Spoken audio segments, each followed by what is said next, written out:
As Bill Shankly once said, some people think football is a matter of life and death. I assure you, it's much more serious than that.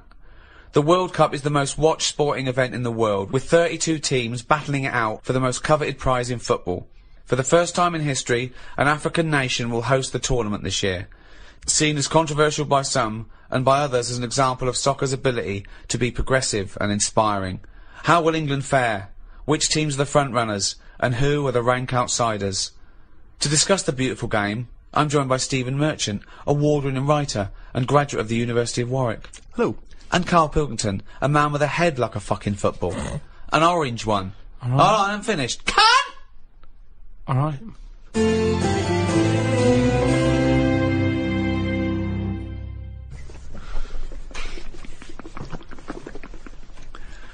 What are you doing? I'm trying to calm my gums down. Well, you don't do it with water. What do you do it with? You're trying to You do it calm your with, gums. you do it with meditation and hard drugs. What's the problem with your gums? When I'm stressed out, my teeth know. What? What do you mean? Say that again. When I'm sort of stressed out, me gums and my teeth know before I do. It's like a weakness. So what's up? You got a toothache then? I thought you went to the dentist. I did the other week. Well, what's wrong with your teeth then? It's just I don't because you're know. stressed. I don't know. Why I are don't you know. stressed? What have you got to be stressed about? I don't know. That's what's weird with stress, isn't it? No. Your body can be stressed without you realising. That's what No, you're kills people. stressed. No. You're stressed because you feel stressed, and then your body gets weak because you're. No, because I'm pretty good. I never feel stressed. That's part of my problem. It's not I a am problem. stressed, but I don't know about it. That's But why that it's doesn't make any sense at all. It's number one killer. What do You never get stressed. If you don't feel stressed, how are you stressed? But you must be stressed if your teeth Right. are telling It's you you're like stressed. saying I didn't feel I had a pain, but apparently I did. Listen, Go on. I was in Israel recently. I had a bag put over my head, chucked in the back of the van. Now the thing is, I kind of Right. thought, well, It wasn't a blind date, by the way, and he wasn't being arrested or kidnapped. It was a training thing, wasn't it, for yes, kidnap but situations? I didn't know. What, you didn't know they were going to do it? No, they don't tell me anything, do they? That's good. So what happened then? So the thing is, that happened. I had a panic on a little bit. Afterwards, they took the bag off. I realised everything was all right. I was calm, but my body was shaking, and that's what That I'm saying doesn't make to you. any sense. My body, as far as my body was concerned, it had just been kidnapped. Right. But I knew I hadn't. Anyway, football. You know the bag they put over your head? Was it like a tennis racket cover? What shape was it? You sure they just didn't go and thought, oh, I thought I just bought the world's biggest orange? Come on, let's do this. Right. Soccer. Yeah. The World Cup We thought 2010. we'd jump on the bandwagon with every other fucker who's doing a World Cup podcast. Yep. Even though we've got nothing to say about it. Whoa! What? I got a few things. Yeah, but it's going to be so disappointing. We're going to get excited. We're going to sit down. In fact, if you're listening to this now, England are probably out of the fucking World Cup. I disagree with you. I'm right behind the lads. Yeah? Right, okay.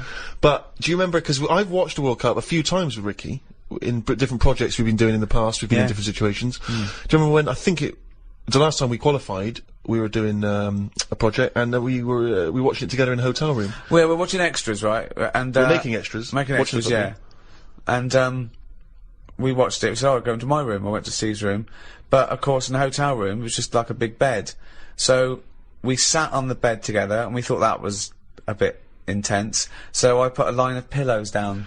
But I don't understand what he was putting a line of pillows between us. Now he knows I'm not going to jump on him. No, I know. He's not going to jump on me. No. But he's still terrified that some kind of paparazzi is going to sort of parascend down the building and peer in and take a photo of us. And that's before we've got time to explain that we're just watching the football. It's already printed going, well, this is clearly evidence of their game. There's no way that they could possibly be sat on a bed just as friends. No, but hold on though. Why were we naked?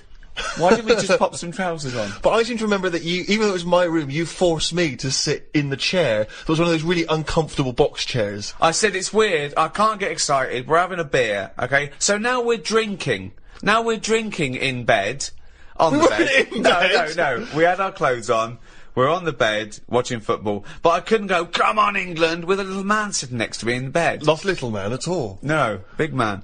And so I just thought, let's pop the pillows down. That wasn't enough. I said, Steve, I can't do this. I can't watch football with a man on a bed.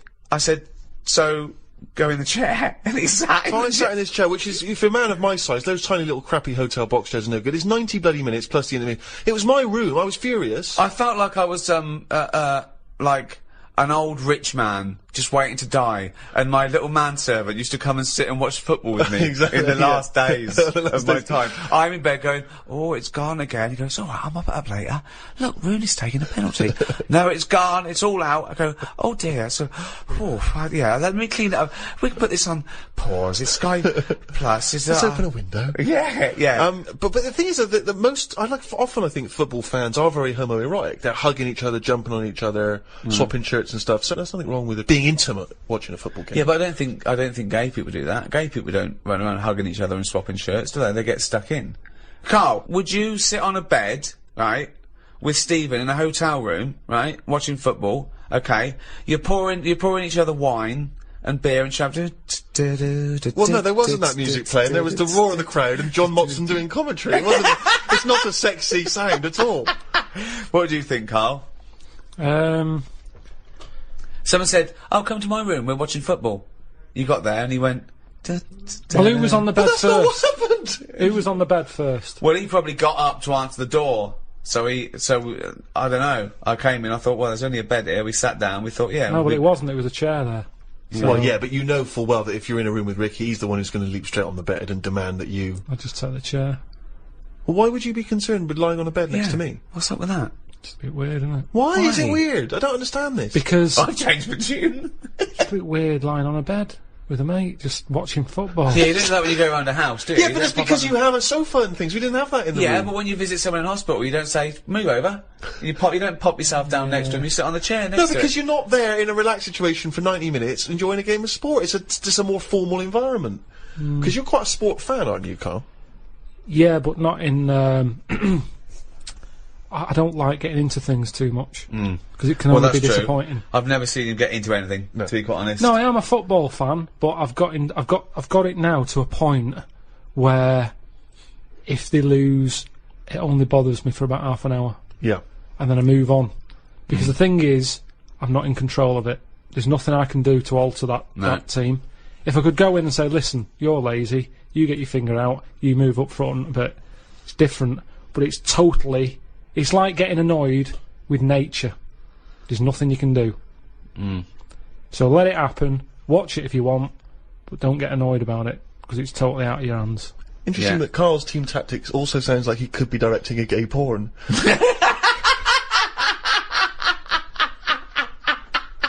You get your finger out, you get up front. You're lazy. Oh, that's amazing. What do you think of these people, though? I love it that everyone's an expert. Everyone's a pundit. You see these fat people in pubs going, well, he's lost a few yards up front. Yeah, you fucking score a goal then, fatty. Wearing a football top. Yeah, I hate that. exactly, yeah. They shouldn't make them for them. Shouldn't make them in that size. It should be one size only. If you're fit enough to play football, you can wear one. If you're a fatty, you're not.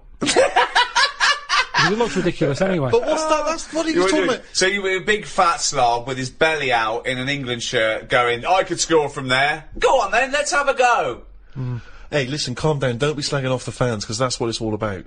Football's all about the supporters, isn't it? You know, let's not forget these people paid millions to entertain us. If we want to drink till we're fat and eat pork pies and then put on an England shirt, we'll do it. But That is what's the it all British way. about? That is the English way. That is what we won a war for. What difference does it make if we win or lose?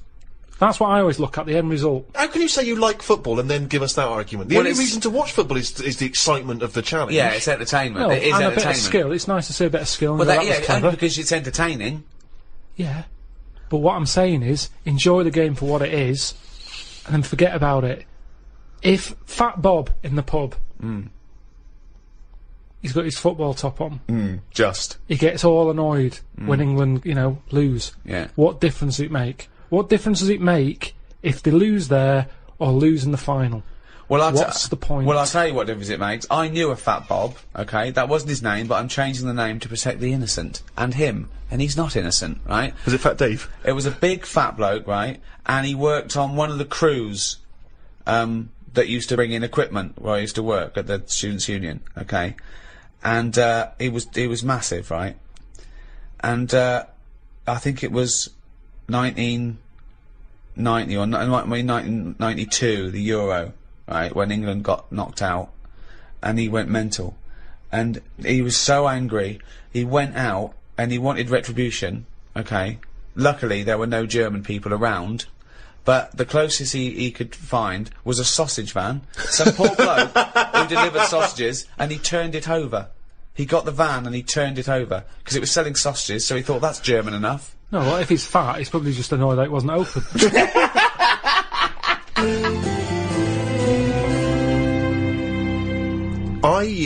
Very excited because Peter Crouch is in the tournament. Now, Peter Crouch... You identify with him, don't you? I love Crouchy. He's exactly the same height as me, 6'7". He's sort of lanky and awkward looking. Right, but brilliant. I mean, still a very... let's not forget that he is playing in the national squad. Yeah. He is a striker. He's got an excellent track record of scoring for England. Admittedly, maybe not in the super top important games, but nevertheless... Tremendous. He's like your role model. He's like your pin-up. He's a role model. He wrote an autobiography, which I was going to call my autobiography, Tall Stories. Crouchy got there first, but good luck to him. I give it to him. Yeah. I'm happy for him to do that. I once got someone who came up to me in a club once and said, "Are you Peter Crouch?" I said, "Yeah." I thought, she thinks I'm Crouchy. What's the problem? Let's see how far we can get with this before the truth will out. But I was disappointed. I didn't know you wore glasses. No, exactly. I'm sort of off duty. You know what I mean? Yeah. I don't wear them on the field. But do you think he'd have had a different career if he'd have worn glasses from the age of 5, like you? This is one of the reasons I've not been a great footballer. Have you ever seen me doing any form of athletics or sport? No. Because I like to think I look quite elegant. I feel like I'm actually in control of it. But when I look back, if someone's videoed it, I look like one of those giant costumes in It's a Knockout. Where the arms are flapping and they just fall over. No real expression on their head. Yeah. But one of the things I was disappointed at, I was looking at, because obviously around this time of the year there's lots of advertising because of the footballers are all getting endorsements. And I was looking to see what each one are doing. And Wayne Rooney, he's got endorsement deals with Nike, with Nokia, with Coca-Cola. Lampard, Pepsi and Adidas. Peter Crouch, you know what he's advertising? Go on. Pringles. It's not the coolest one, is it? Pringles. I mean, even the name Pringles. Really? I know. It's sort of like an insult, isn't it? It is. Who's that Pringle? Is that... hold on. Is that Crouchy? No, it's Steve Merchant. I mean, I love Pringles. Yeah. And I'm pleased to see Crouchy's associated, but I was disappointed. Don't bother mentioning Pringles thinking you'll get some free Pringles, because he went on about Munches, and then we got another fucking sniff. Well, true. What do you think of that, Carl? But are you a fan of Crouchy? You must be, They're all much of a muchness. Honestly, that's nonsense. I didn't want to come in here and start talking about football. I'll watch it. What do you mean you didn't want to come in here and was like, what a thing to say? What? Imagine Gary Lineker going, hello, welcome to BBC, I didn't want to be here today, talk about football, fed up, I've got better things to do. No, but it's something you talk about. I mean, it's ridiculous coming in here talking about it before we've even kicked a ball. Who knows what's going to happen? If there's one thing that's good about it, it's that, innit? Not knowing. Well, that's what I don't understand. I don't understand all this punditry, where we have a 3-hour build-up, then they talk about it half-time, then they talk about it for half-hour afterwards. I mean, for me, it's like, it's kick-off, who won? They did, 3-1. Alright, cheers, let's get on with work. But also, we like the whinging after. We are, this country loves a moan. They love it. Yeah. I love it. Love a good moan. I don't know how we'd be if we won. We'd go, alright, what was he talking about? Yeah. See, back in 1966, people weren't as miserable. No. Okay, hang on, I'd like to hear this theory extrapolated. Well, they weren't, were they? People were, the war had happened, like, not that long ago. Right. People getting on with it, 66, everyone's smart, you dressed up if you went out, they weren't on as much money. The footballers. It was just a game of football. Whereas now, it's like all this build-up going on. Just get on with it. I'm sick of it, honestly, I'm sick and tired of hearing about it. I'm with you. I do think it's ridiculous that there's a match, and the programme before, it's like 2 hours before it, and then an hour afterwards. Well, that's just a shameless attempt to keep people... I mean, let's be honest, you and I have been guilty of being involved with that, haven't we? We've done various little skits and sketches in the past. But that's fun. I mean, we do that for us, not for them. Yeah. I don't care whether people like it or not. I did it because it was fun. I dressed up, you and a dwarf. The day doesn't get better than that. Well, I was in a pub watching that year, and I'd forgotten that we'd done that, or at least that it was going to be shown that day. So I'm in this pub, it's crammed, obviously, and that comes on, the telly's on the big screen, and suddenly that's that sketch, right? A couple of things annoyed me. One, no one was paying attention. I was furious. I was thinking there's a couple of good-looking birds there. Look, at least on the fucking telly. Oh, look at the telly. Me in the sketch with Ricky Gervais and Warwick Davis. And I'm playing Crunchy. No one, not paying attention. The few that were, not amused at all. Could not get... My mother, of course, remember, famously said, that's the funniest thing you've ever done. Which we knocked off in about 20 minutes. No one in the pub seemed interested. And then a few people, like, looked round, looked at me, looked at the screen, sort of shrugged, carried on going. Nothing. But also, kind of, it is embarrassing, that situation. I was on a flight, internal flight in America, and, you know, on the internal flights, you don't get individual screens. They give you individual players, but there's also screens all down the aisle for people, right, where Ghost Town was on. Ooh. Looked over, someone watching extras. and I had to make sure that at no point did I glance up at the screen, like he's watching himself, and make sure I flicked over whenever it came up The Office or extras. Yeah, if I'm on the tube and I'm flipping through the paper, sometimes there'll be an interview with you that I'm not aware is going to be in the paper, and I have to flip on by because I don't want to bloke on the tube going, oh, reading about your mate, are you? Yeah, I don't get enough of him, do you? Need to be reading, you know what I mean? I know. Carl. Have you been recognised, do you ever get recognised much? Yeah, now and again, but I haven't done anything of any worth ever. It's almost like recognising a neighbour or something, because they sort of go, it's him, and then the other one might go, what's he do? Oh, I don't know. It's not like I've done something of any worth yet. Yeah. None of us has done anything of any worth. It's all relative to the entertainment industry. You know, whatever you think of The Office, you know, I'm very proud of it, but I haven't secured a bunker in enemy territory. I haven't given a kidney away. Do you know what I mean? It's all relative. It's just, did you entertain anyone? Did you, you know, bring a smile to someone's face? Was it a laugh? I think you're forgetting all those emails I pass on to you for those people that have had traumas in their lives. You know, the earthquake victim. There's people that have lost relatives or had, you know, terrible life-threatening diseases, and they say the podcast got them through. Doesn't that warm the cockles of your heart? Well, normally it's gone straight to you, hasn't it? And you just forward me on, so it's almost like spam to me. It doesn't feel as special, because it's like, here you go, look at this, you know. Unbelievable.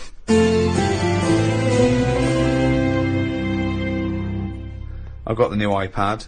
I've had it for a few months, actually. It got sent to me by the inventor. That's who you're dealing with there, Steve. Bloody hell. You've got it, aren't you? Still getting free shit. My favourite app on this is that you just type in what you want it to say, and it says it.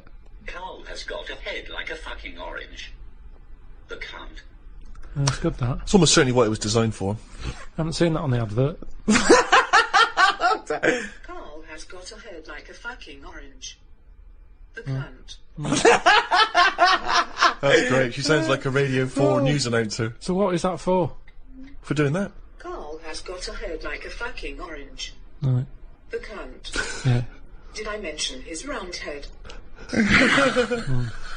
Good.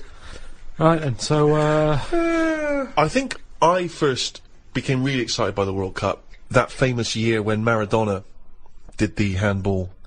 Do you remember, what was that, 1986? Yeah. Oh, that was so exciting.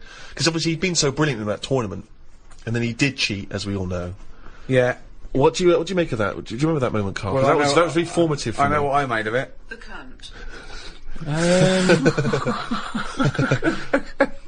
I don't know. Isn't cheating part of all games now? Hang on, here we go. hold This on, is controversial.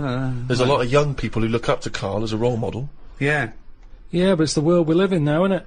It's get what you can, how you can. But what's your feeling? Are you the sort of person... I mean, have you ever cheated in a game? Are you that sort of person? I just think my dad does it a lot. What, in board games and that? Yeah, just cards, you know, Monopoly. How does he cheat at Monopoly? Just nicks a lot of the money. Oh, just straightforward nicks the money. I hadn't thought of that. I love that. But how do you not notice him doing it? He Because doesn't I'm understand. busy looking at, you know, what properties I've invested in and stuff. And the money's just there, isn't it? See, I don't see the point of cheating. No, I at don't. I Monopoly. say that to him. I say, you're kidding yourself. You're kidding yourself. But to him, he's broke the system, hasn't he? He's got round the rules. What do you mean I can only have that much? Who says I can? Bosh. Get some more money. Buy some more hotels. And in a way, that's life, innit? All people with loads of money now, you kind of go, have they made that honestly? Right. You know, I pass big houses in London and I think gangsters, gotta be gangsters to have a house like that. Yeah. There's no way a normal job, someone who's... Because I know, I'm trying to make money. And I know how hard it is to make money. Because the more money you make, the more hands are out there, taking little bits. So how the hell has this man bought this house? It's gotta be a crook. So do you yourself cheat? Would you consider yourself a cheater? Are you honourable? In games. Well, just generally, do you cheat on anything? No, do you know what? The other week, I'd had a cup of tea and some fish and chips at this pub, and they only took for one. And I went back the next day and said, "Oh, you didn't charge me for my fish and chips." What a fucking moron. I paid. No, I didn't tell her about the tea, though. Got a free tea. The free tea, yeah. I just thought, well, you know, it's pretty good that I've gone back to pay for that. How much is a tea bag? The water's free. Yeah. I'll have that for free. So that, again, that's just me. It's like the Mars bar and the paper round. It's me going, well, I've been good. The fish would have cost money. Potatoes are pretty cheap, but I'll pay for it.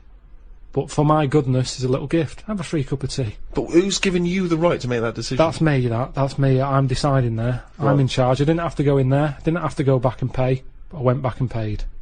Tell you what, Carl, treat yourself. How's that? Have the cup of tea. All right, I will do. There's the fish and chips. Absolute bollocks. If she was good at her job, she'd have remembered. I thought she would have done. In a way, it annoyed me that she didn't go, "Oh yeah, so you did. Well done. Thank you very much for coming back." Right. She just was like, "Did you?" Not she enough looked at me. gratitude. I know what you mean. She looked at me like we didn't even know. Yeah. I was worrying about a staff member Getting sort fired of or getting something. done Yeah. or having to pay for it. I know where you're coming at there.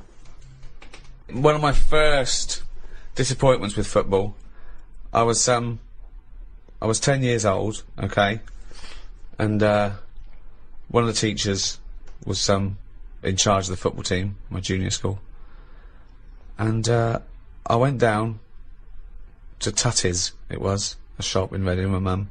So it's white socks, black shorts, white shirt. Knocked on his door. I said, "I've got my kit. You went with the trials yesterday. You've missed it." That was it for a year, right? Next year, when the trials. Got the trials, okay? He was going, "Everyone, I want to give it 100%, right? Really try hard, really try hard." He's watching people play, right? I made sure that every time I ran by him, I was out of breath. Really trying.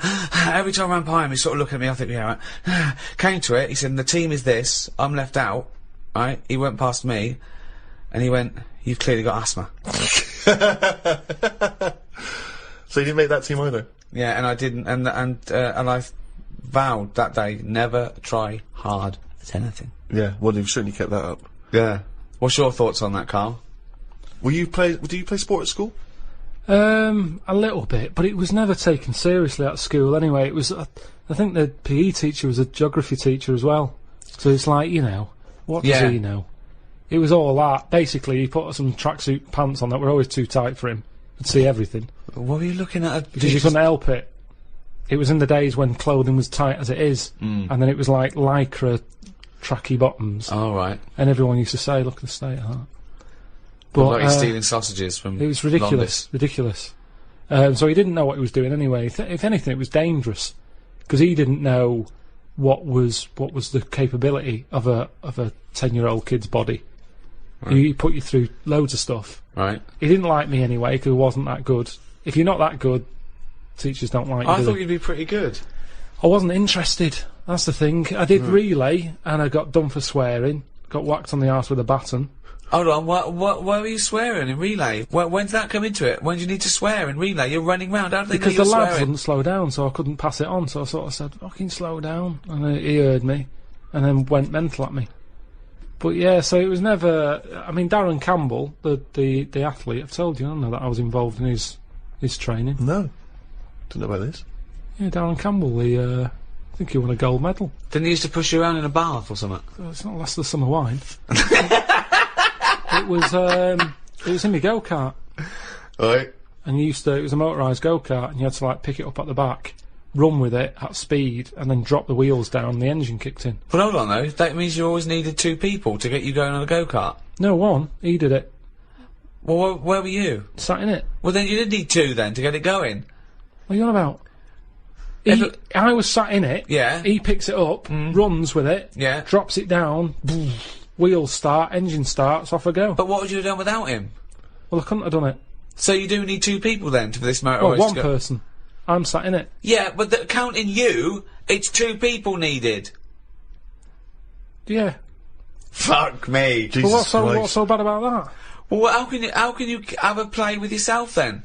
And you go, can't. Sorry, this was part of his official Olympic training. No, but I just feel like that was part of his early training, Right. which is the important bit in any, job or. Well, no, we walking should life. explain. People don't know. He was the bloke who used to push the bobsleigh in the Winter Olympics, wasn't he, for the England team? No, he was a runner Well, how is that part of his training then? Pushing a fucking go-kart? What was he doing? because it's running. But he's running about a yard. No, sometimes more than that, quite a lot, and it's just, God, what do you want? It's Darren Campbell pushing me go-kart. Yeah, but you seem to be taking half the credit for his gold medal. All you've done is sat on your arse, you lazy twat. I just kind of think he was at the age where it's important. He could have made a decision not to go into it at that point, and I think he was never keen to get in the go-kart. Yeah. He was always keen to push it, and I used to let him. Now, if I said, no, I don't want you pushing me go-kart, who knows? I'm just saying I was there at the start. Doing nothing.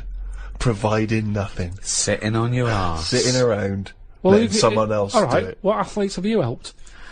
Well, I didn't know this was let's do a podcast about athletes we've helped. You've not helped him, Carl. I'd have come prepared. I bet if he ever did a book, an autobiography, he'd go, the early years, Darren Campbell. No, I want to know if he has done an autobiography, because we're going to be looking this up. I remember the training I'm making a note of that In for all the next weather. time we do anything. round at Pilkington's, Darren Campbell. pushing a go-kart. Pushing. Bald. You weren't bald then, were you? No, Had Didn't lovely have- little hair of no. a Chinaman. Didn't Orangey have very good hair. twat. In. Crap. Cheap. Wasn't. Go-kart. 120 quid it was. You know how many paper rounds that is? What I like when you're watching football on the television is if it goes to a close-up of a footballer, it's just kick the ball out, missed the goal, it's gone for a free kick or whatever. If you stay on any footballer for more than 10 seconds, they will either swear or gob. Yeah. Yeah. I mean, that's a fact. Oh, yeah. I've never needed to gob that much. I don't care how knackered I am, I'm never gobbing like that. It's weird though. The other week, I just sat in the garden, slavering, just to see if it would ever run out. And it's amazing. I don't know where it all comes from. What is the That's strangest... extraordinary. That's amazing. Just to see if it would run So out. now he's got to the point in his life where, as a hobby or a pastime, or just to count down the minutes before he dies, Yeah. he's sat in the garden Creating sputum. slavering to see if he'd ever run out.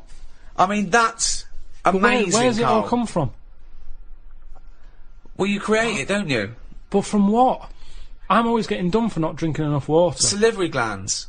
But it's amazing. Honestly, I just sat like that with my head forward and just let it drip. Wow. Me! So Suzanne That comes is into the garden like and all an she sees is her lobotomy patient. boyfriend sat like something from One Flew Over the Cuckoo's Nest. Yeah, like someone who'd been dribbling. battered around the head with a cricket bat. No, she was Did reading you, something. did you She answer was back sat to a there. dictator?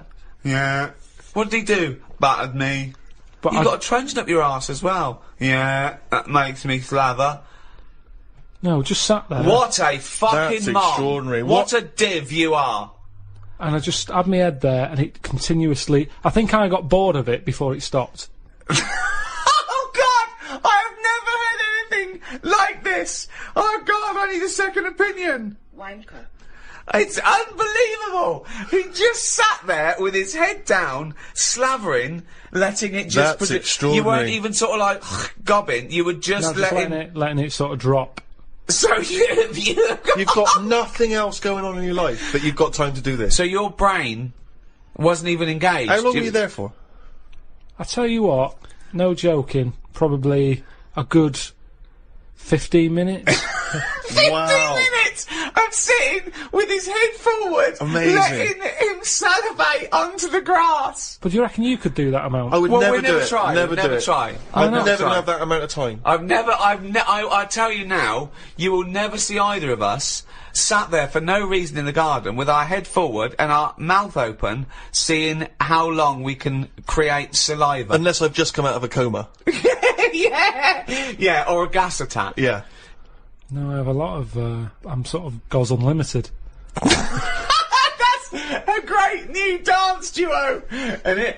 Please welcome to the stage. It's Goz Unlimited. Amazing. Didn't you have a little bit of problem in China with them all gozzing? Goz Unlimited. Oh God, I tell you, they're just spitting all the time over there. I don't know what it's all about.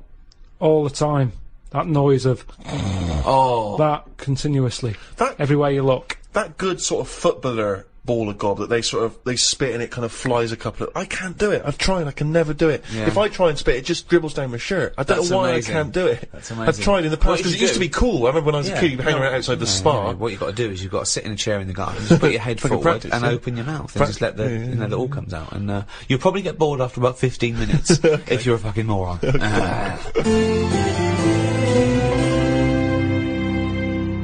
I like when you're watching the football on TV and it just goes quiet for a moment. There's like a lull in the action, and you just hear that sort of plaintive horn. Yeah. Come on, England. Come on, England. I just find it's so kind of mournful. It's sort of, and it's just the fact that someone's taken the effort to take it. I don't know what instrument that is. Is it a trumpet or is it just? It never sounds as elegant as a trumpet. I don't know. Maybe Just some it's- kind of horn. It's sort of it's reminiscent of like battle though, isn't it? Yeah. Like there was you had all the cannons and everyone. Then there was one bloke that just had to walk. One bloke that carried the flag. But it's never triumphant. It's sort of, you imagine you would have it at the funeral of a great footballer. Yeah. Echoing around the stadium. It's just, it always makes me slightly depressed. Although it is safer to be him in a football match than when you're walking into battle, because if you're the fellow with the flag, you're going, well, you're a walking target. Yeah. Everyone can see that. Target practice, And yeah. then they go, so, and even if it's dark, they go, I can't hear it, but I'll just shoot at the sound of that trumpet. Yeah. And no one likes the fucking trumpet. No one wants to hear the Hang trumpet on, with what's every a war. trumpet? What? What do you mean a trumpet into war? Well, there used to be people that would, carry an instrument that would dun dun dun dun dun dun, or What, in a battle? Yeah, keep them marching up, keep the morale of the soldiers. Bloke with the flag, bloke with the drum, bloke with the trumpet. I mean, think of this. Ventriloquist? This the Scots Guard, yeah. Diversity. They'd be, Yeah. they'd be Doing Subo at the backflips. back. Yeah. Subo at the back. We'll Just put keep. her out the front. I'm not having this. I don't believe that is. Of course they did. Back in the day. Are you sure that happened? What about the bagpipes? What about them?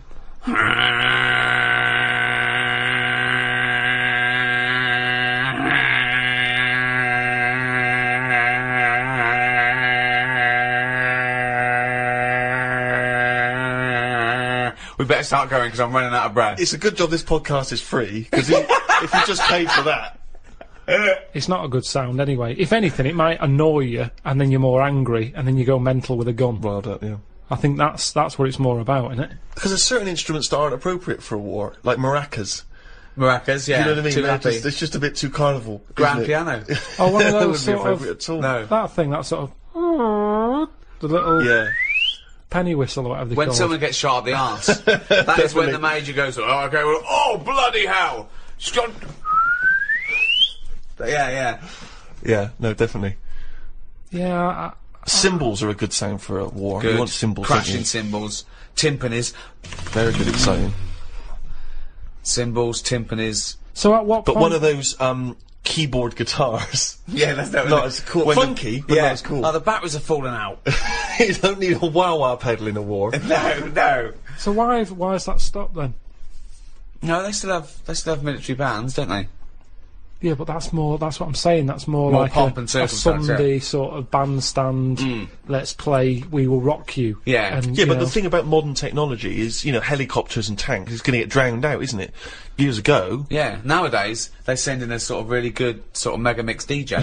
Yeah, Joe Bunny. Yeah, exactly. Westwood's up there, going giving it. he's doing like he's scratching and Come on, the place is mad deep with Taliban. yeah.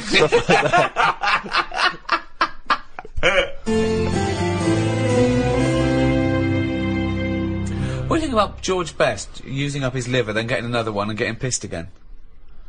Clever. Well, that's always going to encourage it, isn't it? I've always said that. What? The moment we can replace stuff, people just go, "Oh, sod it."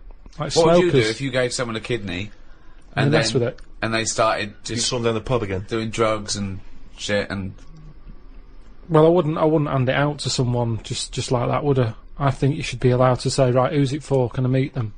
Right. And then have a chat with them, right? saying, have you learnt your lesson? Well, I'm going to do it. Okay. I'm a little kid who wants a kidney. Okay. And you come to me. I'm at the top of the list. Hello. Hello, Hello. how you doing? Good. Are you going to give me one of your kidneys so I can live? I don't know, Well, I'm at the top of the list, so why's your head so round? right, so definitely not. Why? Definitely He's a little not. Kid, look He's at a him, little kid. pale. No, I need a He's kidney. cheeky though, isn't he? No, Cheeky. please, Lovely little please, kid, roundhead. waffle Can I have your kidney? No, you can't. Oh, have it. come on, Right, you've got let's see two. another kid. Let's see another kid. No, Lesson I'm at the top. learned, I'm lesson top of learned. the fucking list. Give me one of your kidneys, you round-headed twat. No, and I wouldn't on. feel bad about not giving it you. Well, hold on though. Can we have a second opinion from the nurse? Wanker. Thank you, nurse. I would not feel bad about walking away from that kid and saying you cannot have a kidney. So you're gonna. Do you know what? I'm going to take this kidney out and bin it. Hey, wait. Do you know who that kid went on to become? Go on. Winston Churchill. Right, well maybe I helped. It's like Darren Campbell all over again. I made him stronger. I was tough with him. He saw how tough the world is. No, but he didn't. This is an alternative universe where he died because you never gave him that kidney. Yeah. Well, you can't worry about that then, can you? If you're going to start going that far back and forward and stuff. But I think I don't know what I'd expect someone to be like. Just want them to go, what do you eat? I'd say write down your diet. Oh yeah. I'm gonna treasure this kidney. I'm gonna treasure it. Yeah. Yeah. I'm gonna really work hard, and I'm gonna make something of life more than you did. So I'll. So your kidney's going to be a lot better off for me than you lazy tosser. I'll tell you that. If you want achievement, then you know I'm going to go to school. I'm going to do really well. Unlike you thick little round-headed shit. So the quicker you get the fucking kidney out of your useless body and into mine, we'll all be happy, won't we? Okay. Well, I'll go away and think about it for a month. Well, no. There you go. Don't have to get nasty. Sick of it. I'm always helping people out. That's a big ask, isn't it? If I came to you, Rick, in all seriousness, Yeah. and you could give me a kidney, would you give me a kidney? What if I end up needing it? Well, yeah, but that's the point, isn't it? That you're doing something. Can I have it back? Can I have it back if I need it? What? No, because I need it. Mine are failing. I need at least Yes. one. I need at least one. Yeah, you need one. Okay. Yeah. Right. Okay. This is on loan. Because if my other one goes, I want that back. Because then I'll be on one. Well, no, yeah, but then we're both on one. No. Right. You've got yours are fucked. So Yeah. you might as well be on none. I've got two. Okay. I will give you one. Yeah. Right. With the express understanding that if my remaining one packs up, I want that one back. It's on loan. If we both live out our life, then so be it. But if this other one goes and they say, well, you need another kidney, I go, right, I know where I've kept one for the last 10 years. So It's you're in Steve. going to come to me, right? You've gone knock knock. I've opened the door. My beautiful supermodel wife is there. She's going, oh, his kidneys are brilliant now. Yeah, I'm loving it. It's great. He never stops having the sex. Yeah. She's making us iced teas. Right. You know, she says, "Come in, Rick. Yeah. Sit down." So good. She says, "I love you. Thank you so much." That's all right, don't This worry about lovely man. I know you've not got long to live because you're old Yeah. and fat. Yeah. You've had a good innings. Well, you've had a good 10 years, though, haven't you, with this kidney? And that was you know, But I'll tell you what. love this man. You can return the And he's so favour. young and we've Give got- me back my fucking kidney. We've got two beautiful children. Right, I tell you what. Give me my kidney back and have one of theirs. Two beautiful kids. Whose Yeah, small there little you go, kidneys. there's- Small little kidneys are no There's good four yet. to choose from. They're growing you. They're Small growing you. little It's like when you kidneys. put a little plant in a big pot. They grow. They're catch up. The kidneys are growing to you. So I'll have my small. kidneys back, and you've got four to choose from there. Take one of each, and you'll have two little kidneys to make one big kidney. Johnson, can you have this man removed from my house? Would you give anyone a kidney, Carl? Suzanne. I'm sure he would give Suzanne a kidney. It's tricky. Well, obviously you'd give Suzanne a kidney, wouldn't you? Yeah. Well, would you, or are you just saying that? Suppose I would. I don't really like the idea of it. So if what are you saying to Suzanne right now if she's listening to this podcast? Carl, good luck. Bit of good luck. You know I need a kidney, and it's got quite rare. Well, we've got the same sort of blood group and everything, so, yeah, you got 2, I got none. Bibbidi bob, 1 each. Let's have a good life. Yeah? Don't know. Yeah, you'll have to have it. Which one are you thinking of going for? Because I think the right one's a bit dodgy because they had the kidney stones. Well, you keep that. Do you want that one? I'll have the left one. No, I'll tell you what, you have that one, because when I was in all the pain, you were going, it can't be that bad. So you have it. It's in good working order. They've looked at it. Yeah. But it is prone to stones. That he's using this to get back at her. To say it can't be that bad. It's like poetic justice. He can give her the kidney she didn't believe was that painful. So, let her have that. And, I don't know what's life like with one kidney. You've got to be more careful. You've got for specific diets. Yeah. It is more dangerous. There's more of a strain on it, but, you know. Don't like talking about it. It's all, it freaks me out. Freaks me out. It's all doing stuff now. The kidney's doing stuff. Yeah. My teeth are hurting still. Still got a little bit of toothache going on there. I've got a sweat on. All stuff's going on without me knowing. Germs whizzing round. I've had jabs for rabies. I've had hepatitis A and B. I don't even know what that does. I've had A and I've had B. That's whizzing round my body. Body's in shock, innit, at the moment. It doesn't know what's going on. I've had... How is it notifying you of the shock? Well, I think, like I say, I keep getting this sweat. And, what else have I had? Typhoid. Doesn't that... all this stuff shouldn't be in my body, should it? And we don't really know, do we? You're saying, yeah, have this, have that, shove it in your arm, it's alright. But we don't really know. Long-term effect. I've got rabies in me. I never thought I'd have to have that. Tetanus. I've had. TB. Well, enjoy the World Cup, everyone. Come on, England. Come on, boys. Rouge.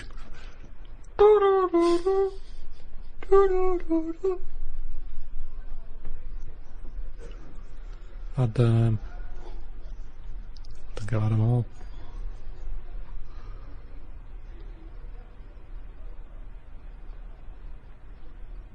One for if I get bit by a dirty monkey.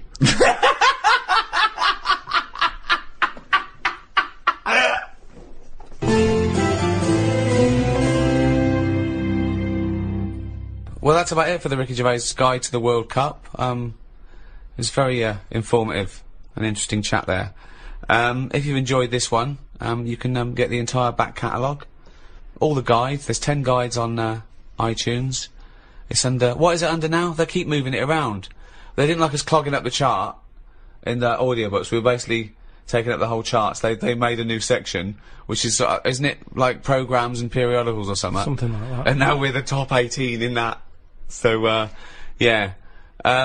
Also, of course, Rick, if people like Carl's ramblings, they can see him and us in animated form. The Ricky Gervais Show coming soon on DVD.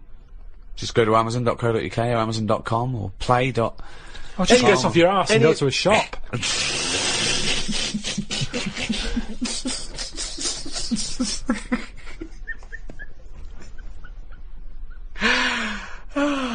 Good luck, England.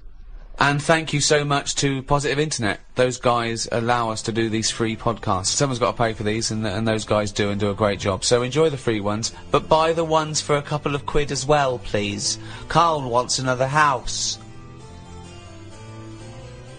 Wanker. St. Francis of Assisi once said, "Where there is charity and wisdom, there is neither fear nor ignorance." Acts of human charity have been documented since the beginning of recorded history. Yet even now, in the most democratic and economically advanced nations, charity is still necessary. Does this mean that charitable acts are failing to effect meaningful change? Should charity even be the responsibility of individual citizens, or is it the obligation of government? Do handouts make people lazy and dependent instead of resourceful and responsible for their own livelihoods?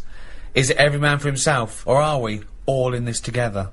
To discuss these questions and more, I'm joined by Stephen Merchant, award-winning writer and graduate of the University of Warwick. Hello.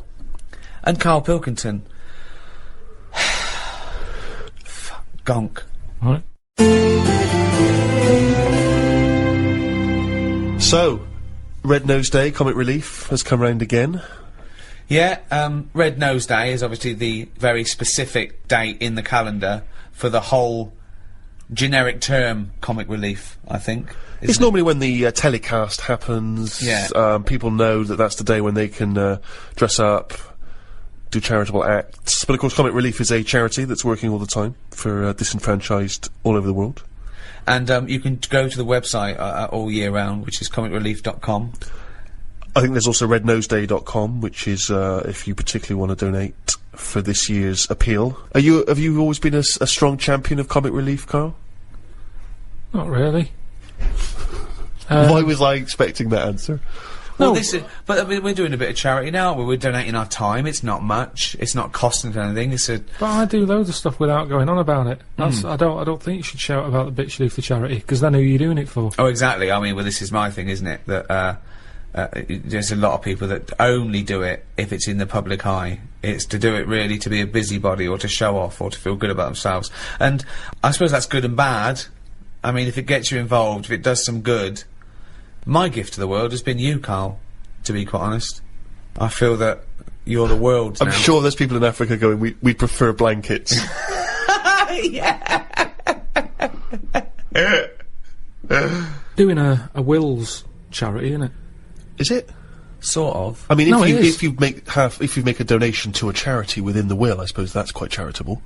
But Do you just mean- giving money to your relatives isn't, is it? Of course it is. Well, They it shouldn't is. have it. They're They getting shouldn't. something for nothing, but it's... I mean, I don't know. It's giving something away that you have no use for. Exactly. Yeah, mean, but forget that. It's someone is getting something when Yeah. they've done nothing for it, really. Well, it is. I suppose it is charity, but charity is usually infused with some sort of altruism. It's usually to do with giving a piece of something that is kindly because you could do with it. I mean, not strictly. I think you can give away something you don't need, but it's hardly donating a kidney, is it, or some of your wages? It's like it's not charity on your part because you're literally not around anymore. So it's no longer you giving it. It's just some Yeah, but money I could there either was. give it them or not give it them. Once I'm dead and I've turned to mush, I shouldn't be worrying about Suzanne's mum getting a table. Is that but what you you're know- leaving her? Well, I called up my dad first. Why are you and said- doing a will for the show? Because of this travel thing Right, I'm doing, and it can get dangerous, you know. But why haven't you done a will up to now? Because you sort of, I don't know, I felt sort of young and free.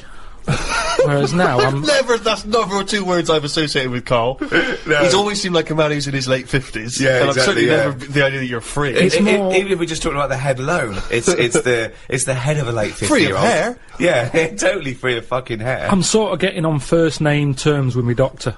Oh, really? Chatting more. Oh, what is it this time? How's your middle finger? You Not know. too bad, Karl. All that sort of thing. So it's just made me think. Have you had that done for the will, by the way, for insurance I think and you stuff? need to, don't you, for a will? I think you do. There's nothing on the prostate paper. exam? No. No, listen, for insurance purposes, I think you need to have a testicular exam for testicular cancer. You're just leaving the high risk for testicular cancer, actually, and you're entering the high risk for prostate and cancer. you can have both at the same time. You could have both the at the same examination time, at the same time. if he's a very dexterous doctor. I wouldn't want that. Why? Too much like It's just too much playful. going on. It's like someone juggling you. Yeah, it's like being examined by Squiddly Diddly. And so you said you called up your dad. Called him up. I said, "Is there anything you want if I die?" Right. And presumably, you know, Suzanne, she's getting the lion's share. She is. But then the fella who was on the end of the phone talking us through it all was going, "Oh, you should get married." I was going, "Oh, shut up." He's saying, "Well, it make things a lot easier when it comes to this." And it's like, well, that isn't a reason to get married, is it? Well, So she can have all my stuff. I said, I've wrote on the bit of paper that she can have it. I'm not bothered. I'll be What dead. did you wrote? What did you wrote? You know, all that whatever we've got, she can have. Yeah, great. That's fine. That's as good as a Yeah. marriage then, isn't But it? it's something about tax. If you're not married, you have to hand over more. Well, she'll get... yeah, I suppose if it's money, she'll pay tax on it. Yeah. I think you get so much, and then it's like ridiculous tax rate. Yeah. But she's going, that's why we should get married, I'm going to be paying tax. I'm going, hang on a minute, she's already like thinking about money loss instead of me disappearing. Yeah. She's going, yeah, we should. And I'm saying, look, you'll be getting a load of money. I said, if I die on this programme anyway, I'm insured, you'll be getting about £1 million for that. Yeah. I said, so that's something you haven't got now. Yeah. Got nowhere near that now. I said, so even if you have to pay tax on that, Yeah. I don't think it'd be right to get married just in case I get killed. Well, you are married, aren't you? Well, then as you may good as well as. get the paperwork. No, because then everyone wants a party. You don't have to have a party, you can go straight down the registry office. Honestly, people start going, oh, you should do this, and no, it's not a proper wedding unless you do that. Have your two sets of parents met? No. That'd be good, would it? Well, I suppose it's a reason to, isn't it? At least if you're getting married, there's a reason for them to meet. At the moment, there's no reason for them to meet. No. They'd get on each other's nerves. My dad wouldn't get on with a man. Why? Just wouldn't. She doesn't like me, so she won't like me dad. Because he's just an exaggerated version. So, I think it doesn't need to happen. But you could just nip down the registry office, get it done and dusted, and you just phone up your folks and say, it's already happened, it's I too said late. that. I said, listen, if we had to do it, I said if it was like we've got to do it for some reason, I said I'd do that. We can have it done by 2, you can be back in work for 3. Because at the end of the day, there's no, you know, we've known each other for years. Yeah. We're not going to suddenly turn into some sort of Tom Hanks and Meg Ryan film just because we've got married. Yeah. It's going to be the same, exactly the same. Yeah. Except she'd want a joint bank account or something. That's the only other thing that would probably change, and I don't like the idea of that. Why? Just, I like to know what's going on. There's enough people sticking their hand in my account, charity-wise and all that, without an extra hand going in. Who happens to be the love of your life. I'm not moaning about it, I'm just saying it works the way it is. You hear about people getting married, and it doesn't last. Adds extra pressure. What pressure's it going to add?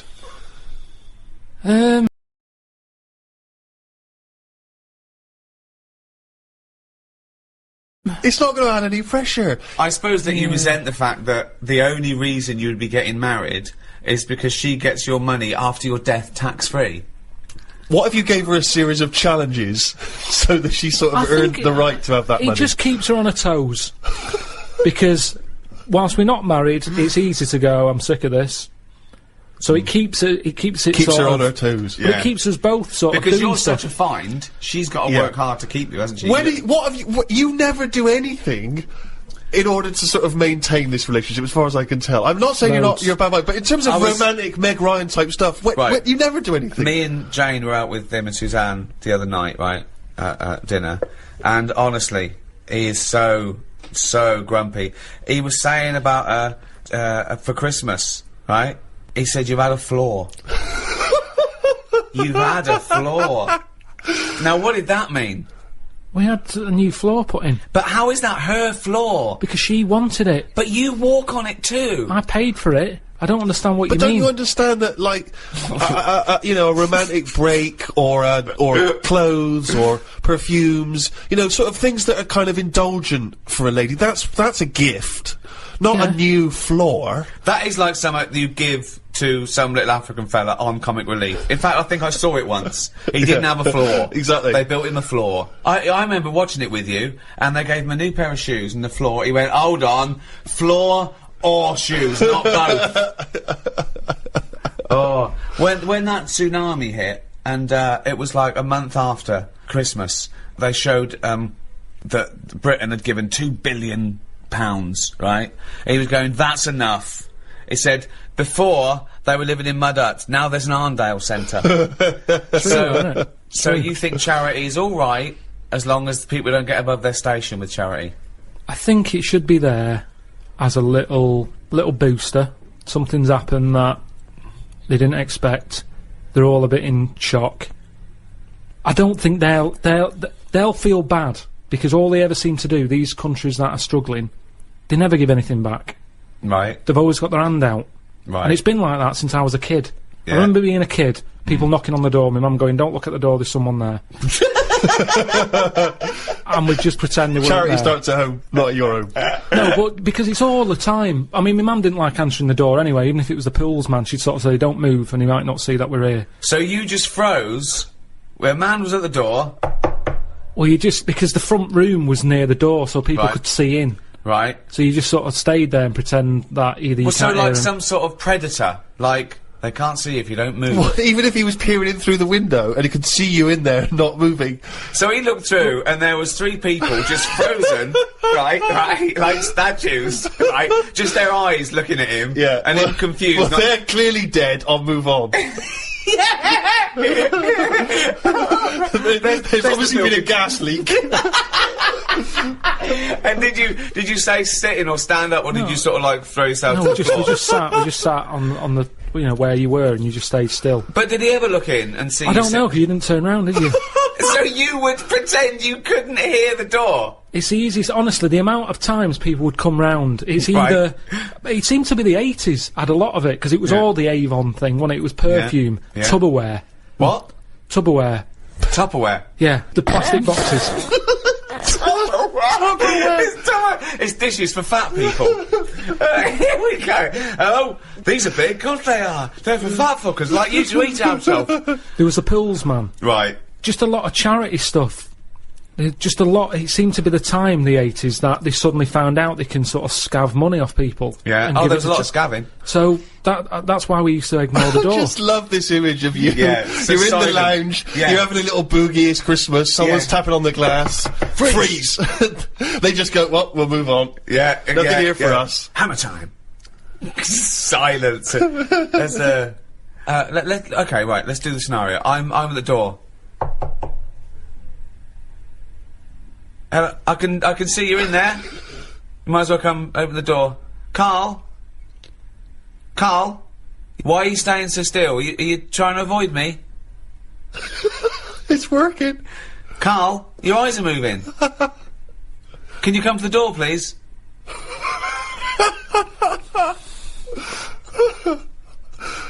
I suppose in the end you've got to move on. Carl, no, I'm going to stay here. I'm just going to stay here until you have to move. Carl.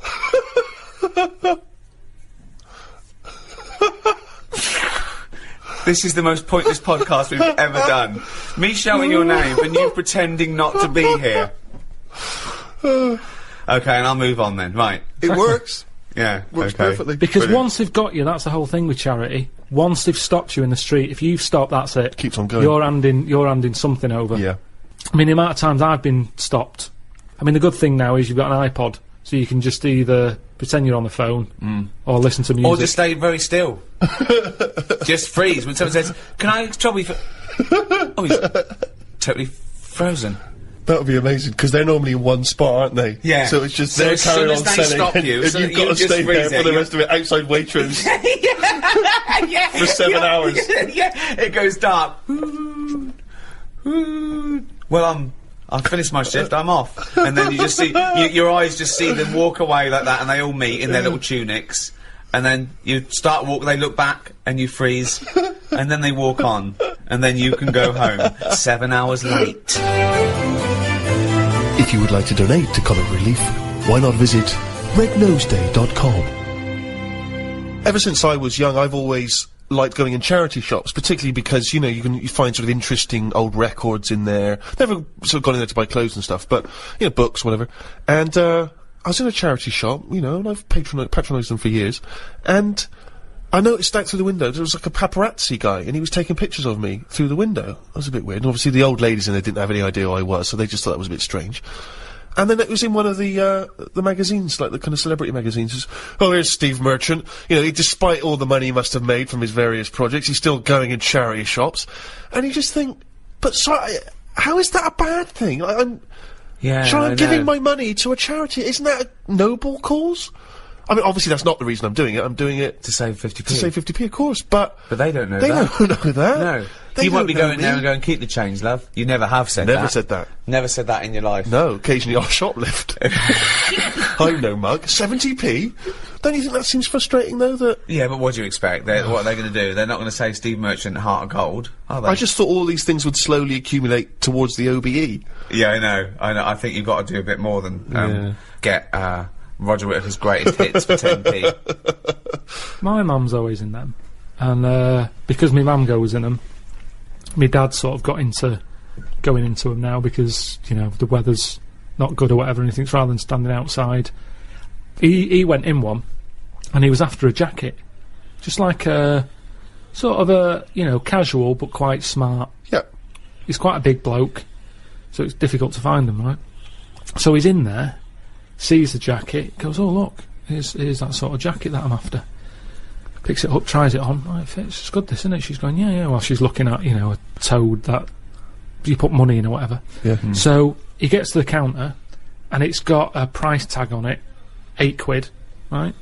So he said, "I'll give you £6." He had £6 in his pocket. Yeah. Yeah, I'll give you £6 for that. She went, no, it's £8. Now that's wrong, isn't it? That's a good price, and it's £6. They've got it for nothing. Yeah. And she wouldn't have any of it. He said, surely something's better than nothing. If you don't give me this for £6, it's going back on the hanger. And they said, no, sorry. Yeah, but they might later sell it for £8. But they might not, and it's been given to them for free. Yeah, so what does it matter? But the old Who's lady's come not... up with the price of £8? Who is this? Yeah. But They don't she's know not how much it's haggling. worth. She's not there to haggle. Someone's priced it up, and she's just a volunteer who's... Maybe she thought of it that she was losing the charity £2 as opposed to gaining it £6. But they haven't gained anything, because he put it back on, and how many people want it? How many people are looking out for that jacket? It might have been the principle. She might have thought, oh, you can't haggle when it's for charity. It was a fair price. I give a lot of stuff to charity. A lot. Most of the time, just because it's nearer than the wheelie bin is. It's just a way of getting rid of garbage most of the time with me. Stick it all in a bin bag, good stuff on the top, the stuff that you're embarrassed about, stick it in the bottom of the bag. What are you embarrassed about? Just old shoes, trainers. Some of the books you've written. Socks, underpants. Underpants! You do not give underpants to charity. Washed. But who's gonna wash? I know, as opposed to just like peeling them off. Yeah. Well, I don't know why you've got a problem with underpants, but shoes. You see, I'd Who's never buy buying shoes. underpants from a charity shop, though? I mean, I don't care how low you are on the socio-economic level. I know. You can get about 14 pairs for £1 in some places. I know who's buying underpants. I don't know who's buying your underpants. I definitely don't know. I mean, if they were signed... Yeah. That is something I like doing, though. When I've given to charity, I like going past the shop and seeing if it made it in the window. Any success? Yeah, recently, the one not far from here had me egg cups in the window. So it's like, oh, look, there's... What, you've got a new set of egg cups, so you've got rid of your old ones? Yeah. I don't think we've got any egg cups. Haven't you? No, Why I don't not? think so. I don't. You don't have boiled eggs? I can't imagine you... It would take... You'd be too impatient to boil an egg, Rick. Well, yeah, I just... It's just those things you think of never buying, you know, like, you know, egg cups, a whisk. No, but you do eventually. I suppose you got to, haven't you? Yeah. Yeah. It's things that were just always there when you grow up, isn't it? That you have to go and you think of, but not second hand though. But there's nothing wrong. Honestly, it's hardly. I mean, it's made the window space. That's how good it was. It had hardly been used, that egg cup, because it was a doubler, and I think they were quite small for the egg size that I get. I think they were made more for the small egg, and I have the large egg. Right. So it was never really Just used. like your underpants. But Are you ever been a charity shopper, Rick? Yeah. What I used to do a lot of was records and tapes and things like that. But it ended up sort of being ironic. It really ended up like getting, you know, something like Shane Rich's greatest hits. Yeah. And things like that. a bit of a dilemma that my Auntie Nora had. She likes charity shops as well. She's got a neighbour. Went out to Graceland's, big Elvis fan. They came back. She said, how was Graceland's? She said, oh, it was brilliant. Best holiday we've ever had. Probably go back again. We've got a gift for you, right? They get out this clock, like a little sort of, it's like a Swiss, you know, the Swiss sort of, looks like a little house, like a cuckoo clock. But on the hour, little Elvis comes out the top and goes, right? So she went, oh cheers. She's not really into Elvis, she's more into Jim Reeves and Glenn Campbell and stuff. But what can you say? She said, oh, thanks for that. She put it in, took it in the house. Maybe they could get attachments. Maybe you get a little Jim Reeves to pop on the spring. Change it anything you like So Solid Crew. You can get a little So Solid Crew, and that pops out, or whoever. So anyway, it's in the house. She's thinking, I'm not going to put that up. It's not her sort of thing. So thinks, give it to charity. Of course. She goes down to the charity shop, gives them that, thinks nothing of it, goes off to the pub for an afternoon drink. Anyway, next day she's going out for an afternoon drink again. Passes the charity shop. It's in the window. And the chances are her friends are going to pass by. That was a dilemma. Of course. She had to buy it back. That's brilliant. At a hugely inflated price. For those that are American listeners, Comic Relief here is a sort of, it happens every other year, and, you know, people often do things, in their workplace or at school. They can dress up, they can raise money in different fun ways, and we were told in a school assembly, it was Comic Relief next Friday, everyone has to come along dressed up in fancy dress to school on that day. Has to. Yeah, they said have to dress up. They said, you pay 50p towards Comic Relief, and you have to pay £1 if you don't dress up. Right? That's annoying, isn't it? So, of course, I'm looking forward to this, because, you know, I'm a sort of aspiring comedian and that. Get to dress up like a clown, right? Spent quite a lot of time getting the old clown outfit together. What did that look like? The shoes, obviously, I just wore my regular shoes. Exactly, yeah. But I had the red nose, a wig, Wow. you know, the whole deal, big bow tie that my mum made for me, like, you know, I thought this is gonna be the best day ever, right? Get to school, I want you to picture this scene, right? During the assembly in my class of 30. School uniform, school uniform, school uniform, school uniform, school uniform, school uniform. Lanky kid dressed as a clown. School uniform, school uniform, school uniform, school. There was 3 people in the entire school who dressed up. But Steve, you're 50p. Yes, but then, worse than that, it turns out I was furious, because I looked like an utter dick, obviously. It turns out that what happened, I don't know whether I'd missed this information, but apparently the headmaster must have had another assembly where he told people that he wasn't allowed to enforce that rule about making people pay against their will. Yeah. So obviously no one showed up dressed like an utter dick, except me and about 2 other knobs. What disappoints me is that for a man who was a self-confessed aspiring comedian, you chose the least funny thing in the world to dress as. Yeah. Clowns are anti-comedy. They suck comedy out of the room. It's no... You're right, and this is from a man who wanted to dress as Hitler at the Golden Globes. No, that's funny. He knows funny costumes when he thinks... But you were saying about the guys who bother you in the street. Did I tell you that when I pretended to be foreign to try and get out of that? Did I tell you that story? Amazing. Because a technique I used to develop at university was whenever people bothered me in the street, I would pretend to be sort of generic foreign. I can't really do a foreign accent, but I would just be like if someone asked for directions, I was always worried about giving them the wrong directions, so I would just, sorry, I don't really, how you say, you know, it's just kind of vague foreign. Brilliant. And I've periodically used this method throughout my life. And not so long ago, a guy stopped me with one of those charity tunics. And I sprang into my old trick. I was like, sorry, I don't, an elderly Russian woman. I don't know what voice that is, I don't know what accent it went from vaguely French to sort of Eastern European beggar. Yeah, I don't know what it was. And the guy, I was I don't, he was, well, just let me explain to you about it. Sorry, I'm not from, and the guy... This world. Yeah. I am from planet Snork. And the guy said, are you Stephen Merchant? No. Swear to God.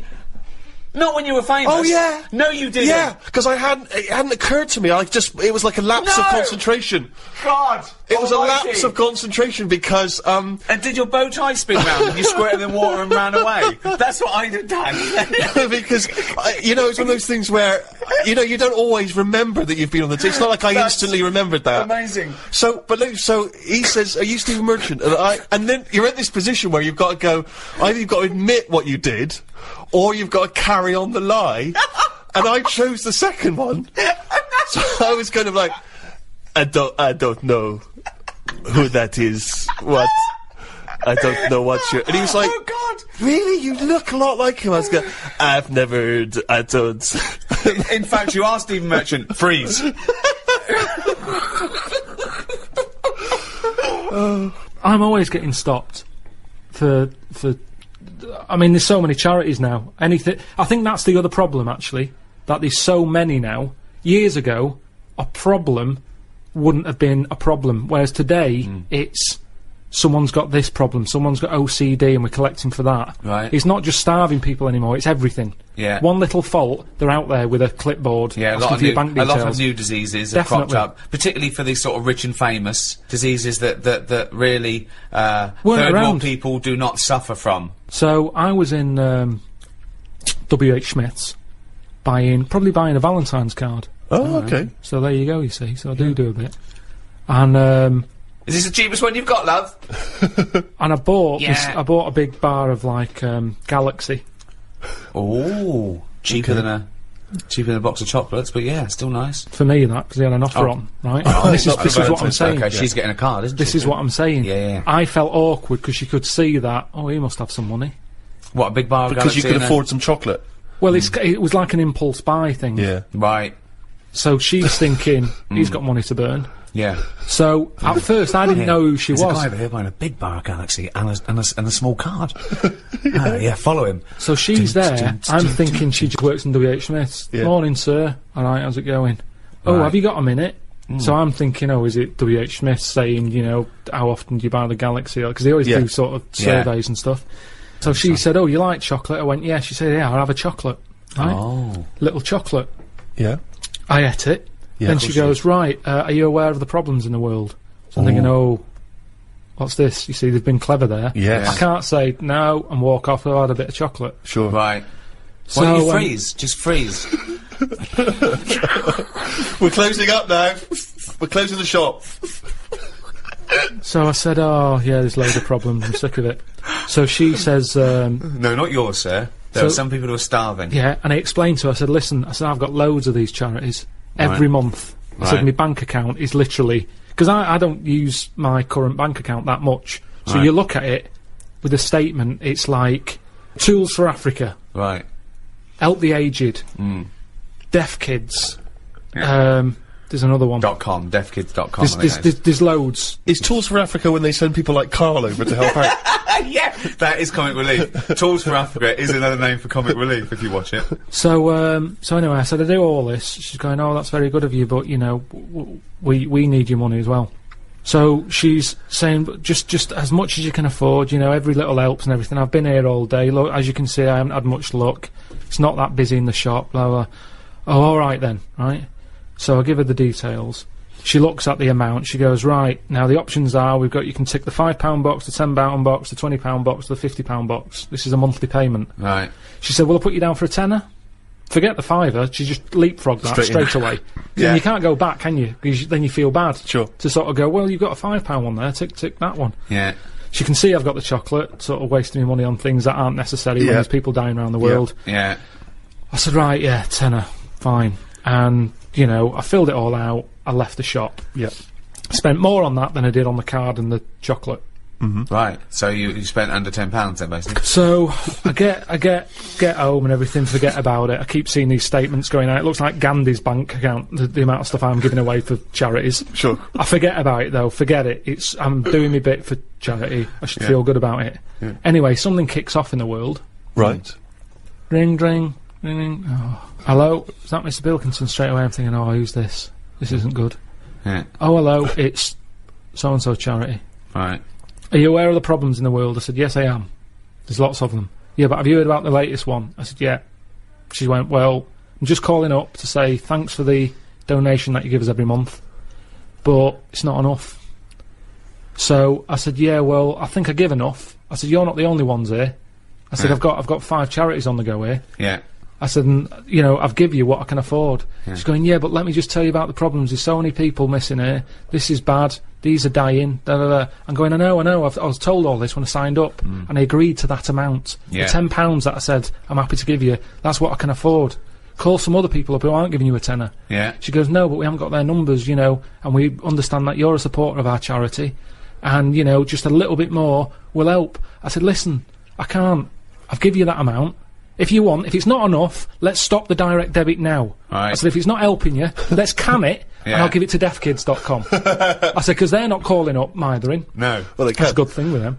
So she said, no, I don't want to do that. I said, well, that's it then. And she wouldn't let it go. And in the end, she got an extra £1.50 off me. Right. But that shouldn't be allowed. I think they should have like 1 year where they go, this year, you know, hungry people. Right. Next year, people with a limp. Or just like they do with the China thing, with the year of the cat, year of the rabbit. It's very clear. Yeah. It's that year. That's who we're helping this year. Right. If you've got that problem, it's your year. You're going to have a good one. And who decides? Just have some meeting. Just have a meeting But who gets together in the meeting? What What would be the first charity. year? What would be the first year? This year? Right, well, we'd look at it and we'd go, right, what are we hearing a lot of problems about? And someone goes, so-and-so's hungry. Go, right, are we all in? Are we in to give this lot food? And we're not just going to give So them it's food. not everyone who's hungry, it's specific people. So it's like hungry... Starving, people who are starving. If someone goes, oh, I've got, I don't know, what's another problem? Adenoids. Me kid's deaf. Well, maybe next year. Maybe next year. It's not your turn this time. We can't help everyone at once. Because that's Right. life, isn't it? You've got to give and take in your own life.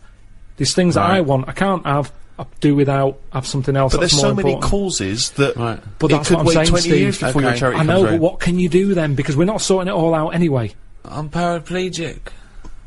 right? Oh, I need help really bad. I'm paraplegic. But so does everyone else. Well, why are you giving it to the hungry now? Because if we don't help the hungry now, Right, they can't wait. You can wait. right. Oh, God, I'm blind. Is this a different person now? Yeah, I'm blind. Right, well, you're not hungry though, are you? Well, a bit peckish. Yeah, well, Where's the fridge? I can't find the fridge. Can you help me to the fridge? Yeah. Otherwise I'll be hungry as well. I'm blind and hungry. I'm blind and hungry because I don't know where the fridge is. who's let you in?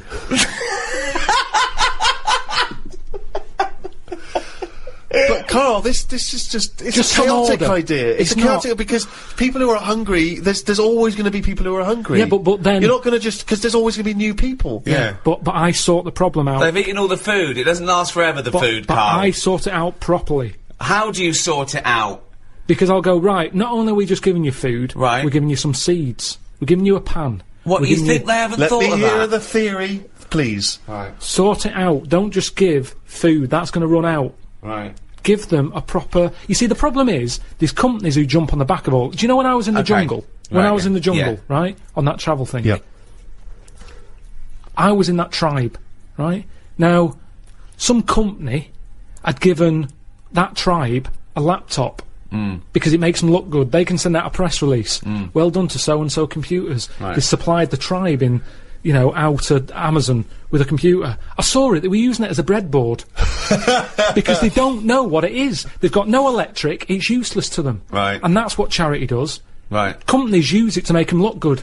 When I was there and I really needed to go to the toilet, I was thinking, tribe, I wonder what their toilet facilities are like, right? Thinking it might be better than just doing it in a hole. Surely they've built a toilet. They're not stupid people. They kill animals. They know what they're doing. They know how to cook. Surely they've built some sort of unit. Turns out, they don't. They still do it in a hole. But some company had been there, some plumbing firm, and given them a toilet, right? The bloke who, you know, the producer who was out there, he said, "Oh, you'll be happy. There's a toilet round the back there." I'm thinking, "Oh, brilliant." I go round there. It is a toilet, but it's not plumbed in. Sure. So it's just a vase with shit in it. It doesn't work, and this is what we need to do. We need to get out there and say, this is how it works. Educate them. Okay, so let's do this then. So it's just with the seeds. You're not giving them a... so I'm a starving African.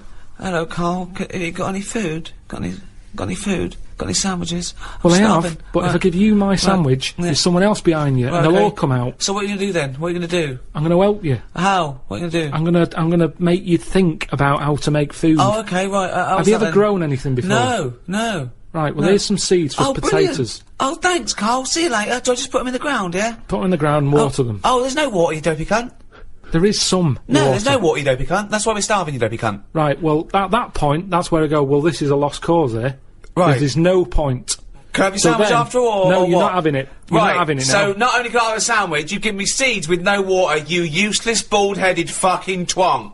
Right, but all I've done there is made the mistake of the computer firm who's given a laptop to a tribe. It's Right. useless. Right. But there's got to be another way round this. Go on, then. Either move, Right. because every year they're going to be queuing up saying, "I'm hungry, give me a sandwich." No, you're not having another sandwich.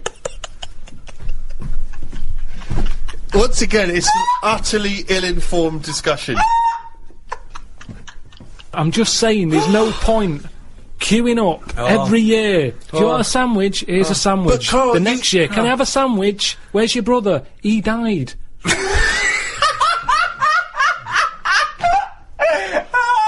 It's not sorting anything, it's buying him an extra day, an extra month or something. But it's Karl, pointless. the point is, like Ricky's just flagged up, is that some of these countries, the conditions... He died! The conditions are not there to just be able to plant potato seeds. So what are they meant to do then? Do you think we should go out every month, every year with sandwiches? Is that your answer, like some sort of buffet, an all-you-can-eat thing once a year? Oh, God!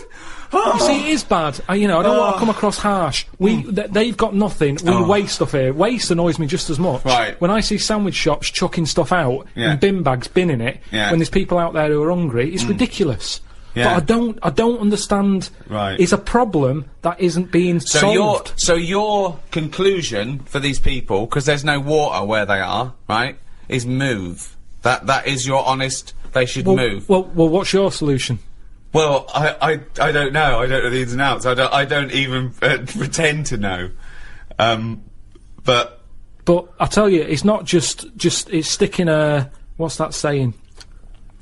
I don't know. It's sort of sticking a plaster over a hole or something, and the plaster comes off. It's a problem again. Yeah, that's the saying. Yeah, it's the same. I think that was Mark Twain. No. Sounds more like Gandhi. If you would like to donate to Comic Relief, why not visit rednoseday.com. Oh, I've got to tell you something, Steve, that cropped up when we were at dinner the other night. Karl said the most exciting words. He said, "I've had another film idea." Wow. Does it star Clive Warren? No, it doesn't. He's gone bigger than that. Well, Karl, turn the film idea. Yeah, but you slagged it off on that. No, I was just trying to. We're all chipping in, saying, "Well, that they're all trying to help." No, Suzanne. You see, you had a go, and then Suzanne thought, "Oh, I'm going to have a go here as well." If I'd have told her that at home, she'd just go, "Yeah, that'd be that." But suddenly, Jane was chipping in. Everybody was having a go. Yeah, I didn't see anyone else coming up with anything. Well, they didn't realise it was a script editing meeting. Yeah, they just thought it was a dinner. They're just saying, "Oh, that No, I'll tell you why it cropped up. I saw it. It was another thing in that free paper. Yep. It was something about, the way we're advancing fast. Right. Which reminded me of the, my film, The Love of Two Brains and stuff.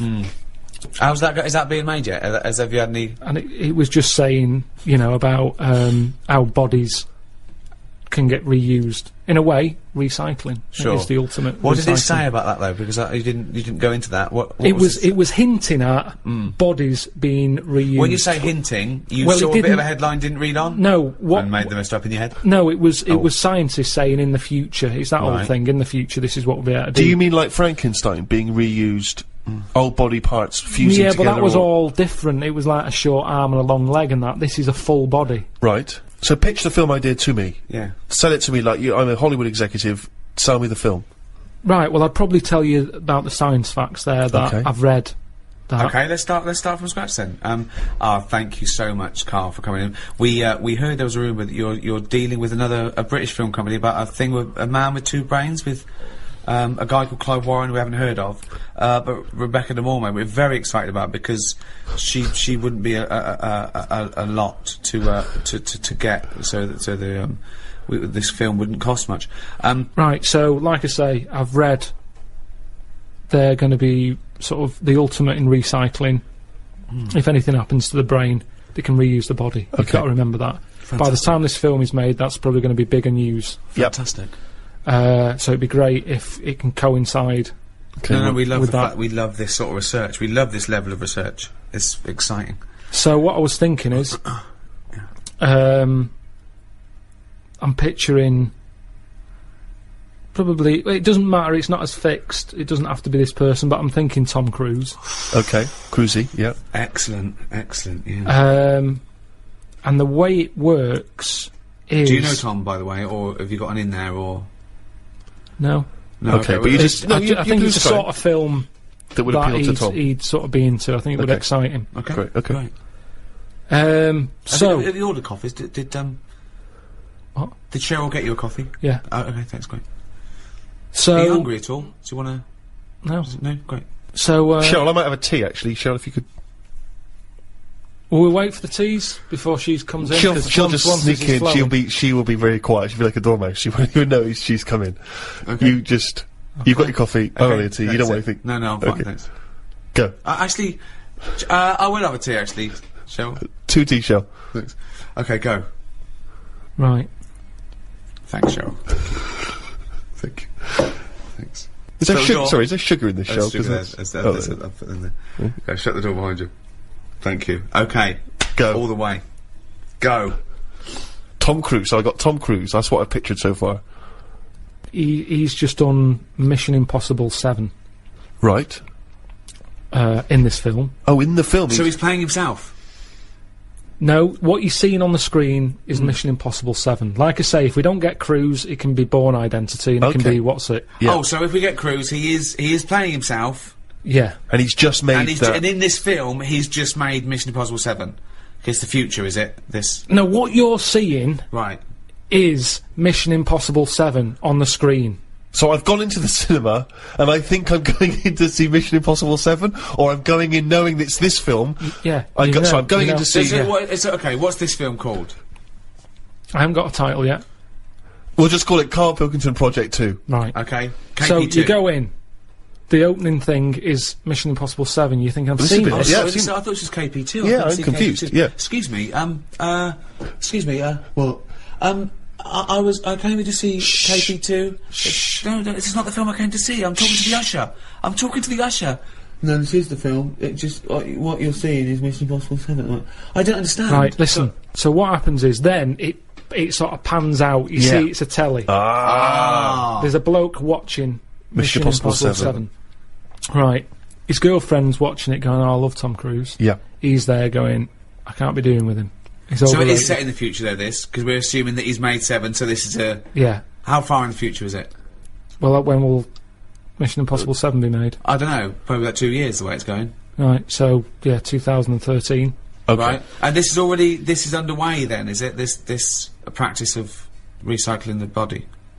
Yeah, by then it's well known that it's out there All as, right. as scientific. Let's not get bogged down in a lot of these things we Okay. can iron out, as I say, in the script. So you see developments. Mission Impossible 7 on the Cheryl, are any screen. of those biscuits still knocking around? Do you want to do this meeting? Yes, I do. Sorry.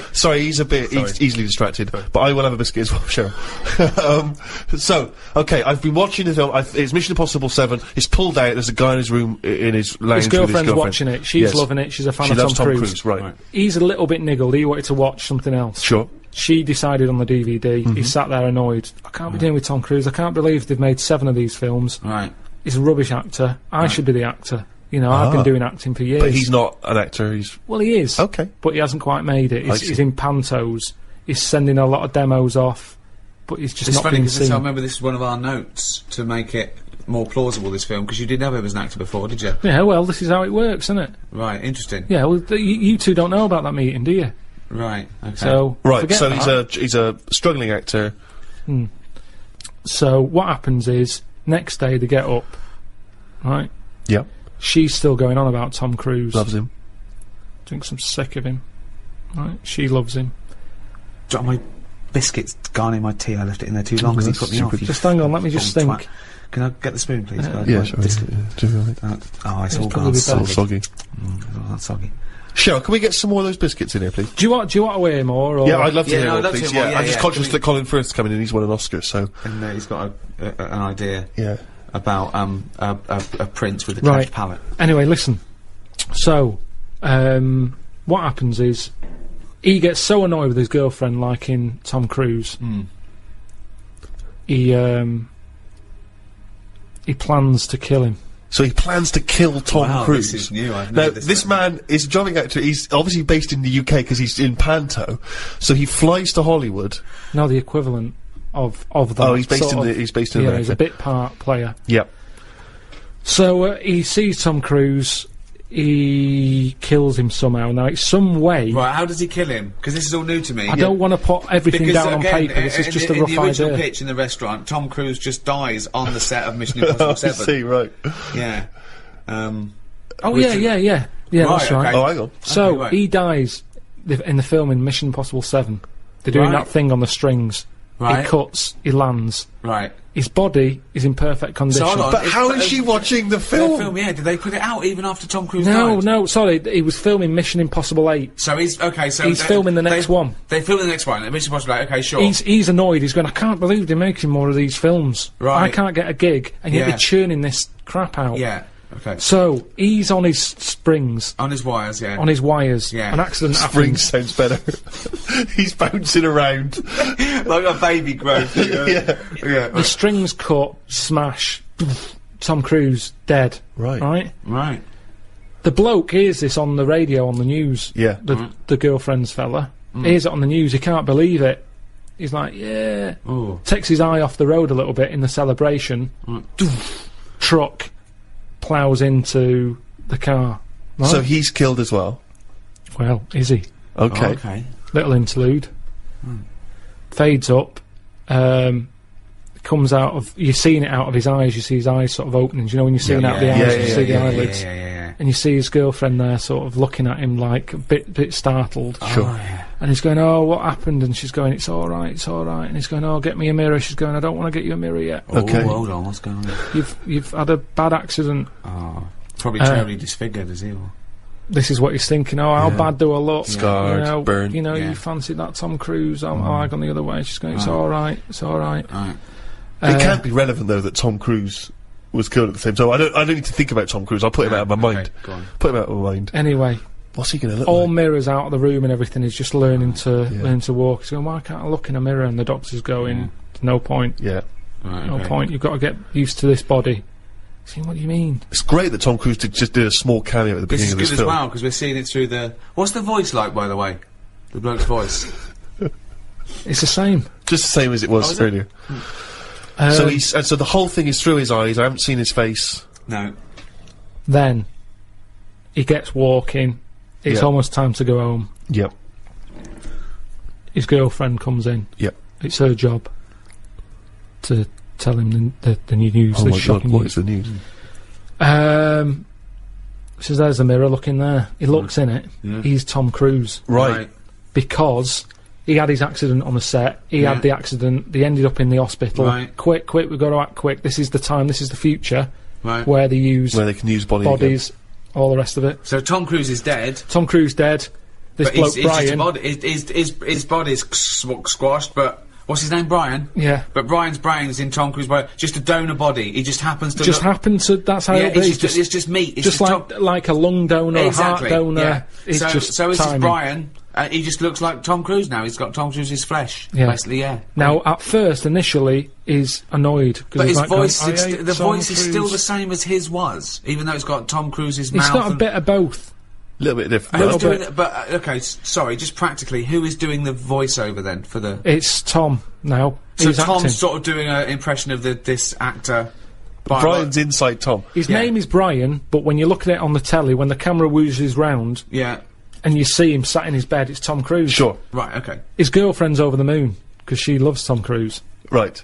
He's gutted because he couldn't stand him. He can't stand the films. He's thinking, Yeah, oh, but he must be thinking, I look like Tom Cruise, one of the most loved actors of his generation. No, And he's you'd also a think good-looking so, bloke. but he's not because he's in shock. Remember, Right. he was expecting to see himself, and when he looks in the mirror, he's Yeah. seeing No, it must someone be else. shocking. Yeah. So Also, the voice. he's going, "I can't stand this," and she's going, calm down, you'll get used to it." I don't want to get used to it. And she's sort of saying, "Look, you're alive. Right. Stop moaning." Yeah. Brian. Stop moaning, Brian. She's calling him Brian, I assume. She says, And yeah, Tom Cruise just had a sort of donor card that allowed his body to be given away, did it? Yeah, it's the future. Right. This is 2013, Steve. Things have changed. Clearly. Right. What's his but girlfriend's name? Claire, Claire and Brian. Okay, great. Just a different body, just a slightly different look. All Just right, like so he's seen that he looks like Tom Cruise. He's shocked, but he's getting used to it. he doesn't look like him. He is him. Okay. No, right. he's not him. He's Brian, isn't he? Yeah, but to most people, it's Yeah, when he he thinks- leaves the hospital. They go, all right, Tom. I thought you were They're all dead. going, it's Tom, and he's going, Really? "Oh, yeah," and he's going, "Oh, I knew this would happen, it's doing me head in." Are there paparazzi? Do the paparazzi No, think it's Tom? no. there's Let no him pap- explain. Sorry, Rick, because you so heard this. I want to weird, hear though. this story. This is weird though, because so he looks like Tom Cruise. So he wheels out, he's in a wheelchair. Okay. He's going, "I'm sick of this." The other patients are going, "Tom, I thought you were dead." And he's Yeah. going, Right. yeah. And he's annoyed. He gets in the car. He gets out there right, and he sees a poster up on the side of the road right. for Mission Impossible 8. Hold on, though. It's finished. I thought he died while they were filming It's not finished. But now, these days, he's shouting about films before they're made. Okay, It's like Lord of the Rings, isn't it? Yeah, they're going, Lord of the Rings is in the making. And they're going brilliant and all the hype But and they put everything. a poster up even after... Seems premature. No, the poster was already up. That They haven't seems put it up. premature given that a well, man coming- died during the production. Doesn't matter. I've taken the posters down. No, but it's then I all- don't work in Hollywood. Right. So the poster's up there and he sees it as he's in the car driving past. Yeah. And he thinks, that can't be finished. That makes sense, yeah. They both look at each other. This is your chance. You wanted to be an actor. This is the chance. Yeah. Right. Go back to the studio. So he goes in. Hello, you don't know me. And they go, oh, we think we do. And they go, no, you don't. I'm Brian. Tom Right. died on your film set. Well, they must know that. They must know that Tom Cruise is died. dead. Because his family must have been All right, notified. if you want to, it makes no difference. We can tweak the script. Right. You have, because before he was a plumber, by the way. It was a plumber who was turning up going, I'm going to finish Mission Impossible 8. So that was the I'd much prefer that.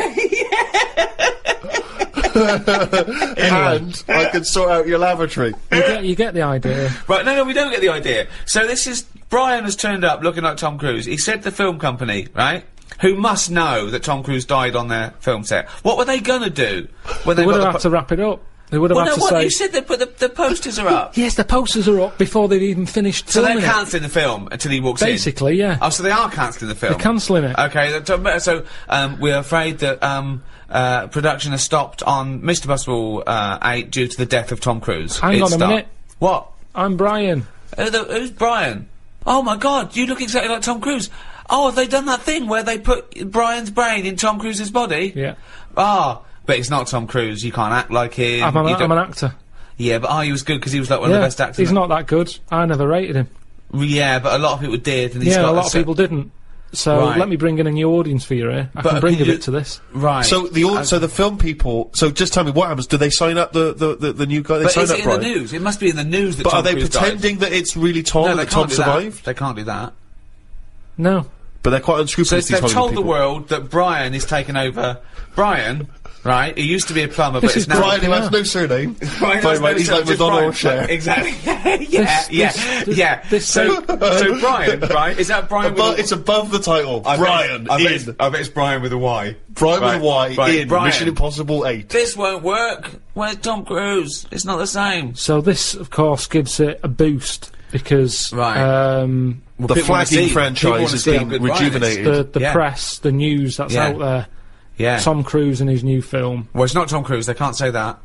Well, it is though. When you look at him, you go, "Oh, it's Tom Cruise." Well, no, you got to say a bloke that looks like Tom Cruise. The body in of his Tom new- Cruise. Yeah. The acting ability of Brian. In a new movie. Mission Impossible 8, starring the bones and skin and stuff of Tom Cruise with Brian's Oh, brain. forget Do it. you like Tom Cruise's face, but not his acting? And you'll enjoy Mission Impossible 8? Can't be bothered.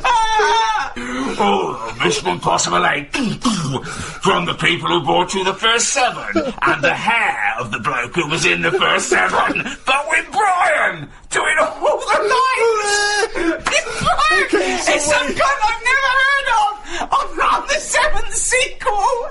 No, wait, sorry, I really want to hear the ending of this movie. Please let me ask questions. You had your chance to ask him questions. Right. So where are we? In a sort of 90-minute running time of a movie, where are we now in the film? Are we about two-thirds of the way through? We're close to the end. I'd Okay, say. so close to the Mission end. Impossible 8 has been made. So what's the end of our movie? Not of Mission Impossible 8, but the movie you're making. What's the ending there? Do we ever get to see him in Mission I think, Impossible 8? yeah, but I think what happens is he becomes the person who he never liked, Right. and it's. I just want to get across the moral that who are we? Are we the people in our body or the people we look like? What's important in life? Is it the way you look or the way you think? And he changes because he looks like Tom Cruise. He becomes the man he never liked. But you see, to me, just from the outsider's point of view, even if I was to accept all the other premise of this movie, which is clearly horseshit, what would have been more interesting is that they don't tell the world that it's a new guy, that they tell the world it's Tom and that they've brought him back to life. He'll have that. That seems more interesting because then there's tension. They're lying to the world, and this guy, he's getting the glory that he always wanted as an actor, but he's lying, and that's a more interesting tension. Is he going to declare, actually, I'm not really Tom, I'm Brian, I've been lying to you all, and that seems like a more interesting dilemma. Instead, we've brought back the walking corpse of Tom Cruise with another man's mind. I mean, but I think if the whole world's accepting of that, no, but you do want to see that. I think a lot of people would just want to see it for that morbid factor of my God. Yeah, but this is. You mean they want to see your film because of this morbid factor? Yeah, this is a fiction. This is a fiction. This didn't really happen. You mean the final act of the film is us seeing Mission Impossible 8, starring the real Tom Cruise playing just his own cadaver, and, I mean, it's an Oscar-winning performance from Tom. I don't know how he's keeping in check who he is. What's his girlfriend think of this? Who's? Brian's. She's loving it, isn't she? Because she always liked Tom Cruise. She's over What did the moon. Brian look like, just out of interest? He's just sort of an older looking. Well, who would play him? Who would play him in this film? Probably. It's got to be American. I'm not that. What's his name? The bloke who was in Cheers, probably. Ted Danson. Ted Danson. So Ted Danson is Brian. So right. This is so confusing because Ted Danson's supposed to be someone that we've never heard of, even though he's Ted Danson, and Tom Cruise is playing himself, the famous actor Tom Cruise, who is now inhabited by Ted Danson, who's not Ted Danson. Ted Danson. Ted Danson as Brian. Ted Danson as Brian. As Tom Cruise, as Ethan Hunt in Mission Impossible 8. Wow. So, have you got a title yet? No, I just wanted to know if you're in. Surely the wife of Brian. The wife of Brian. Who's played Claire? Well, I'm up for you. You know, that's why I've come to you. I thought There's you'd an know. obvious suggestion. Rebecca De Mornay. Okay. Yeah. She is so hot after The Love of a Brain or whatever it was called.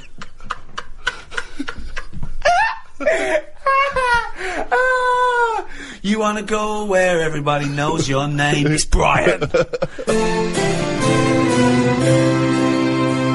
Well, that's about it for this special free guide to in aid of Red Nose Day, Comic Relief. If you have enjoyed this, or even if you haven't, please make a contribution, big or small, to Comic Relief. You can visit rednoseday.com to do that. We'd appreciate it. Little Richard Curtis would appreciate it. He's definitely going to get an OBE at some point, if not a knighthood. Yeah. Give him both. Carl, look at it this way.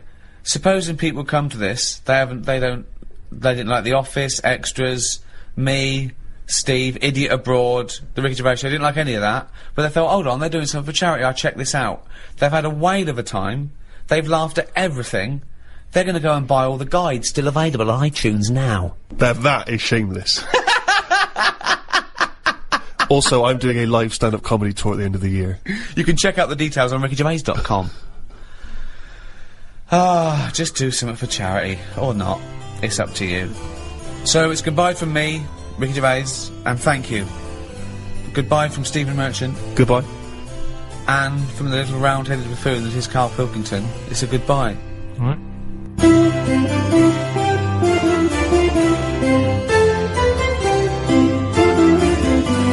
And a big thank you to Positive Internet. Those guys make these little free podcasts possible. Good guys. The Flaming Lips. Yoshimi battles the Pink Robots on XFM 104.9. I'm Ricky Gervais. With me is Stephen Merchant and Karl Pilkington. Good morning. I'm going to be honest, I'm going to own up straight away. I've done very little work towards this show this week. I'm a bit busy. You surprised me. Yeah. So I apologise if it sounds a bit sort of... Thanks for being honest, though, Rick. Well, no, I don't want people to go, oh, no, that was a bit shoddy this week. I hope it's not going to be that every week. Yeah. So it is because I've done very little preparation. Okay. So... Right. You know, whereas normally... You'll probably have to help me out. All right. You have to do some of the work. Carl, you might have to help us out a little bit as well. I don't know, but I mean... Because I know Steve's done nothing towards it either. So... The onus is on you a little bit here.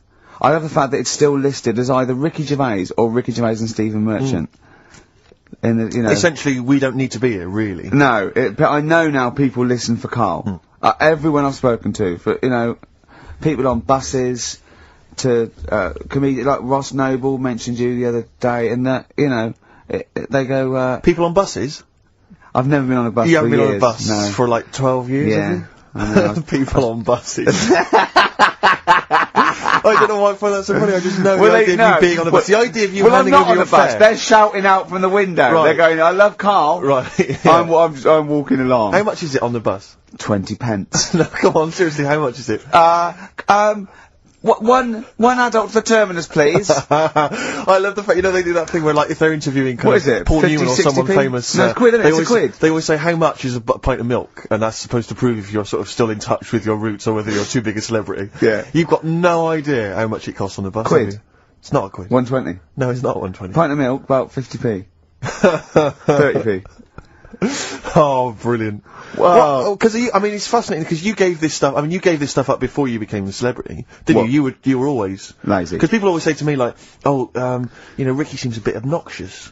Who says that? Well, no, they say, you know, Who comes up to you and just says that? The guy on the tube did it. I swear to God, he came up. He said I was watching an interview with Ricky. He said he's not a nice piece of work. I went, well, I mean, he said, no, I've got friends like that. You know, and it's like they're always talking, they're a bit irritating, you know, and you sort of let them off because they're your mates. But I was going, well, hang on a minute. He went, Well, no, fair enough. two things, you know, it's sort of my job talking, and being interviewed, essentially you do have to talk. yeah, So yeah, if about that's- yourself. If that's his only criticism, then I'm not too bad. No, he didn't think you were funny either. So. In fact, he had a whole list. Was it- Well, I say a list, a petition. It wasn't Dickie Anderson, was it? It wasn't Richard Anderson. I hope he's listening. He's our biggest fan. I'll tell you what, Mock Turtles need a remix by Fatboy Slim, don't they? Mock Turtles, it's Yeah. a great tune, but I'd like to hear it remixed. Yeah.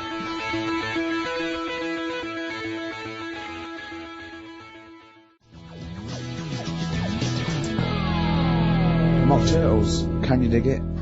Remixed by Slim. Yeah. Yeah, XFM 104.9 on Ricky Gervais. Steve Merchant, Karl Pilkington. Ooh, stuff to dear, do. what's going on? What's Stuff been to happening? talk about and that. What's been going on? Before you came in, you saw it, didn't you? That experiment I was doing with the... An experiment? Yeah. Well, all I know is as I walked in the building, I passed the little kitchen area, you were hitting Karl on the head with a tin tray. Didn't it make a good noise? It was a great noise. But I'm interested to explain more about the experiment. 'cause- Well, I wanted to see how hard I could hit him and make it resonate, right, before I either caved his skull in, or, Right. you know what I mean? So, you had to hold it quite loose, Okay. so it could, like, vibrate, but you had to grip it hard enough to give it a good whack. Right. And his head's brilliant for hitting stuff on. Is it? It is perfect. 'Cause Karl, it's like could we recreate that moment a bit later on the radio?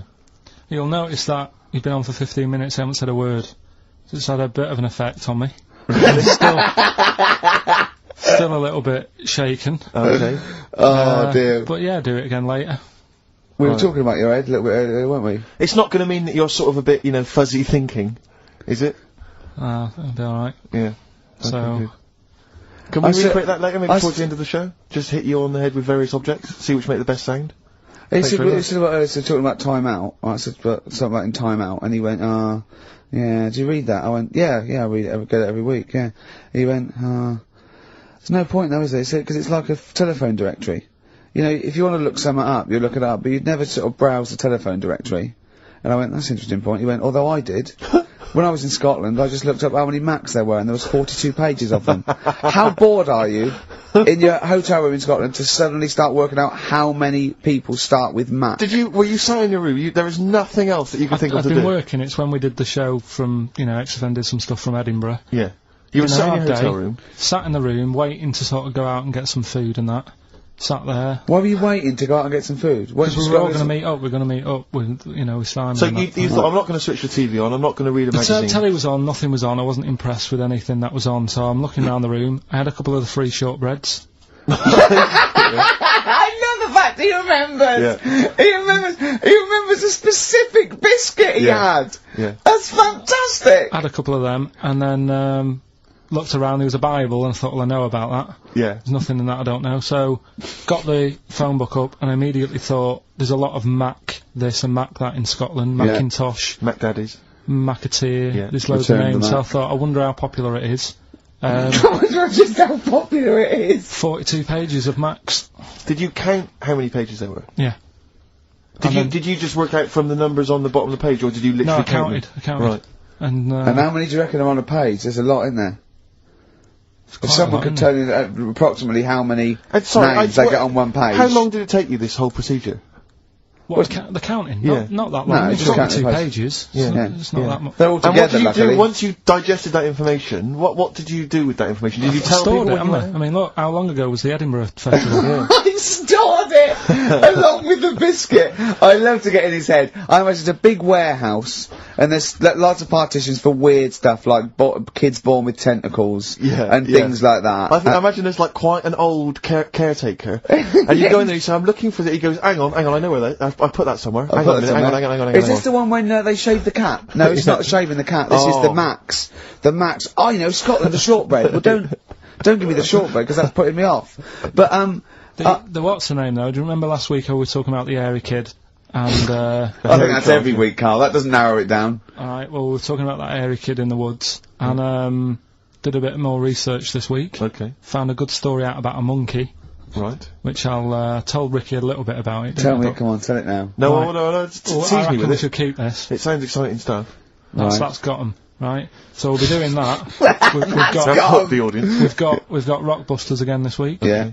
We've got Do We Need 'Em? Yeah. What Right. are you trying to get rid of this week? Cockroaches. Right, No, good one. I can't think of a reason to keep them. No. Looking into that, well, I sort the matter out. That's coming up. Excellent. We've got I'm teaching you some more stuff. Oh, yeah? Yeah. He phoned me up today. Yesterday it was. You know, he's been researching, like, educating Ricky. He said, what do you want to know about? I don't know. He said, you interested in space? And I went, yeah. He phoned me 3 hours later. He went, no, nothing about space. I went, what? He said, I couldn't find anything interesting. I said, you couldn't find anything interesting about space. Yeah. It's big. It's pretty interesting, Carl. He went, It's big, but there's nothing there. That's it's like the Millennium Dome. oh, So God. what I'm looking at, right? But no, wait. He said, is there anything else you want to know about? I went, alright, I went, anthropology. He went, what's that? I went, study a man, I sent a man. He went, like what? I went, like, our roots from caveman through and all the, he went, and I said Australopithecus, Neanderthal. He went, well, you know all that then? I went, no. He went, right. He went, do you want to know how a lung works or something? How a lung works? And I said, well, tell me how a fridge works. He went, oh, I said, it's just the gas, isn't it? I went, brilliant. I went, tell me how a microwave works. He went, I know. I said, fella walking past in a laboratory with a bar of chocolate in his pocket, went past some sort of ray thing, it melted it, and he went, hold on. That's it. That's explained to me how a microwave works. Right. So today we're doing sort of medical-ish type things under the banner of colon. Then educate me. Oh, God. Do it again. Colon. Then educate me. Brilliant. Brilliant. So that's like go on then. So Yeah. colon.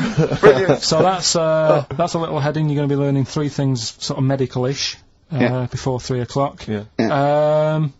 Is that it? Yeah, do you want to, Pretty much, yeah. a bit of suede? Go on then. How many O'Reillys are there, do you think, in Ireland? Little task for you.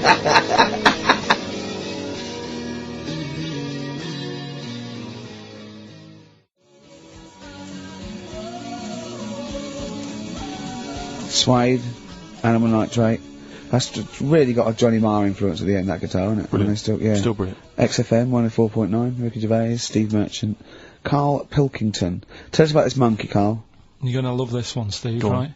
right? So last week we were talking about how, like, a lad left his family because there was problems at home and that. He went and lived in the wood, he got airy. Right? No! Leave it there, Rick. We haven't got time to go into Right, it. so... That's what happened. And that's what happened. He lived with the monkeys, he went airy. That's Anyway, what happened. That's what happened. looked into some other stuff about, like, airy kids and all that. Yeah. Came across this story about a bloke, right, who worked in a zoo, Oh dear. right? So, Trouble's brewing. loving his job and that, but it's quite a lonely sort of job because you don't see many people, you're just dealing with animals all the time, right? So, anyway, he gets a bit pally with a monkey because it's the closest thing to a human. Well, that ape is. Right. Yeah, but you can't really go that close to apes.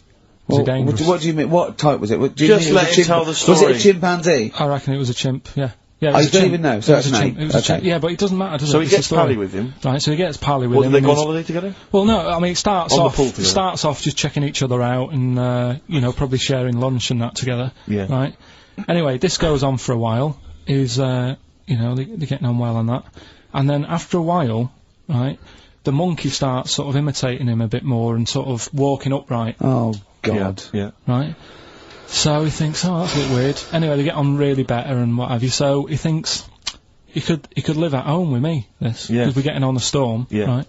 So he takes him home, and before Is you this know the it... beginning of Beneath the Planet of the Apes? I think it is. I think you've seen this on video. I'm worried, because he's already imitating him and they're moving in together. I'm thinking it's maybe a bit like Single White Female. Single White Zookeeper. Oh, brilliant. Right, so Go on. anyway, so it's moving in, and it's getting used to sort of the normal human life. It's having a cup of tea in the morning. Yeah. PG tips. As a... it finishes the day off with Oh, dear. Finishes the day off with what? It with does, a it doesn't little have him brandy. move a piano at one point, He does he? finishes the day off with a little brandy. Yeah. He pours himself a... Is he wearing a smoking jacket? I'll tell you what, Carl, you're Listen, a maniac, listen, mate. no, this is why it attracted me. It's amazing, right? So he's having his brandy and that, loving his life. Next thing you know, he sort of, I don't know if he loses it or he gets shaved, but the top half of his body is Becomes hairless, hairless. right? Apart from his head, right? So he's got a nice. So it's the opposite of the kid. Well, Yeah, this is what well, I'm saying. that would happen. Right? Well, hang on, but so you don't know if You he don't was even shaved know. or if it's How dyed? did it say? Then the hairless. What? I'll bring it in for you, the story, and then you All can right, well, see if okay, I've gone keep wrong. going. So anyway, so Wow. so this is going on, and he's having a great life. Then the zookeeper starts getting a bit annoyed because he's having a better life than the zookeeper. The zookeeper's in the zoo. This is such So the rubbish. zookeeper's still got to do a day's work. The monkey's at home, he's partying. Well, he's it got gets his to a other point when he chipmates says, round. "There's no point you coming in to the zoo because the whole reason of you being there was because you're being kept there." Right. And he didn't want to bring the memories back, so he said, "You stay at home." So You are you're talking such. Just let him finish. God, I don't know if I can sit here and listen to this drivel. Let me. I'm fascinated. it's It nearly sounds over anyway, amazing. right? It sounds extraordinary. Carl. So he's walking upright. He's having a tea in the morning, finishing the day off with brandy. Gets a bit out of hand. Only tries it on with the zookeeper's wife.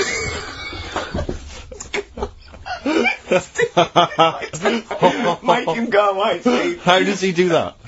Well, because he's around humans a lot, he becomes a bit of a charmer. And But what is it that he could do to seduce her? Pick fleas out of her? he didn't say. He's but- built. He was built. Yeah, it's well known. So what Listen. about that? What do you mean? What about it, Carl? It's obviously not true. It's obviously not true. This wasn't on the internet. This was in a book. So it's not a quick joke and just put it on a website. This is in a book. I don't understand how the I monkey... love that he becomes a charmer. He's got better taste in brandy. Exactly. And he, that What is- was it that he was doing that seduced her? I don't know. Maybe because he was at home more than the zookeeper was. But what would he be doing, I Carl? love the fact that- He's not going to be talking with her. They're not going to be playing like Trivia Pursuit. Maybe she liked the silent type. It didn't go into that. It just said that's when the trouble started. Carl, play a record. Alright. Is that what Suzanne did when she brought you in? Talking to the songbirds yesterday. It's just the way I'm feeling. Feeder. Just the way I'm feeling. XFM 104.9. I love that. Carl, you're panicking. You've just remembered a song from your childhood, and I don't know what you're talking about. But, I'm gonna give out a number. Please take this number down if you can help, Carl. It's 08700 800 1234. Right. I'm not that bothered. We were talking about a track from the 60s, Yeah. Mighty Quinn, Yeah. and it was on the same compilation. My dad had a tape in the car, and the tape was always on in the stereo thing in the Yeah. car. And I used to sort of sit through all this stuff I didn't like, but knowing that coming up soon was a song about a monster with purple eyes. It wasn't monster Puff the with Magic purple Dragon. It wasn't that. A monster. There must be something else about it that give people Do a you clue. remember a chorus or a few lines? It says something like it was a one-eyed, it had big eyes, purple, and it eats people or something. The Big Eyed Purple Eater. Wasn't there a song called something like that? The Big Eye Purple. And it was a hit, was I'm it? sure there was. A song which is something like the Intergalactic Purple Ear or something like that. It's a novelty song. Rubbish. What, by the Bonzo Dog? Yeah, it's that sort of thing, yeah. I'm sure Well, if you know what Carl... Look, the telephones have gone mad! Yeah, well, we'll find out in a bit. I mean, I'm not that bothered. I'm not going to buy it. It's just that we were talking about songs and that. It'll be good to know who it was, but... Yeah. Right, Rockbusters. Okay, now how long, where did you get Answer the the phone. What, do you want to just answer Well, that? answer the phone, so just answer the yeah, phone. see what it is. Just see someone's... Hello?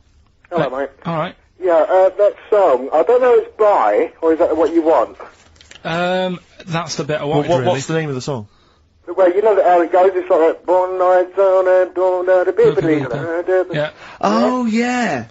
Sorry, I don't think you've helped much though. You can't remember what it's called or who it's by. Well, no, I mean, I know the tune, but that's about it. But he's It done seems well. to me- Steve, yeah, he's done well. He's given up his spare time to call in and sing us a song. Don't diss him. Rick, I'm concerned he's just only marginally remembering it more than Carl It is. was actually in, I think it was in the Blob, no, it was in something like the Blob, actually. I think Steve McQueen was driving away and it was running in a sequence. This is so very familiar. See if thanks very much, mate. See if we can get a title off someone. And XFM. Hello, yeah, I know the name of that tune. Go on. It's the Purple-Eyed People Eater? Yeah, that sounds about right. And who's it by? Yeah, well, I'm just at work and, Who is it by? It came to my mind. Do you know who it's by? I don't know who it's by, mate, sorry. This is not enough information. I wouldn't phone in We if I only didn't had half ask the them as information. well. We asked them just what the tune was. But I want someone like Paul Gambaccini to call in. He knows what chart position it got to. Okay, right. Right, Thanks I very don't much. think this is enough information. That's two people. The thing We've barely is, got if any you know the information. title, we can put it in the internet, can't we, and find out who did it. Yeah. That's full of Brilliant. information. Well, thank you very much for no, calling that's in. good. I don't know why they bothered, frankly. Right, listen. Sorry, Rick, no, I mean, I just think if you're going to bother to call in a radio station, You're have the facts. You're Have so all the facts you have. He hasn't got the facts, and he runs the radio station. He doesn't run it. They keep him here like a mascot. He's like a pet, isn't he? They have him running around the office. God. Now listen, it's Rockbusters. I've got the prizes here. Rick, I'll be honest with you. I mean, we've given away some shoddy stuff in the past. This But is it's the worst absolute collection. tat, is it? This is really scraping the bottom of the barrel, Carl. I mean, Let's hold on. The how phones many are going more of mad. these can we give away? If you're still phoning, hang up because we're not going to bother anymore. We really sorry about that. Maybe email us or something. How many of these can we give away? Rick? Look at that. It's only Fools and Horses. The It's video. the Christmas special from not this year, the year before. Yeah. I mean, we have given away so many of these. I imagine there's charity shops throughout London. Throwing them these away. in. Yeah, throwing them away. Yeah. So we got that, dear. and if you didn't watch it, if you weren't one of the 20 million that watched it. Blue-eyed, fat-legged, purple-eater people. If they had a big and they had a big boo. It's something like that. And once again, the best chill-out album ever, with, it's pretty much rubbish. It was a big boo. Actually, no, the songs are okay, but Purple-eater. it's just basically a collection of songs you might have heard on adverts. So enjoy that. Oh god, this one again, the best air guitar album in the world, Volume 2. This is no longer an entertainment show. This is three people chatting to each other now and again. Sometimes we remember it's going out. Sometimes we just take a call for our own amusement. I mean, It's the same price again. guy- It's the David Attenborough compilation of DVDs, which I'd be very surprised if actually makes it to you. I imagine someone here will have had that long before we post it. Oh dear. There's a T-shirt in here. This is- XFM 104.9. You get sent a lot of Just crap in case you're wondering T-shirts. what you're listening to. You're This listening is to. this is a What is Quicksilver that? T-shirt. What is That's that? fine. What T-shirt is That's that? a T-shirt made by the Quicksilver people. So if you're a bit of a surfer dude, and by the look of the size of it, you're a midget. You can't say midget. You're welcome to it. And this is, I think, the piece de resistance, Rick. I mean, What? because you know the kind of fans we have. They're pretty cool cats, pretty Yeah. groovy guys. Yeah, yeah. So I imagine they'll be loving on DVD Doctor Who, the Aztecs. That's one of William Hartnell, the first Doctor's classic episodes on DVD. God. There. You know, Rubbish. That's rubbish, Carl. Those prizes. you- I'm ashamed to give them away. Carl, frankly. you know our mate Johnny? He's a Doctor Who fan. Yeah. Do you remember, he bought, the Doctor Who magazine, and he went, to the toilet, and Steve got post-it notes and put geek on every page. And Johnny opened it on the tube, right, and it had geek and everything. And Johnny bought in the new Doctor Who magazine, I think this week's or this month's, right? And they've done the perfect Doctor Who fan, right, what the geek is, right, and it looks exactly like Steve. Alright, don't ever go, Rick. It does. And, I'm going to try and put it on the website. It's amazing. It's got your hair, glasses, it stands like you, it's sort of dressed like you, and it's only, it's hilarious, and he was, I mean, I'm insulting you now, it sounds like an insult, but if you'd see it, you'd laugh. Play Well, Rockbusters, right? Yeah. Right, here we go. Just a little bit annoyed. Just, 3 clues. We've lost all the energy in this show, haven't we? Well, I can't get over that insult. I'm just a little... No, Three. we did though. It just came sort out, no, of I can be honest with things, you, Rick, it 3 came out left clues. field, I wasn't expecting an insult. No, And, but I I think thought there it was a is. sense of camaraderie on this. No, I'll bring Just it in, email and in, you'll see what I mean. Right, play a record, I'm ricky.gervais@xfm.co.uk. just annoyed, I can't What are we listen to doing? Rockbusters I'm clues. just reading out the clues. Should we put this, let's put this one in for the Sony Award. Let's put this show in for the Sony Award. Play a song, Carl, because I need to discuss things with him. I've talked before about him Edit slagging it me down, off. get this down to 3 minutes, it'd be a great Do show. Rockbusters in a minute. XFM.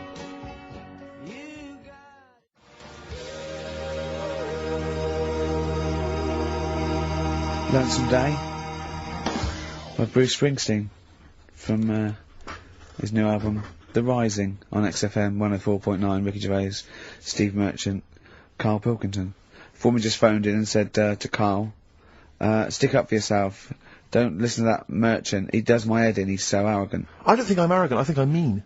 Yeah. I just think I'm sort of objectionable. I don't think it's arrogance. I think it's No. sort of nastiness. Yeah. I'm just not a very nice person. But believe me, I'm not arrogant, I think I'm pathetic. We've had a lot of emails saying, could you bring back White Van Carl? Oh, yeah. Which is that section of the show where we ask the questions that the Sun asks Someone various else. random punters Yeah. of Carl. But sadly, recently they've got very politicised and very kind of, basically a little bit depressing. So there's not really anything appropriate. But I have trawled the papers looking for other questions posed in other sections of the Sun. Good idea. I was just looking here at the Dear Deirdre section, which is the sort of problem page. I don't know what your views are on I'd this. love to see Karl. Oh, God, can we get him a job? As Just an agony. ask, oh my God, that would be amazing. Right? Well, here's one. I'd like to see your view on this, Carl. I'm a happily married 42-year-old woman with 4 kids, yet I've developed a huge crush on pop star Darius Dinesh. Yeah. It sent my hormone levels through the roof, and Yeah. last night I woke my husband up at 4 a.m. for sex. We've been married for 20 years and he can't believe his luck. Recently I've been having I wanna go to I'll stop you there, why are you telling me? Right, carry on, sorry. Recently, I've been having erotic thoughts about Darius morning, Sure. noon and night. Yeah. I haven't felt like this since I was a teenager and mad about Donny Osmond. My husband is amazed at the change in me. We had sex twice last night and again this morning. Again, why are you telling me this? Yeah, go on. He's just boasting. This is not a problem. It's Yeah. not a problem What's here. the problem? No problem, just wanted to tell someone. Thanks very much. I watched Darius on TV last night, and when my husband came home, I dragged him into the kitchen and we made mad, passionate love. Right, they did it then, twice last night, once this morning. That's 4 times. 5 times she's mentioned it so far. Yeah. She's doing alright. My husband, this is a great bit. My husband thinks it might be his new moustache. Or that I'm going through the menopause, but I You know were thinking different. of growing a moustache? I was Do you thinking think of it would growing a change your moustache. luck with the ladies? I love the idea, that's what he thinks it is. He's telling his mates in the pub. You She's should gone grow mad with for these. me. Grow The with old these, Tom right? Selleck. 5 times in the last 24 hours. Hooray for sexy Darius. So, what do you make of that then? What are your views on that? Hold on though, if that bloke is reading that paper, that narrows it down It's a gotta bit. be, yeah. Who else did he know? His wife likes Darius, he's had sex 5 times that night, and he grew a new moustache. He's thinking, I wonder if that's me. Maureen. Yeah, go on. But what's your concern? Because I'll tell you what her problem is. She's worried that, the reason that she's now kind of overly excited and she's having this great sex with her husband is because she's actually fantasizing about someone completely different, younger. She's having these wayward thoughts, isn't she's a bit concerned about that. What's your concern? What are your thoughts? I reckon she's going to start shoplifting soon and coming out in hot flushes. Go on. Just, they're both happy, aren't they? He's getting what he wants. Uh-huh. She's happy. I'd say, yeah, whatever, get on with it. Do you think that she Brilliant. should confess? She wants to be honest with him. I wouldn't, because not that many fellas like Darius. Right. So, if you're sort of thinking, oh, she'd rather have him than me, I don't What do you it's think gonna Darius would think of this? work. He'd probably be happy with that. I mean, if What would you it do said if in you, there, what would you do if you got loads of phone calls, right, from, women going, Carl, whenever you're on the radio, I just have to do it. I just have to do it. Your voice makes me... I'd say, right, well, it's alright. I'd be happy with that. Would you? Yeah. I mean, just in case anyone is doing that. What would you do to sort of like egg them on a little bit to help them out? What do you think? What sexy things would you say? What do you think is your quality? What do you think people would find, you know, pretty horny about you? Is it your sort of mank wine? Do you think that? Just say this, London shit, innit? I think say that, but you know, London, it's not that good, is it? Like I think you've done it there. So that's say something quite sort of sexy though. Say something like, you know, well, I love to love you. Say something sexy. Say that. No, say something sexy. Sue answers to me, you know, do you love me? I go, yeah, you're all right. Job done. The thing is, I know that's true. Yeah. I know that's true. That's brilliant. But because one of the things that Deirdre says is that she's wondering if this marriage is going a little bit stale and needs to be freshened up. They need to give a new spice, a new spin to the marriage. What would you do? What advice would you give to spice up, you know, something that they've been married for quite some time? Get him. I think get Darius, all Darius things. Get David Snedden's new video on the telly. What do you reckon, though, Carl? Just treat them. Do you know what I mean? Just surprise them now and again with stuff. That's what I do. It's what you got those condoms, didn't you? That you got too far. So hang on, what? You've never done that? What? You've surprised Suzanne with what? You know, I've like. You stood behind the door and shouted at her when she comes in. Don't drop the jelly. Yeah, you know, just the usual stuff. There was some free chocolate delivered to work the other day. I took her a bit of that home. Nice of you, that's really thoughtful. She didn't like dark chocolate, but I said, well, it's a thought. So, I had it. But, you know you often benefit from any gift that you give her. The chocolate, the meal, the condoms. There's always something in it for you. Yeah, there is. I love the idea. She's got bored with a Christmas present now, though. What, the condoms? Yeah. Or the food that she ate. Oh, the condoms. Right. Yeah, she's got tired of filling them with water, throwing them at the passing kids, or putting them on her head and inflating them. I love the idea of asking problems. What do you think of erectile problems? You know, that Pele advert, he goes, be careful, we haven't got erectile problems, call this number. What would you do if you're impotent? What would you do? What's the advertising? Just saying, like, you know, if you can't, you know. I haven't seen that. Yeah. Why have they got him doing it? Well, he used to, you know, he used to be able to keep it up for hours, the ball, and... Yeah. What would you do if you... To advertise that? No, if you suddenly couldn't get, you know. What would you do? I don't think it'd bother me now. I know you're 30! What's wrong with you? You're talking like you're an 80-year-old. Yeah, but do you know what I mean? You sort of been there, done that now. It's like the boxing and the dancing that I did. It was good as a kid, and now it's like, take it or leave it. You need to write to Deirdre!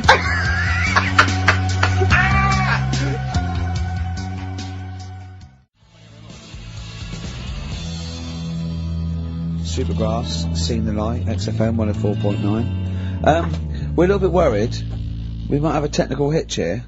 We've had no emails, and usually we get loads and loads. So we're worried it's us. Can someone send an email? Yeah, just a test email. Yeah, but we won't know if they have or not. They might just be ignoring us. No one might be listening, Steve, so this isn't proof.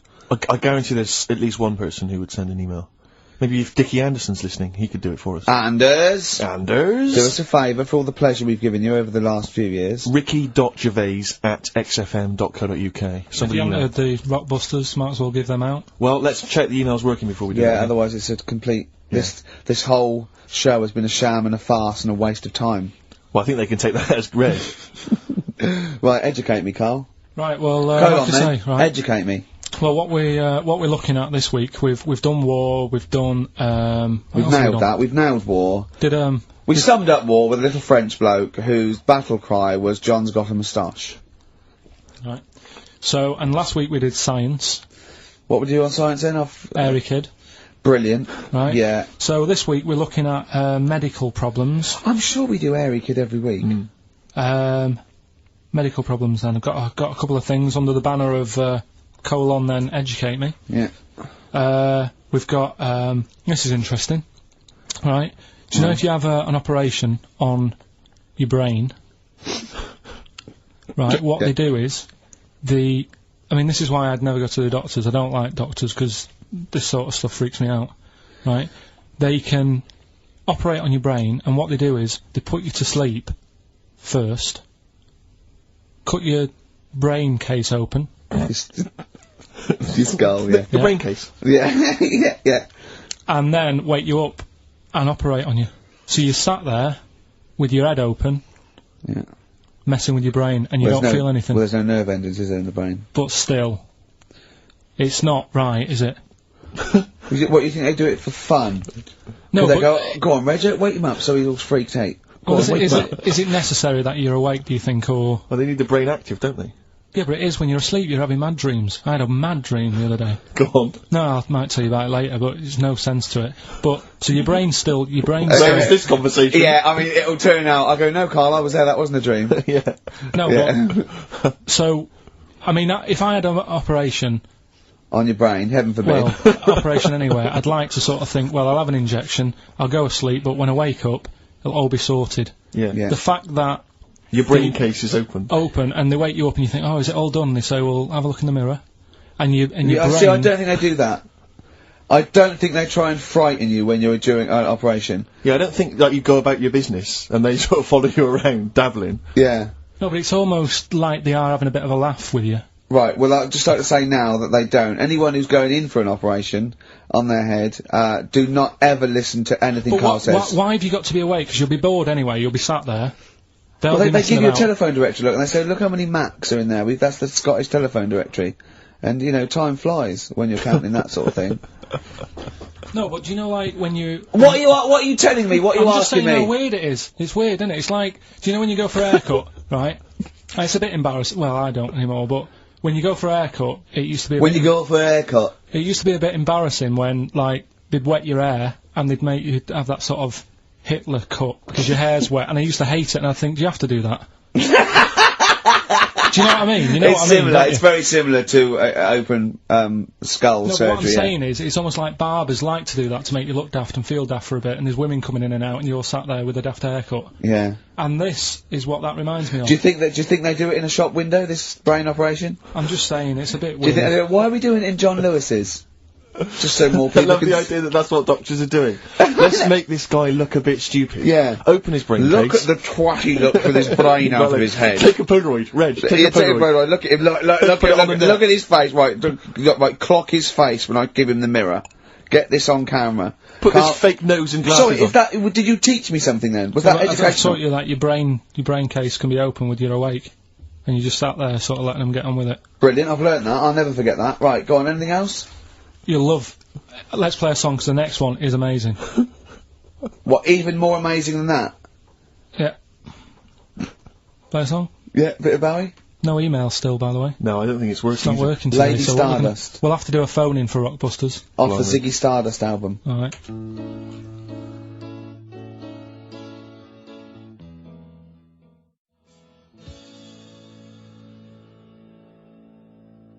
Bit of David Bowie.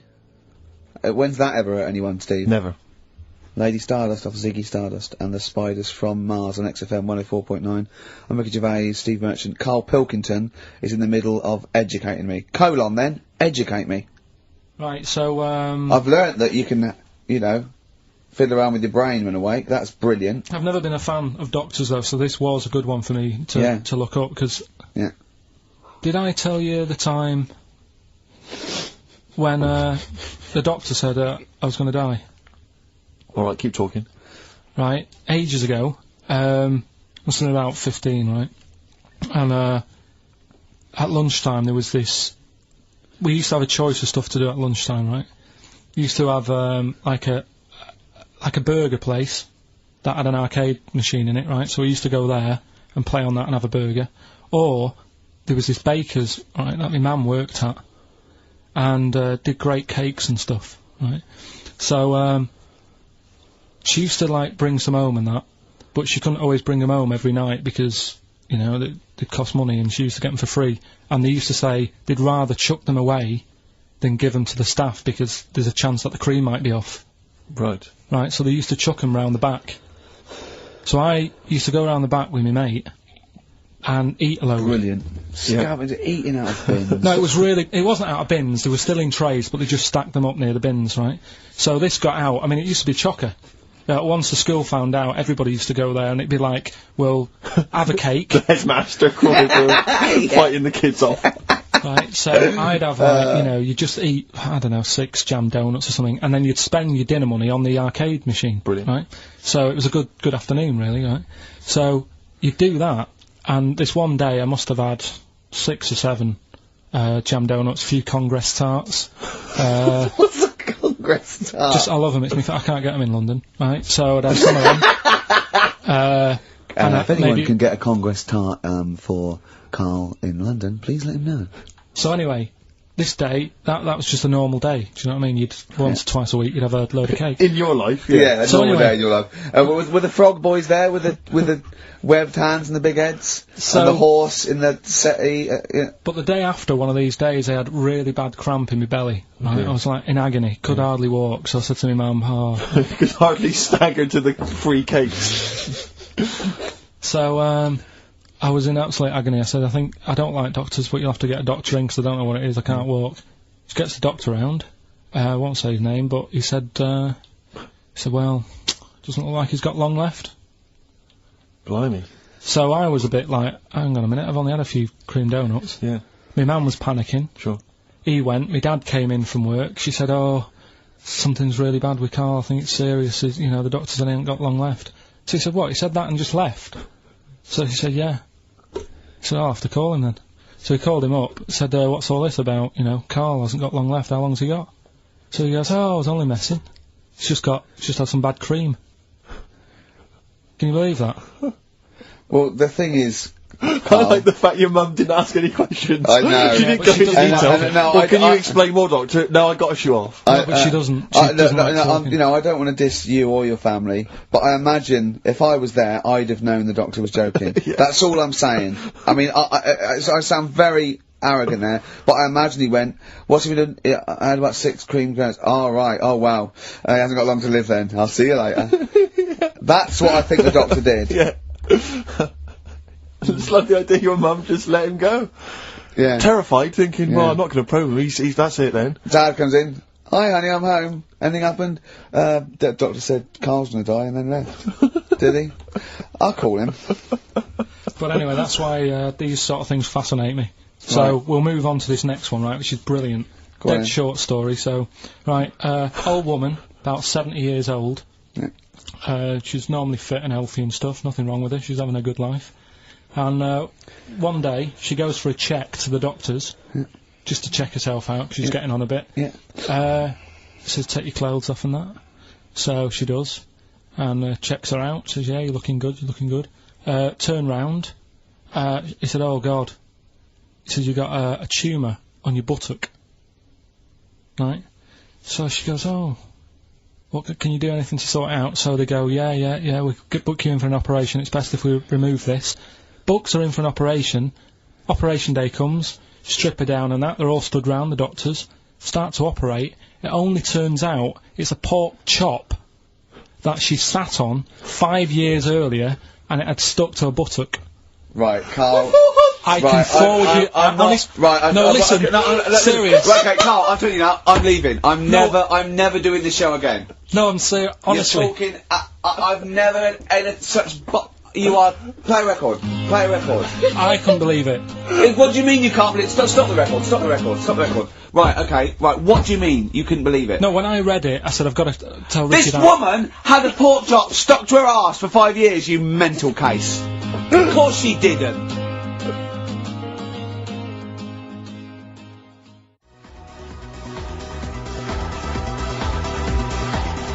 Syntax, Fry, XFM 104.9, Ricky Gervais, Steve Merchant, Karl Pilkington. Right, get off. Right, what you got next?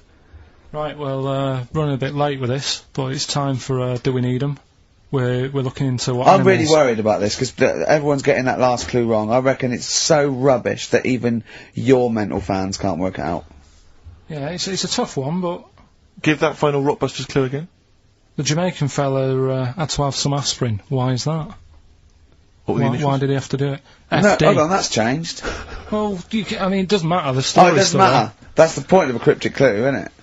Oh, do. What have you got now? Right, so we're looking into animals that we get rid of. I've spoken to someone about snails, I've spoke to someone about jellyfish, and that, and looking at cockroaches today. Right, now who's the expert? It's a woman called Jessica Marshall. Right. Does she know that you're going to play this on the radio? Well, I called up, right, in the week and said, can I talk to someone about cockroaches? And she was like, is that Karl? She knows who you are. Yeah. Right, so she already knows maybe your angle, your approach. Yeah, she was And up for it. she's an expert, she's just not just some random person. No, she works in a museum, a good museum. I said I'd give it a plug. It's the one near Knightsbridge. It's got dinosaurs and that in it. It's worth seeing. What, And this Natural is History her. Museum? Yeah.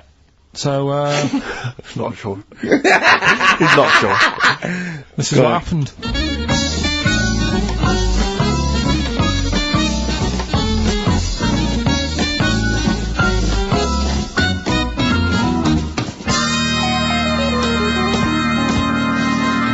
Now, what I'll do, I'll tell you as much as I know, and then you can fill me in if I'm right or wrong.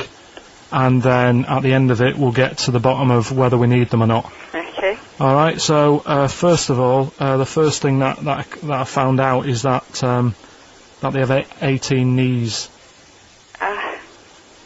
That's not exactly possible. They're insects, so they have 6 legs. Yeah. And a knee is usually the junction between femur and tibia. That's sort of classic human knee and every other animal knee. So with 6 legs, you can only have 6 knees. Could somebody sort of got mistaken for seeing one that was a bit double jointed? I think you're grasping at straws or something. All right. Well, we might have to come back to that one then. Okay. They can hold the breath for 40 minutes. Well, they don't do that because they don't breathe in the same way as us. They breathe through little spiracles, holes down the side of the body. So, no, they're not a very apt simile because the method of breathing is so different. What do you mean? Because insects have a totally different system. They don't have lungs in the way that we do, just breathing through one part of the body. They're actually breathing through every segment of the body all of the time. So even though they've got their mouth shut, they might be able to Their mouths slide. have nothing to do with breathing, So it only just. feeding. So you see, maybe that's where someone's gone wrong. Someone's got hold of one and sort of taped its mouth up or something and Thought it was- got bored after 40 minutes Again, and that said, well, we'll sounds call a it pretty right. unkind thing to do to an insect, even to a cockroach. Yeah, but it's all... You can't do that. Yeah, but No. Pretty unkind thing to do anything, even a cockroach. something else I found out. Yeah. They can live for a week without an head. Well, that's true if they don't bleed to death in the process. But the weird thing is, when I told you that they had 18 knees, you seemed a bit sort of like, don't talk ridiculous. But Yeah. then we're talking about an animal that can live without an head. So there's a little bit of truth in that one, yeah? Yes. Why, when it was invented, has it got that facility? Say if someone said to humans, we could do that with humans, and, you know, if you lose your head in some accident, it gives you a bit of time to sort of go back to your family and maybe write them a note. You won't be able to have a chat, but write them a note saying, it was my own fault, and it was nice knowing you. Well, that would be a useful facility, I agree. But cockroaches are great survivors. I mean, they've been around for over 300 million years. They're one of the most primitive insects. Alright. Well, I've also, is it true that they do a lot of resting? Apparently they can sort of rest for 75% of the time. Rest. Yeah, they just sit about doing nothing. It's probably true of a vast proportion of the world's fauna.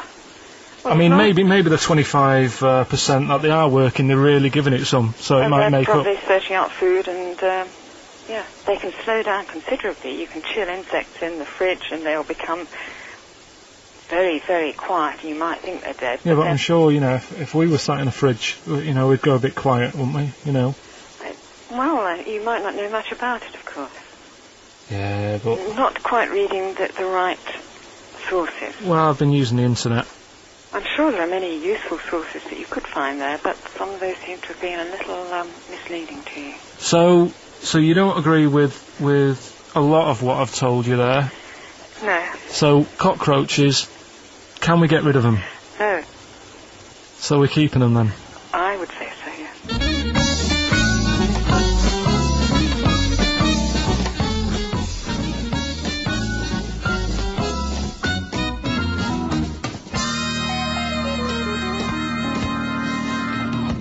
I think we should get her on more often because she sounds like she'd be a bit of an ally, really. Because she knew immediately that you were talking nonsense. She even said, I think you should be more concerned about your sources, which I've been trying to tell you for a year, right? I mean, I mean, 18 knees, where did you get that from? It's on the internet. They can hold their breath for 40 minutes. I mean, I don't know what you read and take on. Mad world, don't it?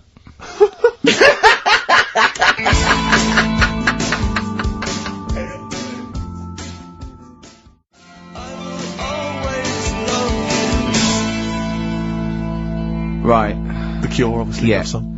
Right, Carl's been taking phone calls for these clues. Right, and so everyone's been saying the same thing for the last one. He's been going, no, and I'm worried, I'm always worried. FD. I just overheard him on the call there going, oh, what have I been saying? Oh, no, it's FP. Dickhead. Right, give me the clues out, it's a rollover. Right, tell people, we're really sorry to anyone who would have got that right. Okay, right, do the clues quickly, tell them it'll be a rollover, so we have to do 3 new ones. Do you not write these down, You're Carl? I don't write the answers down in case Ricky looks over the thing and sees the answer. Why would I cheat? I'd rather you do something right with your life. Right, well, the clues were, I've got 3 other jumpers like this one. Yeah. That was FT. Yeah. They got that, 4 tops. Yeah, that's alright. Good, well done. That bunch of people can't make up their minds if they want to sit in the sun or not. That was C, they were getting that. That was charlatans. Charlatan, right? A bunch of them, charlatans, right? What do you mean? What's Charlie? No, it's like, shall I go out? Shall we? Charlatans. They got it, right? Where I went wrong with this one, the Jamaican fella, he had to have some aspirin. Why? It's my fault, you know, I'm not cutting, there's no point passing the buck or anything. I said FD, a lot of people were saying, Fred Durst, like, forehead hurts, which is a good one. Yeah, which would have been as good as any of yours. But I made an error, so we'll roll it over. No, what is the answer? What was the answer? Jamaican fella what? Add some aspirin, why do that? What's the thing? FP. FP, it was Frida Payne. Frida Payne. Frida Payne. Frida Payne. Frida Payne. That's awful. Carl, Frida- you've got to write these down next week. know, this I is will, I'm right. sorry, You yeah. are. You're the producer. I know, but I've had a busy week, haven't I? Doing That's stuff not for an the... excuse.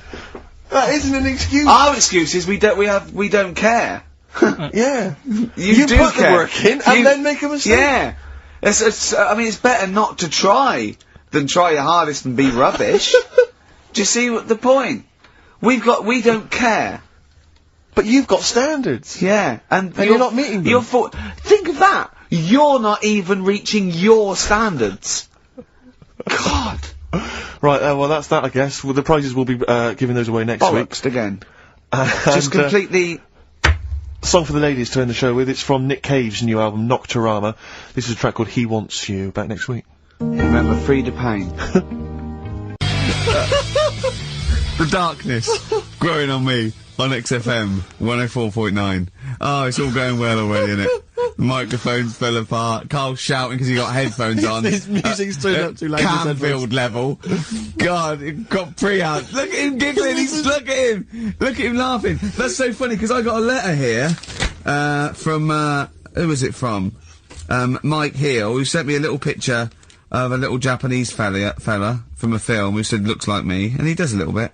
But he says, please can you make Carl laugh? I've never heard him utter as much as a snigger, and I'm worried he may have a genetic disorder. Well, I mean, he has got a genetic disorder, obviously, but, he was giggling then. I hope, people heard you then. Look at his little face. It was a joy. Oh, I love the things that make him happy. But I love the fact just before the microphone came up and just before the record finished, he had his headphones on, the music was too loud and he was just shouting, Bauhaus is not working! Bauhaus is not working! I have to play something else! I went and found Ziggy Stardust by Bauhaus and he said, why isn't it working? Look at him giggling! Look, he's lost it! Is he going away? Are you on drugs, Carl? What have you done? He's tickled. Look at his little... he looks like one of those shaved monkeys. Look at his little... Oh my god, I've never seen a forehead glow. I know, it's extraordinary. Oh. And he's got that red shirt on as well, so the whole of him is just a big glowing... Carl, what are you trying? What are you putting in? I'm gonna see if I can get this to work. Go on then. Hang on. Brilliant radio. I hope Dr. Fox is listening because I think he's eating his words right now, Steve. Right, I think I've done it. Right. Well done. That's excellent. Right, what Let's play Bauhaus now and let's try and compose ourselves. This is Ziggy Stardust by Bauhaus. Well, it worked. That worked, didn't it? So you panic over. Calm now. You're on holiday soon, aren't you? Yeah. You got to go off early. Well, about How many holidays have you had? Because I only ever have time off when I'm working, like doing another job, like, you know, filming or something. But you seem to have a lot of holidays, just like, and you were sick as well. You were just like, because you had wet trousers, which is a little bit. Do you not care about the job? I mean, I've got to ask because, you know what I mean, if I was in charge, I'd worry about your motivation or, because yesterday we were trying to work out what you enjoyed doing, and we got to, Manchester United and moaning. And that is the two we came up with. I don't know where you get the moaning thing You're from. always whinging. About what? Everything. When? When did I last have a moan? Just before we came on air. Right, and why was that? I don't know, I can't remember. Because we Well, were in good mood, me and Rick. I'll tell you why. Go on. Because you brought a song in at 10 to 1 Yeah. with a load of effing and jeffing in it. Yeah. And saying, can you edit this? Yeah. Yeah. But that's your job. You could have brought it in yesterday. No, I couldn't. Why not? I hadn't thought of it. But why are you whinging? That's your job. And I didn't come in 10 minutes before. It was a good 20 minutes before. It just took you ages because you were whinging and moaning to even get started. I'm not being dragged into this. You are always... I'm on my holiday now. Well, not yet. No, you're not on yet. You're still working. Well, that's what's funny. This isn't even work, right? And yet it should be. Compared to what I do in the week, this is a doddle. Well, it's because you're not putting any effort in, clearly. Where are you going anyway? Where are you heading? Cornwall. Yeah? What's happening down there? Well, there's a monkey world. You're excited about that? We're going to see that. Probably go twice to that. Yeah. Whilst I'm down there. How long are you in for? The whole week? Yeah. Yeah. So, This is with your parents, isn't it? yeah. Taking them out. Your father, what do you think your father will be up to? What's he going to be nicking on this holiday? Well, he's, Tin. There's a lot of tin in Cornwall. Since they've shut the mines. He's just called Suzanne, said they've got there, said it's a nice little place. Mm-hmm. There'll be no towels when you get there. So what are you gonna do? What are you gonna do? Just gonna chill out and sort of like go to the pub and stuff? Yeah, like I say, I mean, all I've got planned is probably probably Tuesday and Thursday at Monkey World. What about Wednesday? What are you thinking of Wednesday? Just wandering around? Just sort of think about, you know... King Arthur and that. Where he was down there, wasn't he? I don't know, but I'll tell Where you you going? something. What town? I don't know. I don't know where it is. Suzanne Doesn't sorted it matter. out. Yeah, she sorted it out. I had you on the phone to her saying, well, pack 'em, pack 2 pairs. Poor woman, she's packing your bags for you. Yeah.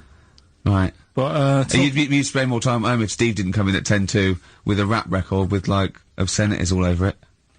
yeah, well, we'll play that next week. then. Well, you didn't even get the job done, that's the thing. We can't even play it because you didn't get finishing time. I'll you're tell you whinging. what, that method man, if he doesn't stop effing and jeffing, it's the end of his career. In my opinion. All this F that and, yo Jeff, I'm a Jeff myself. Yeah. Or I'm hanging out with my Jeffs. Yeah. It's terrible. Jeff, and, you. and we know you can't put out the J word on XFM. Oh, Mother Jeffer. Well, so we haven't got that, but what we have got, Go on. Monkey News. We've still got a monkey news, have we? That's sorted out, that's coming up. Yeah. Rockbusters. Yeah. Well, last chance. Definitely your last chance this time. You actually improved a little bit last week. You did a couple of good ones. Yeah, same again this week. And, Cheeky Freak? The controversial cheeky freak of the week, where Karl finds a human being with some sort of congenital or you know imposed deformity, or you know. So and we talk about that in a wry way. Do you think that's big and clever? no, but that's just it. It's never about taking the mickey out of someone, right? It's to make you think. I'll tell you what isn't big and clever. How lucky you are A on dwarf with learning difficulties. Nice. Yeah. Well, We'll explain it to you. That's the forthcoming single from British Sea Power. That's called Carrion. That's nice and retro. That's Yeah. like end of the 70s Bowie. Mm. That's great. On XFM 104.9. That's just some of the records. That we've played so far. Do you know what I mean? You've had The Darkness, you've had Bauhaus. It's like, can it get any better, Karl, do you think? like I say, we've got Monkey News coming up. So, Guess what? I lost 400 quid cash this week. Gambling? No, that's tragic. This is why it gutted me. It wasn't even on your gambling addiction. No, I had a photo shoot. I had a suit, right, and I'd claimed back some expenses, and I'd had it in my pocket. And then when I took the suit home, it must have fallen out in the street or the cab. And I remembered it, and I went every pocket twice. And it was just the fact, I don't think about, oh God, that's terrible, that's a terrible blow. I think, oh God, if I had it back now, it would be free money. Yeah. If I suddenly found it now, I'd have £400 that was just free money. And I had a little nap to get over it, and I was... and you were fine. I was okay. But that was... Someone just found... What a gift that is. Oh. Just, I mean, untransport Was it in a money clip? Was it rolled up in a money clip? No, it was just literally £400 in an envelope. And that's so a that... treat. I know. See, I'd always hand it in. I genuinely would. Unless I found it in the middle of a forest or something. If it was in a street... Do you know what I mean, though? Because a bear dropped it. Yeah, yeah. But, I mean, if I found it in a pub or a cab, I'd just hand it to anyone who was rummaging through. Yeah, exactly, yeah. But I'd hand it in. Well, but there's no way, if they found it in the street, there's no way they could do it. You know, it goes to the police station and it sits there for 6 months, but... Yeah, exactly. Well, it's a waste of time, pocket it. But, because when I was younger, I remember being outside a post office once when I was about 10 or 12, and finding a purse, and thinking, oh, that's nice. And opening it up, there was some money in there, and a pension book, and so it was obviously an old lady. I found an address, I sent it to her, and my mum said, you know, you've been so good there, you'll probably get a little reward. She'll probably send you a little reward. Nothing! I got maybe a thank you note, but no cash, no moolah, nothing. Really? And I was livid, because I'd been told that I was gonna get a reward. I thought I've been a good Samaritan, nothing. So, many moons later, when I was at university, I learnt from that, and this is the most bizarre thing. This explains a lot, doesn't it, Carl? This is like the Mary Celeste. I went to a cash point to I thought, I can't get my card in here. And I realised there was already somebody's card in the machine. They'd put the code in, but then they just disappeared. They'd been kidnapped or something. So it was just there, waiting, sitting, said, what do you want to do? And it gave you a number of options. I thought, interesting. Steal or go to heaven? Yeah, exactly. You went, oh dear, Yeah. Well, I pressed, balance, just to check what their bank balance was. Unbelievable. It was a considerable sum of money. I'm not gonna lie to you. It was not typical student debt. It was like, I think they were a foreign student, there was a lot of cash in there, a lot of money. Did you feel a slight bulge in your trousers when you saw the amount of money? I couldn't believe my luck. I thought to myself, now then, I could just take that card out and hand it in, or I could teach them a small lesson. Right. And maybe give myself a reward, because last time I did that, I didn't get a reward. So if I give myself £30, then I'll take the card out. 30? Give myself 30 You didn't really? Well, I thought that's a good reward, and I went in, I handed the card in, I took that Steve, and that's a little reward for me. And I'll tell you this, don't think it's evil, because I went in and I bought everyone a drink. Well, brilliant. Yeah, I didn't tell them I got the money free. Well done. Excellent. So probably gangsters are quite generous with the money they've stolen from other people. Yes, but someone's negligence, Rick, has lent... Well, the thing is this, right? I believe it, except that buying people a drink, Carl. What do you think? Well, I kind of thought that when he said it, but then I thought, but they'll be buying him back. So he's still... So in a way, he's still a winner. Yeah. Everyone's a winner in that situation, including the student, because frankly, if there had been a less scrupulous person who found it, they'd have probably helped themselves to a considerable sum. I cannot believe he did that. There was thousands and thousands of pounds in there. What if it was, what if Beadle had jumped out and slapped you with his little claw and said, we've been filming this merchant? Well, so what? How old were you then? I don't know, 19, 20? Would you do it again, or was it just to get the world back for the old lady's purse? Possibly do it again, yeah. You're joking! Well, you've got to think of it this way. You've got to think of it as there was a lot of money in there, and someone less scrupulous than me would have taken a fortune. They'd have cleaned them out. Whereas I just took a small reward, which I thought was more than enough for someone's negligence. And I've returned the card. They've got the card back. Everything's fine. Think of someone else. I could have gone on a spending spree. I could have been buying stuff, all sorts. Yeah, but it wasn't yours at all. Yes, but they probably would have given me a reward. And because, you know, sometimes people forget, or, you know, they don't give you a reward, I thought I should take it myself. You had to go at your dad from nicking a loaf of bread out of a phone box. Yeah, but that's because it's for old people, geriatrics and stuff. How do you know how old was your people who you were robbing from? It was on a student campus. Well. Wow. I think it was more, I thought it was excellent behaviour. I thought it was good, honourable behaviour. That's shown another side to him, hasn't it?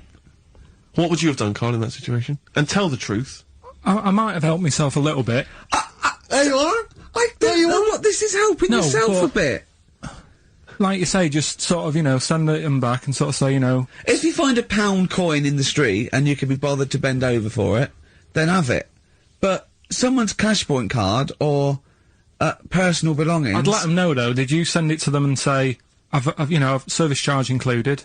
I've took that out already. No, I handed it in to the, Let them know. What do you mean you'd let them know?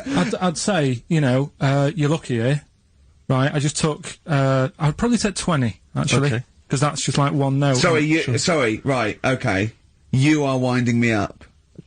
No, I'm not. I mean, not for once. I mean, I know what Steve's like. He is tight, right? He is. And you know that, don't you, Steve? Financially, you mean? Well, no, I mean, just the way you are. You're very sort of, you know, you're not wasteful with your money. I'm careful. No, I'm not wasteful. Absolutely right. No, but to the extreme. Not towards the extreme. Not towards the extreme. No. Look Come after on, the come on pennies, now. the pounds will take care of themselves. Alright? Simple to remember, good advice. Yeah, Alright? but the thing is, right, I know that I take the mickey out of you for, like, you know, the way you look and stuff. Sure. Right? Well, I'm right back at you. But the thing is, you can't help that. Absolutely. But I'll tell you something that women don't like, Sure. and it's fellas who are tight with the money. Sure. I'm not frugal with money with ladies. I'm frugal with money with you.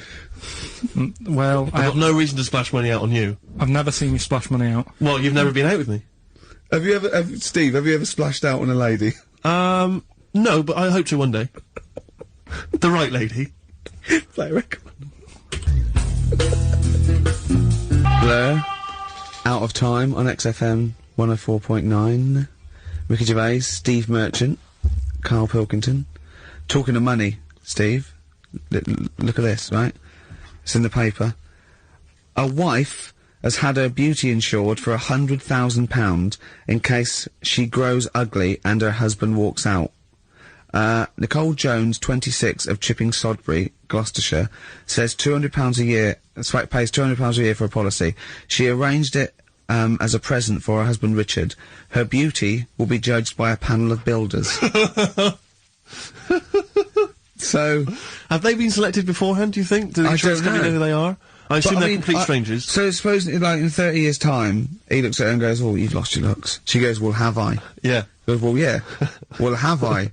Calling the panel. Some bills going, yeah. Alright, get him out for that. Well, never mind that. It's yeah, she's lost it. Right, Well, 100 grand. well, 100 grand coming your way. They stand on some scaffolding. Yeah. She walks by. Yeah. And if they will whistle. That is amazing. Do you think they give her a quote first? Yeah, what if they say, "Actually, love, you've got nothing to lose. You're not oil painting anyway." Yeah. We can't come round and judge your beauty for at least 2 I mean, weeks. that is just open to abuse, isn't it? £100,000. Because I remember, in Japan, they're mad on golf, right? And if you get a hole in one, you buy everyone, you throw a party. And it was costing them, like, thousands and thousands of pounds. So they were insuring themselves against getting a hole in one. And so, miraculously, everyone was going, "I got a hole in one." "Did he?" "Yeah." Yeah. Paying out insurance. I mean, they could be in that together, couldn't they? They're bizarre. not. I'm sure they're not. Well, They're probably more honest than you two that would take 20 quid out of a cash point. But, you know. No, 30. 30. Yeah, 30. I like the wording, though. A wife. Yeah, a wife. The word wife. The word wife. I don't know why I just find it's just an odd word. This is my wife. Hello, the wife. Yeah, the wife. My wife. It just seems a word that you have to say if you're 60. You can Yeah, go, I know. Have you met the wife? And even then, ironically, unless you don't know exactly, are you married? Yeah, my wife is from, you know what I mean? that makes sense, but it's the wife. People go, "Oh, better get back, I'm meeting the wife for dinner." But especially when you know them. I remember bumping into friends of mine somewhere at a party, a couple that I knew, and I'd known both of them before they got married. In fact, I'd known her, I think, longer. And I said, "Where's so-and-so?" And he went, "Oh, the wife will be along in a minute." And it's just this notion that, use her name. I know she is. I know her name. It's that I used to call her by that, why? It's like someone going, "You know I'm married. You know I'm married. It's like showing in the off. eyes of God, we are wed." Exactly. Yes, that makes me more of an adult than it's you. the ownership. Yeah, it's like going, I'm a real man. I've got a wife, and here she is. She's my wife. I find there's the words that I find hard to say. In a shop, I could never ask for wet ones. Do you know what I mean? If I have to go and ask for wet ones, I won't bother. Or toilet duck. Another one I have a problem with, I never say, Snickers. Why? Dunno. I think it's I grew up with Marathon. Yeah. See, this is so pathetic, I still get embarrassed buying, toilet paper. Really? We know if you go into like your 24-hour shop just round the corner, not a supermarket, big shop, but if you just go in there and you're just maybe buying some milk, Yeah. a chocolate bar, because it's like they know what you're up to. No. No, but they know you're going to use it to, you know, when you're going to the lavatory at some point. It's sort of, it's too intimate. But You exactly, you just go, I know what you're thinking, I'll be using this after masturbation. Thus saving all embarrassment. It goes with the porn mag I just bought. Elvis Costello, Alison, from way back on XFM 104.9, a retro cut. Indeed. Wow. Up to the modern day, the newest game show around, Rockbusters. Whee! Isn't there a jingle? It'd probably be something like, oh, Rockbusters. It would be very, Along yeah, those along lines. those lines. I've got to work it out, but I mean, yeah, let's go without it for now, and then we'll be on ready next week. Excellent. The prizes, once again, sourced by Karl Pilkington. I think it's been in the prize bag before, Karl, but good to see it back. The best air guitar album in the world ever. Do they keep sending it back? Is that just one? Is that, it comes through the window, tied to a brick? Actually, there's a lot of good stuff on there. There's the Kinks. Knopfler? Is there Knopfler? Knopfler, I believe, is on Is there. Clapton T-Rex. anywhere to be seen? Definitely Clapton, I would have thought. A Deep Purple. We got Quo, Skinnerd, Mac, Snake is there, Straits, excellent, and yeah, there's all sorts on there, obviously. Yeah.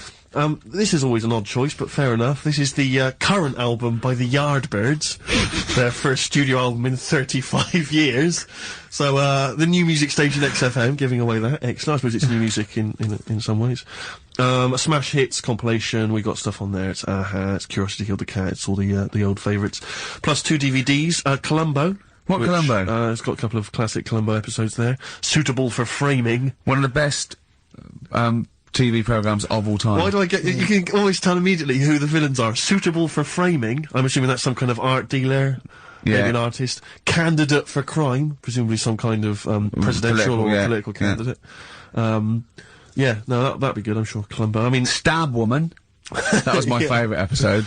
Stab Lady Wife. I mean, to be fair, I'm not sure why... Who would buy a Columbo DVD? Like, you can't find it on TV. On now. It's on now. It's on- I guarantee, because someone could maybe email in, is there an episode of Columbo on now anywhere that got cable or digital? I think it will be. Almost certainly. But it is great. And the other DVD here is Cruise of the Gods, which was the one-off TV kind of film, comedy film that was on at Christmas, featuring Rob Brydon and Steve Coogan. It's good. Williams. So, yeah, there's a few gifts there, not bad at all. Right, now we get to the real deal. Okay, this is what everyone tunes in for. This is Monkey News, I think. Not the music. Go on. Well, here we go then. Yeah. 3 cryptic clues and Wow. that, and just Not work really it out. cryptic, but... Easy as that. Well, Email in. It's, email in. Right. Well, what's the email address? ricky.gervais@xfm.co.uk. Well, don't say that I know it or care. I think, yeah. So the first one, he's got American coins all down his spine. Right? He's got American coins all down his spine. What band's that? What artist is it? Email in. What does it begin with? What? N. I know it, I've got it already. Right. That's N. rubbish, too easy. Yeah, Right, go on second next. one, Jeremy Beadle, has got arthritis. Right? Jeremy Beadle has got arthritis. Yeah. That's the second clue. The initials there, SLF. Right, SLF. Jeremy Beadle's got a little bit of arthritis. And the third one, Foxy, Shipman, and a country western singer on a merry-go-round. SD. Right? So Foxy, Shipman, and some country western singer having a go on a merry-go-round. The initial SD. Right? So email in, ricky.gervais. I'm intrigued with that one. I'm genuinely intrigued with that one. I like the fact there's a certain whiff of controversy about it, because Shipman is mentioned. I know, yeah. Oh, A little dear. bit edgy, that. So, that's the 3. He's from your neck of the woods, isn't he, as well, Shipman? Yeah. Yeah. I think my mum's mum used to use him. Okay, let's play a record. Well, you want to play a record or play some adverts? Do you fancy some ads? Oh, I'd rather adverts, Well, yes. I've got some for you. Placebo. This picture on XFM 104.9. Steve, Yes. I think, Carl's gonna put most people to shame. We were talking about generosity earlier. Because Carl is a nice, generous bloke when it really comes to it. He's paying, for Father's Day, he's paying for the cottage that he's going away with his dad. Are you really, Carl? Yeah. Right. Well, there's no way of us proving if that's true or not. Well, what do you mean? Well, you could be lying. But why would I do that? Well, because you want to show off. I didn't do it on air, you mentioned it. I don't want people to know how generous I am. I just do it, just get on with it. You know what I mean? Yeah, yeah. Like charity work and that. Yeah. Exactly. But I'd have thought that you wouldn't have fallen for Father's Day. I'd have thought you'd have known it was like... Well, we don't, I mean, to be honest, it's a bit of a coincidence, because I paid for it anyway, and it's happened to fall on Father's Day. Right? But don't and my buy a dad's card. not normally that bothered. Don't fall for it. I mean, obviously that and Mother's Day and a plethora of other things were, I mean, literally invented by card companies to make more money. I know. Yeah. That's, I mean, my dad always says don't get him a card or anything. Because he hates it. With all these things that I'd like, you know, rip-off times, really, just ripping people off. Yeah. Sounds a bit stingy, that. But fair enough. Well, no, I mean, he's right. Yeah. He's right. It's just, because fellas aren't bothered about getting cards anyway, are they?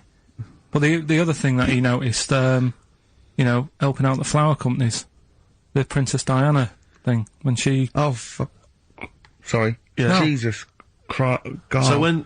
Carl, what do you mean? What do you mean? That's what he said. He said, oh... I nearly swore then, because I was... you surprise me all the time. No, I'm but just... that is incredible. Sorry, what? I don't understand. What are you talking about? All the flowers that were sort of sold that day... Right. What, for people to leave as a commemoration or yeah, what? they made a mint, didn't they? Who did? Flower companies. Right, so what are you saying? He was just saying, you know, makes you wonder. What, whether... About what? Whether it was Interflora behind the hit. Oh. So it's a conspiracy. It's a conspiracy by the flower companies. I would love to see you and your dad just sitting at home watching a bit of Channel 5 when apes go mental, right, with your roast dinner. When's that on? And then talk like, well, yeah, well, you know, kill Diana, don't you? Flower company's son. Right, quite right, Dad, you're not wrong. What are you talking about? No, I'm not, you know, I'm just saying, it's like you were saying about the cards, you know, on Father's Day and that, it's just a bit, too much of a weird. coincidence. Too much of a coincidence. I'd be interested to see sort of, you know, like the business graph. Sure. On how the companies were doing, then suddenly... Yeah. You know what I mean? Yeah. But then by the same token, Elton John, you know, he had the biggest selling hit record, didn't he, off the back of that? Mm. I mean, so, is he incriminated as well? If you want, I mean... It's a conspiracy theory you've not kind of analysed terribly closely. You've put it out there, and if people maybe who are investigating want to kind of add that into their inquiries, then they can. Yeah. Sure. But, no, that's all I'm saying. I'm just, you know... Because it's always the same thing, innit? Like, I was out shopping the other day, you know, treating Suzanne, like I do. You know, I like spending money and that. Yeah. I was in W.H. Smith's. Yeah. Oh, classy. What was it? Was it a big birthday? Was it? was it a 30th? No, I was getting a. Was it 2 biros for the price of 1? I was getting a card for my dad for Father's Day anyway, because I'm seeing him. Yeah. Big Toblerone. Yeah. There was a giant who is it who said Father's Day? They love a Toblerone. I've never understood Toblerone, because the only time I see Toblerone is in airports, right, and minibars. That is what the small Toblerone is for the minibar in a hotel, 3-star upwards. And the big Toblerone... Well, the big Toblerone is a gift, isn't it? It can only be a gift. You wouldn't buy a big Toblerone for yourself. Yeah, a duty-free gift. The Toblerone. It's next to, you know, Chanel No. 5. Toblerone. And a bear. But it's, who specifically would you be buying that Toblerone for? I don't know. Someone who's clearly never had it before and would think it was interesting novelty. Yeah. Well, this gift's interesting. I'll tell you what, though. Toblerone is brilliant. I mean, if whoever makes that, if they want to send... sort of, you know, some Toblerones. I mean, I will eat Toblerone. Well, yeah. I think very much the same about, I think very much the same about fags. And of course... Just cigarettes. If you've got any boxes of cigarettes and, that you don't want, you know, duty-free or whatever, send them. I'd just like to say that, in no way do I endorse Carl's dad's theory that flower companies were behind the death of Diana. No. Maybe I could say that on air as well, just to save any complaints. I'll tell you what, though, talking about fag packets and that, do you know, like, now, they've got, if you have these... they'll do you in, sort of thing, on the front now. They've got these special stickers on them. Yeah. Saw a thing in a magazine the other day. In Brazil, it's got, like, pictures of ill people on them. Blimey, that is It's gone powerful. really, hardcore over there. That's good, isn't it? But I mean, to be fair, what more can they do? I mean, there are fag packets now that say these will kill you, and people are still smoking them. I mean, I Yeah. don't know what they. I don't think the message Well, is getting through. you could ban them all together, I suppose. If they, it seems weird to sort of like, you might as well sell guns and go careful. You can kill people with these. Well, ban them then. I'll just be careful. Let's you have your eye out with that. This is poison. This is poison. These are really, really mental poison drugs. You know those people with you ever see them in the street, they're selling fags, duty free obviously, they're just selling them on the street. Have you ever seen these guys? Yeah. I walk up and down Finchley Road a lot, because I'm just near my place. And, all these people, they're sort of looking a bit shifty, and then they think that you're maybe a smoker. They just, fags, and they'll open their jacket, and it literally will be like something from, the 1940s. They won't go to you, though, do they? Yeah, smoking. Stunt- Stunts stunt your your growth. growth, They know yeah. you must have never had a fag in your life. But, I might be buying them as a gift or something, because I'm quite a generous guy. But it struck me, I was chatting with my friend about, there seems to be, there are certain people who are very, maybe they have trouble getting work, or maybe they, they're immigrants who've not landed on their feet and they've had trouble, and so there's a couple of jobs they can do. It seems to, there's the fag selling, there's those people I noticed on Oxford Street who bend a piece of wire into the shape of your name. I mean, what kind of a gift is that, really? You know what I mean? I know. It's like, they're literally giving them out. Or you can, you can have the bending the name, you can be selling those things that you throw at the wall and they sliver down. At Dover. Yeah. What are you doing? I'm a trained carpenter. Right. Can you write really small on a piece of rice? I could try. Could you write people's names on a piece of rice? I could try. It's quite tricky, but do you think you could do what it? about the rest of your family? Well, that one's only 2, but he could be trained. He's got smaller fingers. Okay. Do you want to sell some knocked off perfume? How about that? Again, we'd like to apologise for any inadvertent racism, suggestion that Lady Diana was killed by flower companies, or that Steve makes a habit of stealing from cash points. What about XFM 104.9. a picture of Rick Waller on the front of the bargain bucket? Red Hot Chili Peppers, universally speaking, on XFM 104.9. I'm Ricky Gervais. With me, Steve Merchant, and, of course, Karl Pilkington. Now, people come up to me, and they say, is Karl for real? And I go, what do you mean? He goes, well, they want to say, is he that stupid? And the answer is yes, right? Some people think that he's putting it on. Some people think that he's a character that we've invented, like we've got an actor in, like he's a Gareth Keenan or a Tim or something. And I go, That no, we've scripted each exactly, yeah. No, it's absolutely real, aren't you, Karl? I go, where did he come from? Well, just to tell the story, we came here and, I was much too important to run the desk myself this time round. So they just gave us a tea boy. Steve came in with you, I remember that. yeah.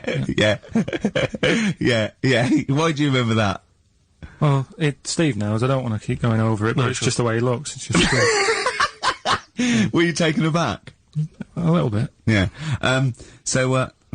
And he's just developed into my favourite thing. I also said that you get bored with, like, battling tops or, pets sometimes. I mean, I love my cat, but he's not as, my cat. Yeah. Colin. Actually, Carl's away next week. Is he available to run the desk? No, well, he's actually not as intelligent as Karl, and that's the truth. He's not, he's marginally. Yeah, and then in the week, he's like one of those little Tamagotchi toys, Karl, because I have to phone him every day and keep his interest up. Yeah. Like I'd give him an interesting fact. And, I got a book out and I found out I'd call Karl like that. And I thought this was a great fact, right? A 2-day-old gazelle can run faster than a racehorse. Right? I thought that was incredible. Sure. Okay. So I phoned him up, I said, a 2-day-old gazelle can run faster than a racehorse. He went, what's it do after that? I went, what? He said, well, how fast can it run when it's adult? I went, well, even faster. He went, oh, I thought it could just do it then, but then it sort of lost it. I went, what are you talking about? I went, that's incredible. A 2-day-old gazelle can run he went, well, no, that's what they do. I went, what? He went, that's what they do, isn't it? I went, what do you mean? It's 2 days old. Right? He went, yeah, but a 1-day-old fly can fly. I'm 30 and I can't fly. It's not what I do. Right? And I went, right. He went, a jellyfish can hold its breath underwater for hours. I went, it doesn't hold its breath, does it? It hasn't got lungs. So he went, what? I know I had him. He went, what do you mean? I said, well, they don't breathe, do they? He went, what do they do? I went, well, they get oxygen directly from the water via osmosis straight into their cells. And it just went quiet. And I went, a 2-day-old gazelle? And he went, yeah. Do you know what I mean? He's just thinking about the jellyfish. Yeah, I know. He was looking up osmosis, and then he was thinking about the jellyfish. But I just think, I mean, if Bambi's anything to go by, this little gazelle spends a whole day trying to stand, and the next day it enters the derby. And you don't think amazing. you don't think that's incredible?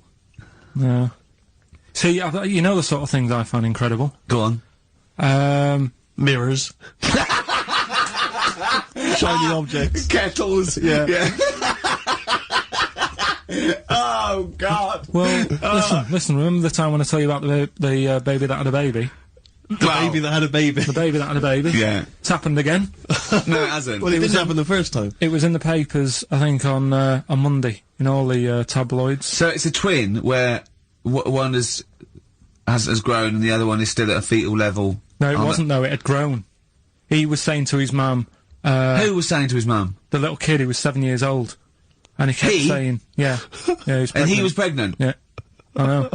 What do you mean? And he was saying to his mum, oh, God, I don't feel well. And, like, his belly was all swollen, and they thought he'd just been eating cake or whatever.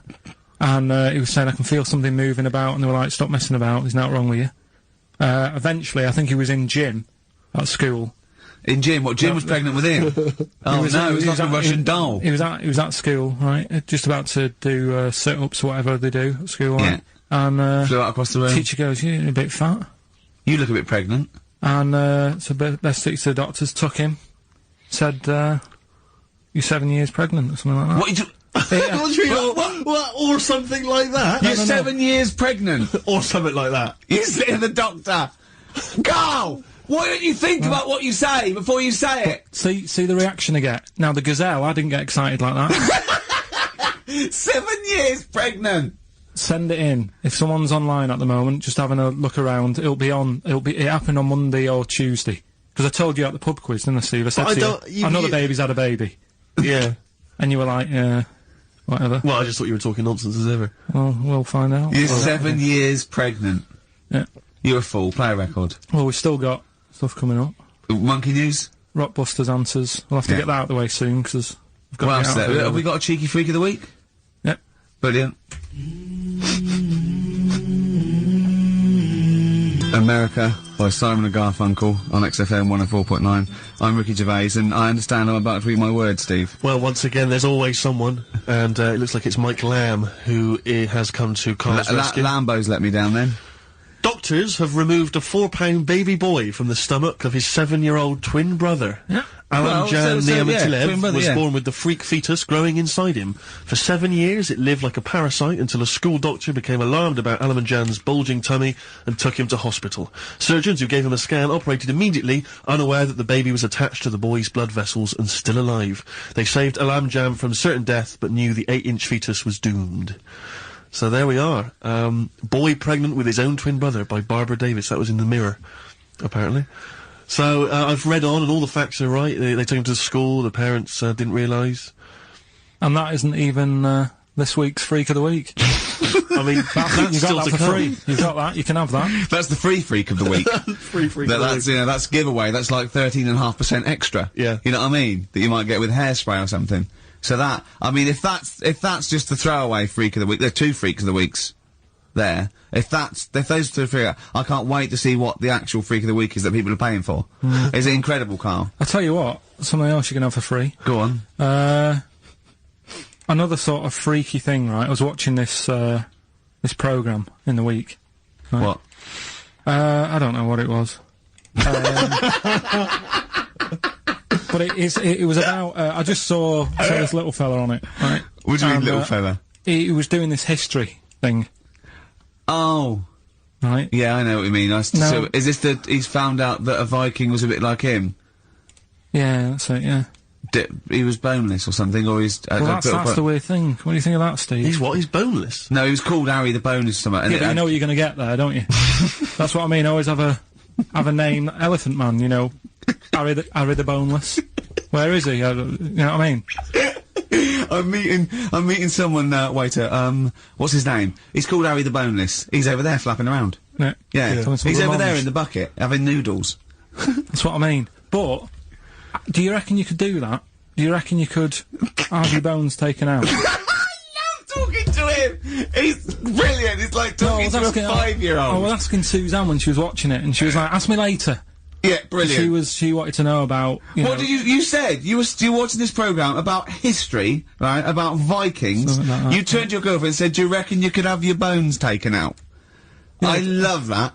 What do you think? that is why you are my favourite. What do you mean you think you can have your bones taken out? Firstly, why would you have your bones taken out? If you've only got a small flat or something, and there isn't much room, Yeah. right? And what I mean is, would all your organs still do the stuff? No, they wouldn't. You'd just be mush. Listen, I'll teach you something now, right? The skeleton, right? Spam, yeah? Support, movement, anchorage. No, support, protection, anchorage, movement. Spam. That's what the bones do. Yeah? You couldn't stand up. You wouldn't be protected, because they protect this rib cage, skull, of course. Anchorage, everything holds onto it. Every muscle is tethered to pull against something, like a crane, a pulley system, so you wouldn't be able to move at all. Do you know what I mean? So you'd be in a bucket. There'd be you'd die immediately, obviously. No, you can't have your bones taken out, Carl. I mean, why do you need to ask that question? Sorry, but Boneless Bob, or whatever his name was. Harry the Boneless. he presumably didn't have any bones. I mean, that's why he had that name, obviously. No, he did. No, he's got the name. Yeah, exactly. No, he was just... he was... I've had an email here from Graham, Old Kent Road. He just says, I had a dream about Carl last night. Can I sue? I've no idea what he looks like, apart from the boldness, and yet he turns up in the middle of my dream. I don't need this, it's harassment. Yeah. But people are having dreams about you now, Carl. You actually, it's like you're one of something that was created by the Brothers Grimm. I had a dream. You know when people used to have anxiety dreams, they had like an exam or something, like, you suddenly go to school and you realised, oh my god, you didn't have, your trousers on, or, I had an anxiety dream. I assume, we started off an anxiety dream about The Office, about filming The Office, and we had to film in HMV, but someone hadn't cleared it, and so we had to find an R price. And I went, oh, okay, that'll do. And as I was walking there, right, I didn't have any shoes on, which is like an anxiety dream, but I looked down and I went, so what? Yeah. So I'm so lazy now, I think, even anxiety dreams don't kick into me. I'm not sure that's true. I think that's just a memory. I wouldn't be at all surprised if you, turned up with the film in The Office. Yeah, with no shoes. We don't need shoes. When we were originally doing the pilot for the very first series, obviously Ricky's the main character, he's in it all the time, it's obviously important, this is our big chance to get something made for TV, you know, it's going to launch our careers, and, I turn up on the Monday, he's twisted his ankle. He has to be wheeled around in a wheelchair, because he went out jogging, stepped on a tin can in the street, and fell over. Who left that there? Like a 40-year-old man with brittle bone disease, he just twisted his ankle and he was out of action. It was pathetic. Yeah, that was the pilot. Absolutely pathetic. But I still turned up, Carl. That's the sort of trooper I am. Well, yeah, but you moaned the whole week. Wait. Well... I didn't like having to go around in a wheelchair, did I? Yeah. It's not pleasant, you know, but... In a weird way, it taught me all the problems. Do you have anxiety dreams, Carl? Do you ever lie awake worrying about stuff? Because I have a lot going on in my head. Yeah. I don't have... What do you do, rent it out to people? Is it two monkeys swinging in a tie at the moment? Yeah. I just don't have that many dreams. No. I love that! I love it, mate, you don't have that many dreams. Well, you haven't had a decent night's sleep till you're 14, according to you. 12. Really? Yeah, so I know what you meant. I know what you mean though now. When sometimes you're so tired, because I'd forgotten that you're so tired, and you think, well, I'm so glad I don't have to go out tonight. I'm going to go and just lay on the couch and then go to bed. Yeah. Have you had one, Steve? Anxiety dreams, I do have them periodically. Yeah, it used to be a lot of things like running to get to school in time. But suddenly your feet are running in treacle, and you can hear the school bell. And you I can't haven't get had them for years. I just haven't had an anxiety dream for years and years and years. Yeah, don't know. I don't care. No, you just genuinely don't care about anything. This is the problem. You've just got to a point now where nothing bothers you, really. It's like you're just too lazy and disinterested in anything. This show, your career, my career, Carl. No, I never give up on Carl. So, Carl, so this little Harry the Boneless, what was your point? Was that really your point? You wondered if you could live without bones? Yeah, I saw the little fella on this programme, and the presenter? Yeah. And he was a small fella, and he was talking about Harry the Boneless. And I thought, that's interesting little bit of science stuff. Yeah. Yeah. Well, yeah, that's about it on him, really. All right. Well, that's just another bonus cheeky freak of the week, is And it? that's not even the freak of the week either. No. That's still to come. So you've had a pregnant Siamese twin. It's been mad in You've the had a freak week. bonus fella and another fella talking about him. They're not even involved in freak of the week. No. This is getting mad. Play a record. Let's play a record. Let's have cheeky freak of the week afterwards, shall we? Yeah. Current single from Nick Cave. Can we do monkey news first? I'd rather have a cheeky freak of the week. Nick Cave and the Bad Seeds. He Wants You. Brilliant. By Nick Cave. Yeah. So, Carl, off you go. Well, we're not going to do freak of the week here, Okay. right? Because we've done quite a bit of that in the last 20 minutes. We've Right, so we'll OD'd move on that. freaks, you think? Yeah. Sure. We'll just shift it a little bit. Okay. And I don't, like I keep saying, don't want people to be thinking we're sort of taking the mick out of anyone, No. right? Because we're not about that. I feel like I can do a little bit of it because I work with you, Steve. Yeah. right? Sure. It gives me that right. It's like a care worker. Yeah, I understand. Well, it's like that thing of you can't be homophobic because I've got a couple of gay mates and stuff. Sure. I think it sort of gives me that edge, Yeah. right? So you're not freakophobic because you work with Steve. Yeah, that's right. Yeah. So yeah. Okay. Well, well, I think by that token, I should be able to sort of slag off, the mentally ill. What do you Or mean? at least mentally handicapped. now there's a term you don't hear very often. In 2003, the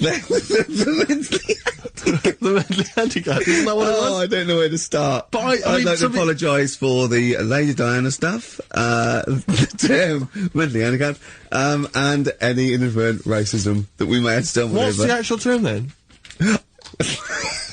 Is it retarded? Right, come on now. Oh, chimpanzee that! Monkey news, earlier than usual. I'll have to save this link now. Monkey news. We've done a lot of stuff, right, on monkeys, and most of it has been Is bollocks. no, has been like happy stories. Oh, is this it's not. Is this gonna be like our tune? Our monkey tune. Simon Bates, and welcome to our monkey tune. No, Go on. but do you know what I mean? We've done stuff about a monkey that robbed a bank. Yeah. Why is that happy? He had a great life after that. Right. What, in Marbella? Yeah. Right. We did the one who saved someone's handbag in a railway station. We've had a lovely marriage, couple of marriages. Couple of marriages. Couple of monkey marriages. Yeah, There was the one who got a job in a railway station. yeah. The hairdresser.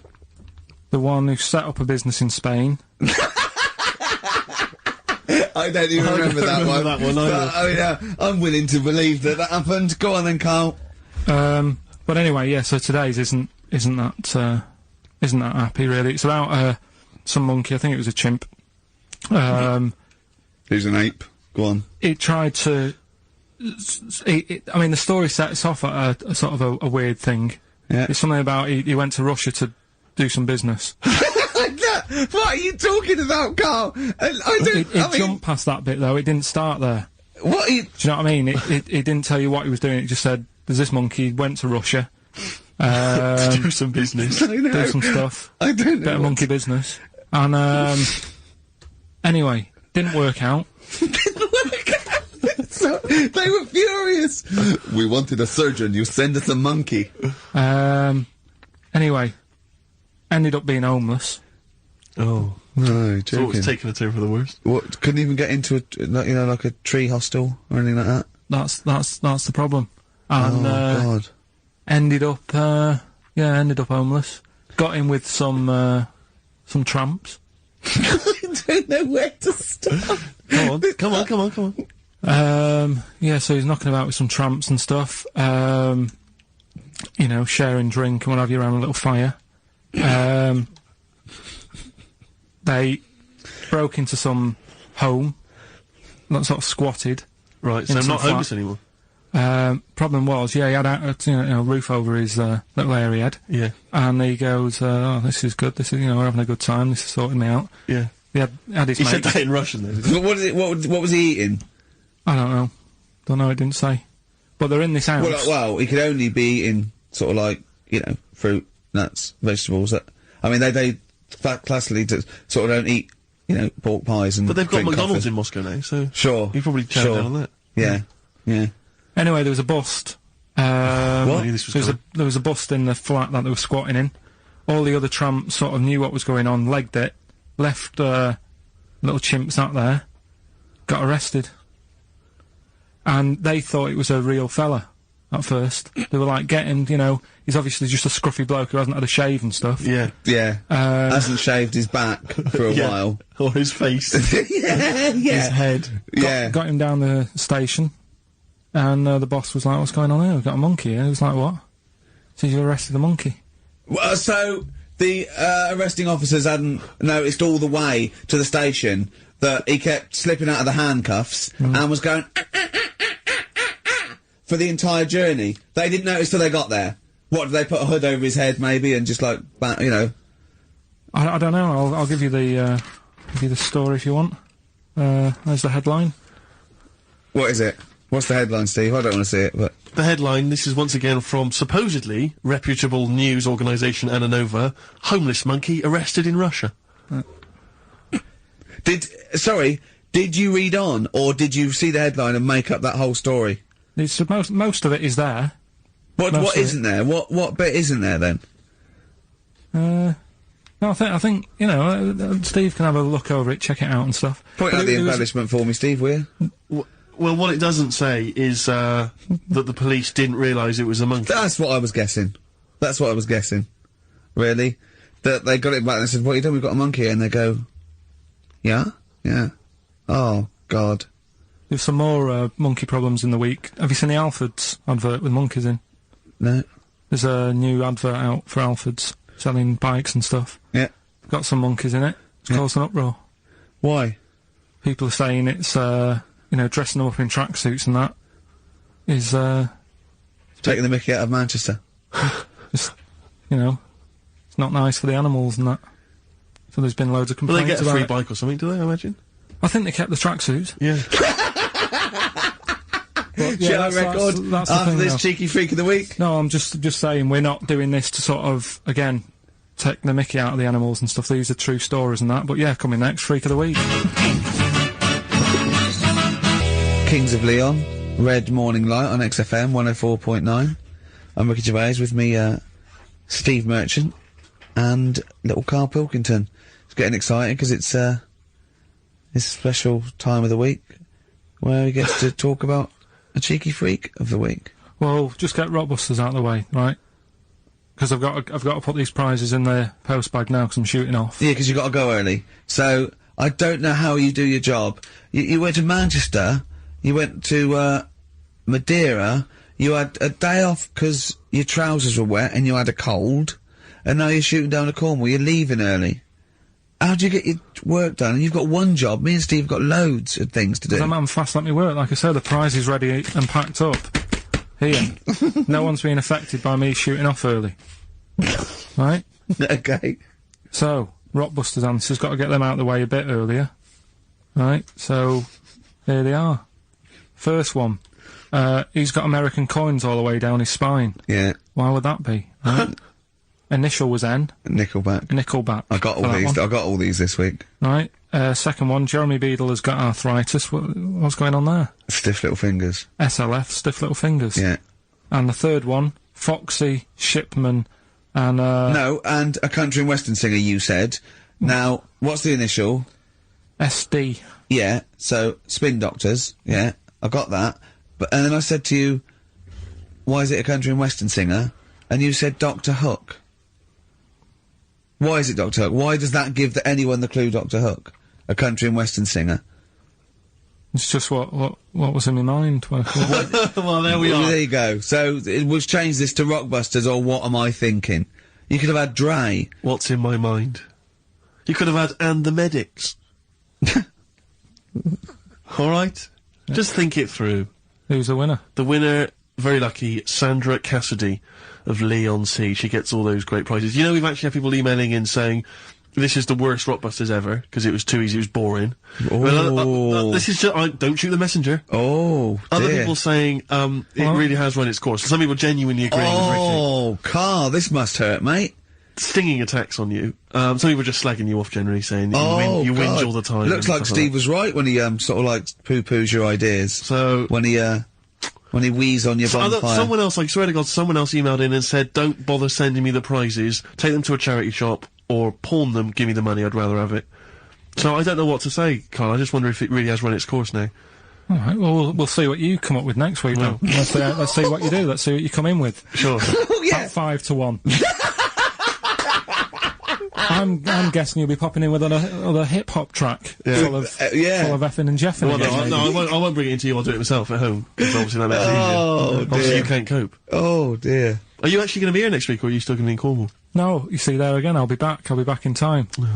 And in the week when I go to Cornwall, see the Monkey World. Yeah, you're 2 days past the Monkey World. That still work. Yeah. That still work. What you're going to interview some of the monkeys? Get some stories. I love that. You were going, could a monkey live without bones? And so I'm going, Carl, shut the please, just look at the monkeys and eat your ice cream. And that's work, is it? Right. Right, are we having Cheeky Freak of the Week? Do you want to do it? What time have you got to shoot off? Could do with shooting off sort of soonish. Okay. To be honest. This is not radio. Have you ever heard that on a radio show? Chris Tarrant going, I got a shoot off right now. I couldn't get a later train. I know! Why did you get a later train? There isn't a later train. So I couldn't get to Cornwall tonight if I had to. If I had to finish this show, I couldn't possibly get to Cornwall. Rubbish. Of course there's a later train. Oh, I've booked it now anyway. Right, well that's the point, isn't it? Yeah, you're not falling through. Whatever. I don't think the show's lost anything. I think we've still had the, Freak of the Week's coming up now. Oh, cheeky Freak of the Week. Right, well, we've had some interesting things we've been looking at. This week, it's about the strangest couple that ever got married.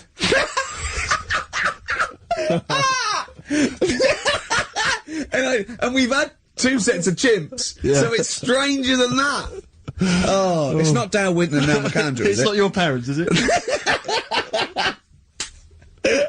Well, we're going back again to about, I think this is about 19... something like that. 1940. Yeah, whatever. Yeah. Strangest couple, a fella, right? He had skin of a lizard. He had the skin of a lizard, okay. And the woman who he which married... he used as a condom. The woman who he married. Yeah. Airiest woman ever. Right. And that was their act. They used to tour the world, and they'd say, it's like, couple who've met, they're having a great life. Let's get them out on stage, here they are. And they'd what do you mean he had a skin of a lizard, first of all? That's what it said. He had some sort of, some illness. So he was called Lizard Man, and you like that because it was good description. I thought that's good. I'm here, hello, we've booked a table for 2. Who are you meeting? I'm meeting Lizard Man. Oh, he's over there. Yeah. You know he is, right? Yeah. I'm meeting the hairiest woman in the world. She's over there. Yeah. Yeah. So what did they do for their act? Now, bear in mind that we had some Siamese twins last week, and their act was having a bath. Yeah. So I hope it's an improvement on that. What did Lizard Man? He came out and ate some flies, did he? I don't really know. I just think they stood there and that. Yeah, when you read this and it goes the most interesting fact ever, Lizard Man, and you go, that's enough. That's enough. I can extrapolate from that. But straight away I start thinking. I'm thinking, right. I wonder if they got the wedding photos. Right? And then, like it said that they had a kid. Oh, what would that be like? Half lizard, half it'd be like an ostrich, wouldn't it? It would sort of like. That's what I was thinking. What did you think it would come out like, the baby? I didn't think what that looked like. I just was thinking, parents' evening. You wouldn't want them coming up to the school, would you? So little Johnny, who starts off relatively normal, he's quite good at, he's good at nature, isn't he? And his mum and dad come into the room and they'd be looking round, wouldn't they? Well, it's always like that thing at school when, like, you find out your mate's mum and dad are really old. Right, Have you ever seen that? Yeah. When you go, your gran and granddad bought you? Yeah. Your mum and dad. Yeah. And you go, It is weird. What's that we're talking about? He calls him mum. What was that? Oh, sorry. Do you know what I mean? Yeah, and no, that's always strange. If you had, you know, if you had Godzilla and King Kong as your parents, Yeah. and it was they're like you always say- fighting. They're always fighting, and you know, like you say, if you're in a school play or something, you wouldn't tell them, would you? You wouldn't want them coming up with a video camera. He didn't tell his parents he was in the. When we were, Well, exactly. You did Little Donkey, and you didn't tell your dad, did you? And he came along and videoed it. Yeah. Was kept that- it quiet? Kept it quiet. Don't want them to know anything. But you didn't. What was it was meant to be playing? You had a little drum, didn't you? Yeah, I was doing. I had a little drum. I think I was meant to be playing We Three Kings. Yeah. But he started doing Little Donkey, and I thought I can add a touch to this. Sure, you improvised. Started playing along. It was like the loved first yeah. remix, wasn't it? It went down well. But yeah, that's all I was thinking with the Freak of the Week this week. That's what I'm saying about Freak of the Week. It's to get people thinking, right? Thinking how lucky they are that, you know, they don't have to comb their face. What are you talking about? What do you mean? Freak of the Week is to let people know how lucky they are. Just. What about the little freak you're talking about? What are they thinking? They're going, oh, he's talking about me. I'm a little hairy lizard man on a stick. Pop in, give us a call. I'd like, you know, that's what I'd like to do on a TV programme. That's what I want to do. I want to go and, like, meet these people and say, right, let's just go shopping, you know, we'll film what your normal day's like. Yeah. Let's pop out. Nip into Sainsbury's or whatever. Yeah. You know, buy a comb. Park right up close to it. You know what I mean? Yeah, yeah. So what you're saying is you just want to get a little message out there, which is that there's always someone worse off than you. Well, there's proof of that in this room. You know what I mean? Oh, Carl, when's your train? In a minute, I'm gonna get going now. I'll see you later. Thanks, Carl. Brilliant. What are you playing? You can play a song? Kirsty McCall. Yeah. I'll see you later. Cheers. Kirsty McCall, New England. Karl Pilkington has left the building. He's rushed away. He's on his way down to Cornwall. And we're left by ourselves. Indeed. In the room. See, if we can do this... If we can press all the buttons and not make any mistakes, strictly speaking, there's no need for Karl. I don't mind if we make mistakes. Well, no, We exactly. never worried in the old days, did No, we? sure. I think Karl is going to love Cornwall. Because I think, one, the mayor is probably an animal. Yes. And I imagine the townsfolk think like Karl. Yeah. Do you know what I mean? I Yeah. imagine he'll stay there. He'll be made king. Have you ever seen Return of the Jedi? In Return of the Jedi, the Ewoks, the little furry creatures, they see C-3PO, and because he can talk and he can speak their language, they actually elevate him. Oh, he's to godlike back. status. What are you doing here? Hooray! He's back. Oh, What are yeah. you doing? You could have stayed till the end. What are you Right, doing? what are you doing? Right. Right, well, there he is. He's on his way.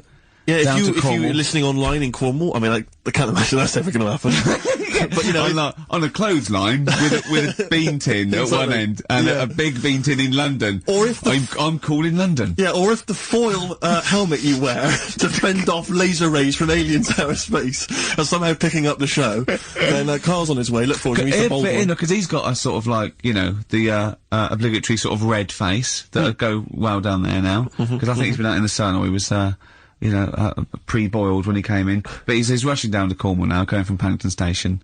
So, you know, If you're in the Paddington Station area, you want to pop down there and sort of wave him off, then do. Yeah. Don't be afraid. That's not a dirty sexual act. Wave him off. Yeah, I'd love to wave him off. And call in the week as well, carl.pilkington@xfm.co.uk. Send him anything. Just clog up his email. Yeah. I mean, because he gets stressed at work. So if you can send him 3 or 4 emails each. Yeah. Over the next week, so he's got to read them all. But disguise them, don't make them look rubbish, so at least he's got to sort of open them and look at them. Or, you know, some of them might be correspondence, so he will, you know, just phone his, line as well, just ask for XFM, ask, Karl, and leave long messages on his voicemail. Yeah. So, if you can, just for us, just for me and Steve, remember, it is mine and Steve's show. Karl is merely like, you know, the icing on the cake. Yeah.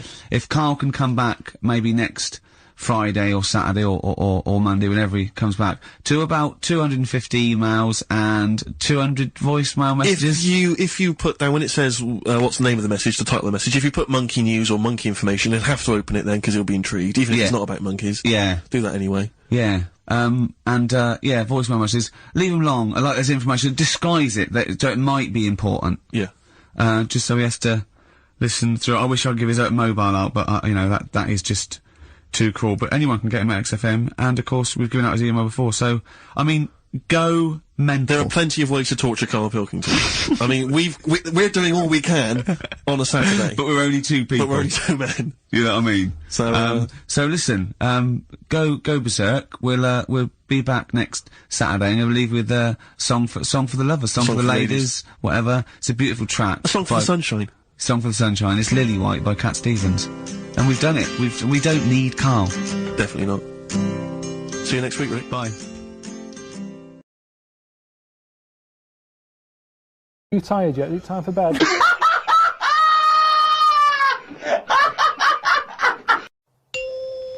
There was a bit of trouble in our yard the other day. Right. Between a wasp and a cricket. No, the thing is there any point to this at all, or are you just going to tell us you saw? Are you going to extrapolate some analogy from this? I think so. Okay. Yeah, well, let's see.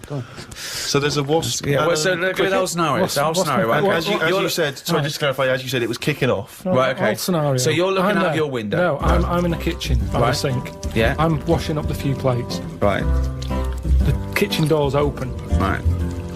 Suzanne says, "Oh my God, look at that! What? There's a wasp and a cricket having a wrestle." I've never seen it before. Right. Wait! Are you sure this wasn't Mexican television and it actually was a sporting event? Dressed up. Yeah. So they're there wrestling, and I was like, "Well, stop them then." So Stop! Whoa! You don't interfere with fucking Rosa Parks. Why are you interfering with a wasp and a cricket? Because one, I didn't even know they didn't get on, to be honest. Because they were sort of wrestling. I said, and my hands were wet, so I couldn't do anything. I always overdo it with the fairy liquid. Yeah. So she's there. I say, separate them. So she uses a tea towel, flicks them. Clever. Right. Good thinking. The wasp goes its own way. The cricket's sort of jumping about a bit. But who was fighting who? So I'm sort of saying that is really weird, because wasps are changing quicker than anything else that I keep my eye on. Okay, well that's just your theory and it's not based on anything. Well, I told you a couple of years back I saw one eating chicken. They shouldn't be doing it. So anyway, so now they're causing trouble with a cricket. Whoa, how do you know it was the wasp's fault? This is prejudice. Why do you think it was the wasp's fault? What if the cricket would have started it? What if the cricket's got a society to go, we hate wasps, we hate their stripes. We hate them. If they come here, fight them. If everyone comes down here, fight them. How do you know it wasn't the cricket that started that? Well, I suppose at that time I didn't, but since... Oh, subsequent information's come through. Sorry. Okay, so anyway... Like Columbo, isn't it? We saw Yeah.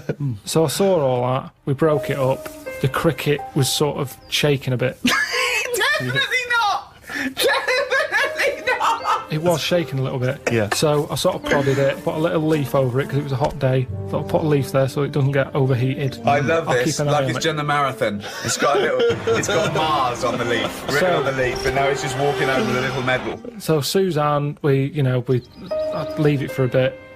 Leave get it. on. What did About you say? half an hour, about left it for half an hour. What did Suzanne want to do? She wanted to interfere, did she? What did she want to do? Just sort of like. No, she just sort of said leave it, stop messing with it. It's probably a little bit knocked out, a little bit stunned. Sure, let's Right. get on with our lives, she said. Yeah. So I put the leaf on it. We go off, and half an hour later, I get back in. I said I'm going to go and see the Where'd you cricket. go? Where did you go? Just for a walk. So I've been out, back in, have a look. Cricket's still there. Noticed one of its legs gone. Oh. Don't know if the wasp did that or the tea towel flick. Right. Well, this is when I got the computer out, Right. had a look. What happened is the wasp apparently does this a lot, and it stings them in the head. Right, not this particularly. If there wasn't like a little profile of this particular wasp. It's just an incident that Just happens a generally lot happens between within wasp wasps and crickets. Right. So it stung it in the head, and what happens is it's that whole thing that we talked about before, where it lays an egg. Right. So I was sort of having a look, seeing if I could see any sort of holes in its head, and it just kept sort of moving its one leg, like, oh, I can't handle this. We've got one big leg. One big leg at the back now. It's normally got two that it uses to jump. So you were worried that crickets aren't aware of the dangers of wasps? I just had a look online and saw that, it's a popular thing that happens. It's sort of like a bit of a mugging. He said you can leave them for about half an hour. They normally come round and they don't know they've had an egg put in their head. But There's no way it said leave them for half an hour and they come round, they don't have an egg put in. There's no way it said But that. he said they're normally stunned for about half hour. Have you had an egg put in your head? Like an ostrich egg, by the look of it, it's coming out the top. So anyway, I picked it up, I placed it under a little tree, I said it's in the shade again, no wasps can see it there, let's just leave it. But you've just left that cricket to now die in agony when that maggot goes round his head and comes out a wasp and leaves the carcass. Well, this is when Suzanne came up and said it wasn't moving. I sorted it. You sorted it. She sorted it. What did you do? What anything did you mean? Well, I said, what do you mean you sorted it? She said, Read it's between best the that I lines. don't tell you. What, sorry. I've Sorry. She said she sorted it. Wait. Do you think that we're in the mafia and we're being wiretapped? Say what happened. No, well, she just said she sorted it, and I said, what, sorted what? Because I'd forgotten about it at that point, I was painting. And she Right. said the cricket. Right, what do you think she meant by sorted it? Well, by the look on her face, the way she said it, I've known her for long enough, so I know that she meant it's not good news. Yeah, so what happened? So from that, I took for granted she means Say it! I've stopped it being, it's no longer in misery. So what do you mean? What? What did she do? She crushed its head with a stone. She got a tiny head-shaped stone and Squashed it, because that's where all the action is, isn't it? So she said it was too cruel watching it, sort of shaking about with its one leg and stuff. You had to kill it. I imagine I have this vision that one day Suzanne just having to say to his parents, I sorted it. I sorted it. I thought we could play Room 101. Room 101, of course, is taken from George Orwell's 1984. Room of all your fears and terrors.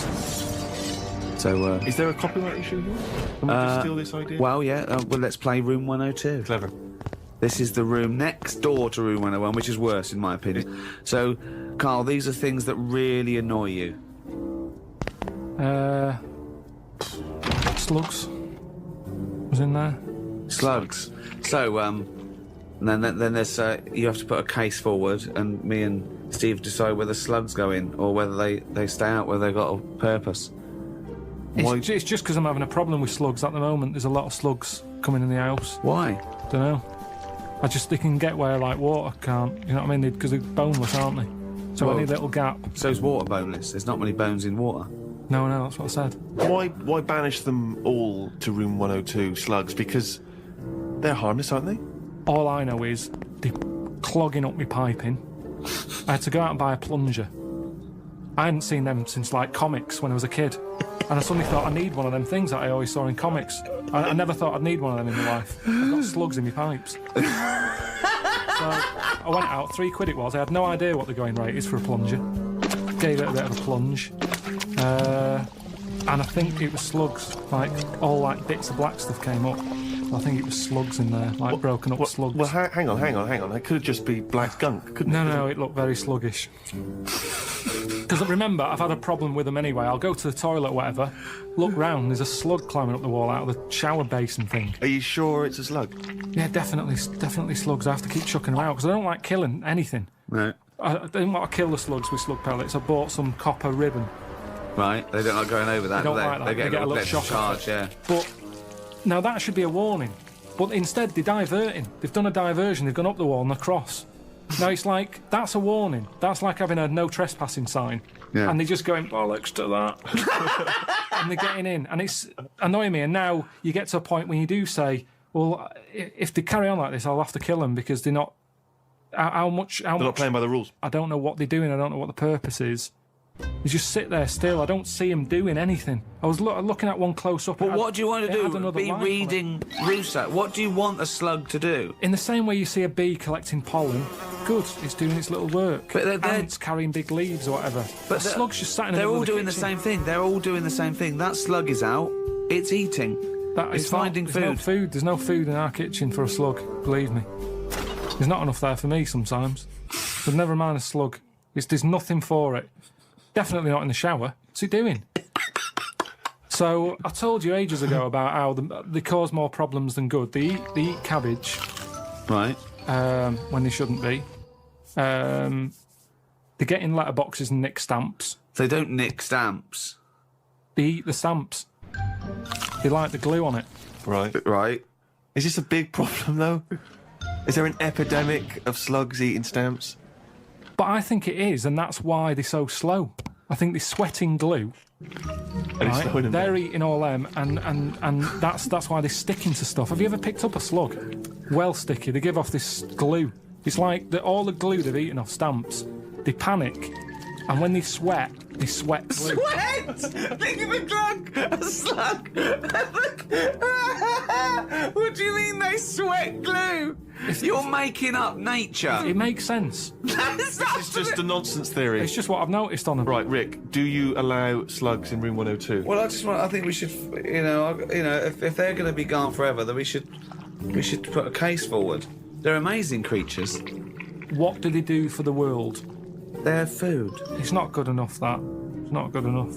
What do you mean? That's the ultimate sacrifice. Surely them being food. Just having problems with them at the moment. I've spent £3 on a plunger, and I don't like the idea that every time I get up in the night to go into the toilet or whatever, I've got to put the light on because I might have a bit of sluggage between my toes. Sluggage, a little bit of sluggage between my toes. Right, okay, so we need to move on. So, you are not putting them in? I'm not putting slugs in. Alright, slugs have not gone in, Carl, I'm afraid. What's your next one? Okay, number 2. People who don't want to do what the brains would be better at doing. Right, okay, no, I'll get around that sentence. Now, tell me again. Brains that don't want to do what their owners are good at. Ah, so now it's the brain's fault. Can you just expand on that point, please, KP? Do you know, like, people decide what they want to do, Right. don't they, for a living? Mm-hmm. But sometimes they're not good enough. Right. You mean they have a dream and they can't fulfill it because they haven't got the skill or... Yeah, but that doesn't mean they're not good for anything. No. It's just that they haven't unlocked the thing that they're good at. They want to go Well, at of it. course. So, I mean, there's much bigger issues there that the poor working class people don't get the same opportunities. When you're worrying about whether you're going to live through the next few days, you don't start thinking, I wonder if I can play the cello. Can I refer you back though, Rick? You made an interesting point there, but I fear that's not exactly what Carl was saying. I don't think that his point was quite that profound. Yeah, that's kind of what I meant. Yeah, I don't know. There was something to do with the brain not allowing its owner. Yeah, because that's the bit that annoys me. Fair enough if a brain hasn't decided what it wants to do, because you. What is this? Let him finish. God, this 'Cause thing let him about finish. the brain. Shut up. Because it hasn't found its destiny type thing. A brain But hasn't found its destiny. when someone is good at something and they know the brain is good at something, but then they don't want to do it and they want to go off and do something else. Now they say in this country the problem is we haven't got enough tradesmen. Right, We don't have enough plumbers. right. There's enough plumbers' brains. I don't know what the fuck that means. Shut up. Let What him are you please, talking shut about? Up. Let him please finish. Because This is like beds and pillows brains again. have not changed over the years. The brain is exactly the same. But it's the owner of the brain that's in charge. The brain could be going, I want to go for a walk. But if your body's too lazy to get up and go and see the stuff, the brain isn't going to get what it wants. It doesn't make sense, Imagine- Carl. all right, You imagine are your this. brain. All right, let's go to the extreme. People with no legs who want to be swimmers. Don't be stupid.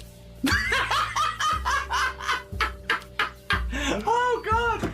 Oh God! I'm so annoyed. Is this a big problem? It's madness, isn't it? It's mad that the brain wants to do that so much. The brain's in the wrong body almost. Yeah, are you in me? No. A plumber who can plumb is annoying when he jacks it in as a living because there's other brains who can't do plumbing. They don't get their head round it. This means I don't know what you're putting in room 102 because you're saying it's like this brain's wandering around looking the for a brain? body and it goes, oh, I'll choose that body. Hang on, this body doesn't even want to do some plumbing. It's a matter of taste. It's just a sometimes matter of taste. I'm not putting the brain in. It's just people. If I had a really good skill, I'd hope that I'd use it. So people who don't fulfil their own potential. Is that a better point? Yeah, that's what I meant. Who am I talking to now, Carl or his brain? We're both listening. Well, I will put in people who don't fulfil their full potential. Slugs are safe. What's your next thing to try and get in room 102?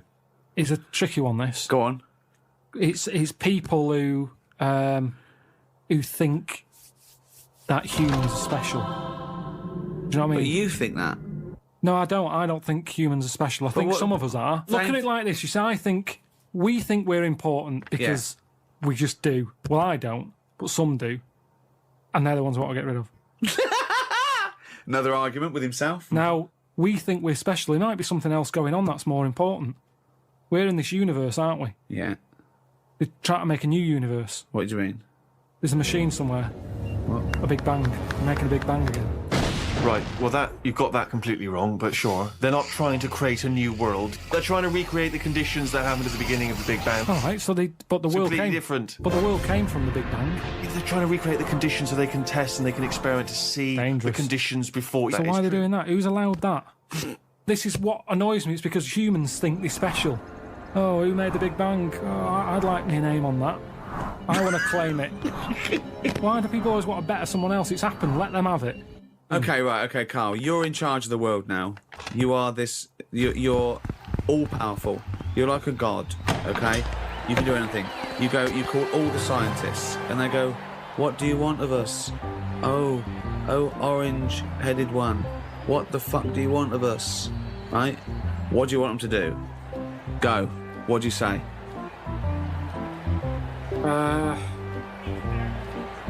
Well, I want to come in and... How long have they been working on the Big Bang idea? Forget it. You've got every scientist... No, but I don't just want to come in and poo-poo that, because they're going to... Poo-poo? They've done a lot of research on it. Hold on, you wanted to stop a minute ago. Yeah, I know, but you don't just come in, guns are blazing. I'd say, hello, you can do everyone. anything you want. Oh, go on then. Hello, everyone. Hello, Carl, leader.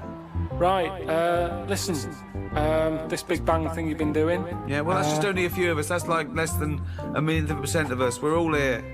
Yeah? I've dropped AIDS research. I've dropped cancer research. Right, well, why have you dropped that? Who's told you to do that? Well, no, we knocked off. They said you wanted to tell us something. We're all here. Every scientist in the world Well, is listen, here. what research are you doing? Oh, well, I'm looking at what happens if you give Feminax to an owl. What happens? Well, I'm halfway through it. I got called away. Look, I'm really busy. What do you want me to work on? Who said they're doing cancer? Go back to work. Cheers. Right. Okay, the rest of us doing stuff that you think we're fanning around with, what would you want us to do? Well, I can't do it all today. What about me? I was doing AIDS. Hang on a minute. I was doing AIDS. You just wait a minute. Right, okay, why does cancer get to go back? Are you saying that cancer's a bigger problem than AIDS? You go back to work. So AIDS go back. I'm doing restless legs. Right, can everybody but the Big Bang people leave?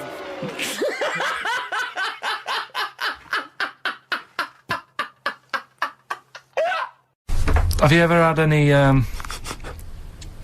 post that looks like it's been opened? Occasionally, yeah. Right. Well, what it is, it's not your postman having a sneaky look. A sneaky look. Problem is, right. Slugs. The problem's slugs. Slugs at night. They like nipping about and that, and it gets a bit cold. And in London, like in the country, they go into the grass, don't they? Right. But in London, it's like, oh, what can we do? And they go in letterboxes. Slugs go in letterboxes? Get in letterboxes, it's nice and warm in there, dry and what have you. And these are homeless slugs, aren't they? The ones that have lost their shell. When they're in there, they only found out that they love glue. They've been eating the glue off the stamps. Right. And people have been getting charged for post because it hasn't had stamps on it. It's like, well, they put a stamp on it. Yeah. It's like slugs have been eating it. Sure. And they also eat the glue that's on the actual envelope shutter. And it's a real popular problem, this, that letters are being lost and opened and all that stuff. Yeah. Slugs. Are slugs like stealing postal orders and things and cashing them in and stuff? Yeah, again, you know, if there's a doctor, if there's a postman. Yeah. Biology. The life sciences. Isn't it amazing that we're here? That anything is here? That we're having a chat now in front of these cameras for a DVD extra? And we started off as a single cell blob, a little thing that had the right temperature in the right compound, the right minerals, ultraviolet. A little thing happened. This little nucleus. It was just a cell. Okay? But I don't like thinking about that. And then it divided, then it Yeah. got a skin, and then... Yeah. I don't want to know, you know, when people get in touch from Friends Reunited, I go, that was 20 years ago, I don't want to know. Right. So I certainly don't want to know about 30 million years ago. Okay. I want my little time zone that I'm born I'd live, and I'd die in. Okay. That's all I can worry about. I don't Doesn't wanna know- fascinate you at all. It doesn't fascinate you It's at all. amazing, but it hurts your head, doesn't it? I don't like it. I don't Just like by it. chance something happened, a genetic mutation, and then that was chosen by nature. It worked. It survived. Okay. But certain things work and they're not that impressive, like slugs. You always say, well, it's evolved. It hasn't evolved. Okay. We share about 70% of our genetic material with a slug. What's 70%? Well, What 70% has that got that I've got? it's got 70%. I've coughed up stuff that looks like a slug. If that's a 70% you're talking about, but there's nothing else. Nothing in a slug. There is. Nothing. You share DNA with an onion. I've heard that. That's the roundness of the head, probably. I'm telling you that the slug has about 70% of the same genetic material as the human species. We're that close. We're that close. All the hard work was done then, in terms of like getting it right. A slug got it right. A slug is as evolved as us. It's perfect. It's not perfect. Why? Okay. Definitely not perfect. Why? Why isn't it It's perfect? just not great. I've had to deal with slugs a lot when they were like blocking up my shower. Right. There was a gang of them in the tube. How can they be as evolved as me? What are they doing? Sat there, just all mushified. Mushified! Right, talk me through it. What happened? Just was having a shower and the shower basin filled up. I was Right. like, what's going on here? Yeah. So I got a plunger. Right. Sort of bits of black stuff. I'm thinking, what is this? I had to unscrew the plug hole bit. Couldn't quite get down there. Yeah. To take the tiles off the side of the shower thing. Right. Got in there, unscrewed it all, got the pipe. Just slugs all in there. All sat in there, blocking it up. Don't know how they got in there. But that's what I'm saying to you. They don't know what they're doing. What they're doing knocking about in there. Get out! Now, what are they doing? I don't know to this day what they do. I watch insects, you know I like insects. They survive. That's what they do. They're chosen Yeah, but by they nature. don't know. There's another one. There's loads of insects knocking about the house. There's a spider in the outside shed. It's not an insect, nor is a slug. Slug is a mollusk, a spider's an arachnid. Alright. Okay. Spider's in the cupboard outside. Right. I'm not joking. It's been there now for about 2 years. Right. Could be 3. Okay. Same one. It's quite big. Right. Just sits there in the corner. Right. I go in. I smash its web up. Why? Because I don't want it there. Right, fine. I don't want to kill the spider. Right. But I'm sort of saying, I'm wrecking your house. If you move, there's no problem, move. I go back, it's built its web again. Just Right. sat there like that. Doing nothing. What is the point? Well, it's not doing nothing, is it? Oh, it's building its house every It's time I wreck hunting. it. It's hunting. It's not even doing that. Well, it is. That's what it. That's how it does it. It's made a web, and things fly into it. Then it wraps them up, sucks the juice out. But Right. for what? To then sit in this shed. What It's are not you an doing? Existence. What Why are you- didn't it go? But you're eating. You're staying in your flat. You want to go back to Mallorca 5 years ago. What are you doing? What are you doing? Oh, it depends. I've been. Who knows? Who knows what's going to happen in another billion years? You'll be the slug. The human race could be the slugs. There could be this amazing being that evolved from us. Going, what are they doing? People go, well, you know, 70% of their genetic material. You don't know how it's going to go. You stood on the shoulder of giants. You stood on a few slugs. You told me in your flat, but we share our ancestry with those slugs. We are related to slugs. I have never watched Who Do You Think You Are? And we've gone in your family tree. Do you know Terry the Slug? He's a great uncle of yours. We don't need to know where we've come from. And nobody would want to hear that either on that programme. You would not want to hear that. Yeah, but you're... It's nothing to do with us. Oh. It's happened. It's all an accident. But it's a matter of degrees. Your brother. Right. okay? Very close to you. Your I cousin. haven't seen him for about 12 years. Okay, genetically speaking. Couldn't get closer, okay? It's the closest you can be. A brother, a son, a mother. Except a clone. An identical twin, okay? So, cousin, a bit less. Great cousin. Bloke round the world. Chimp. Marmot. Mouse. Bird. I don't know what you're doing now. You're just saying words at me. What's a marmot? Doesn't matter. It doesn't matter. It doesn't matter. But you're related to him. You're related to him.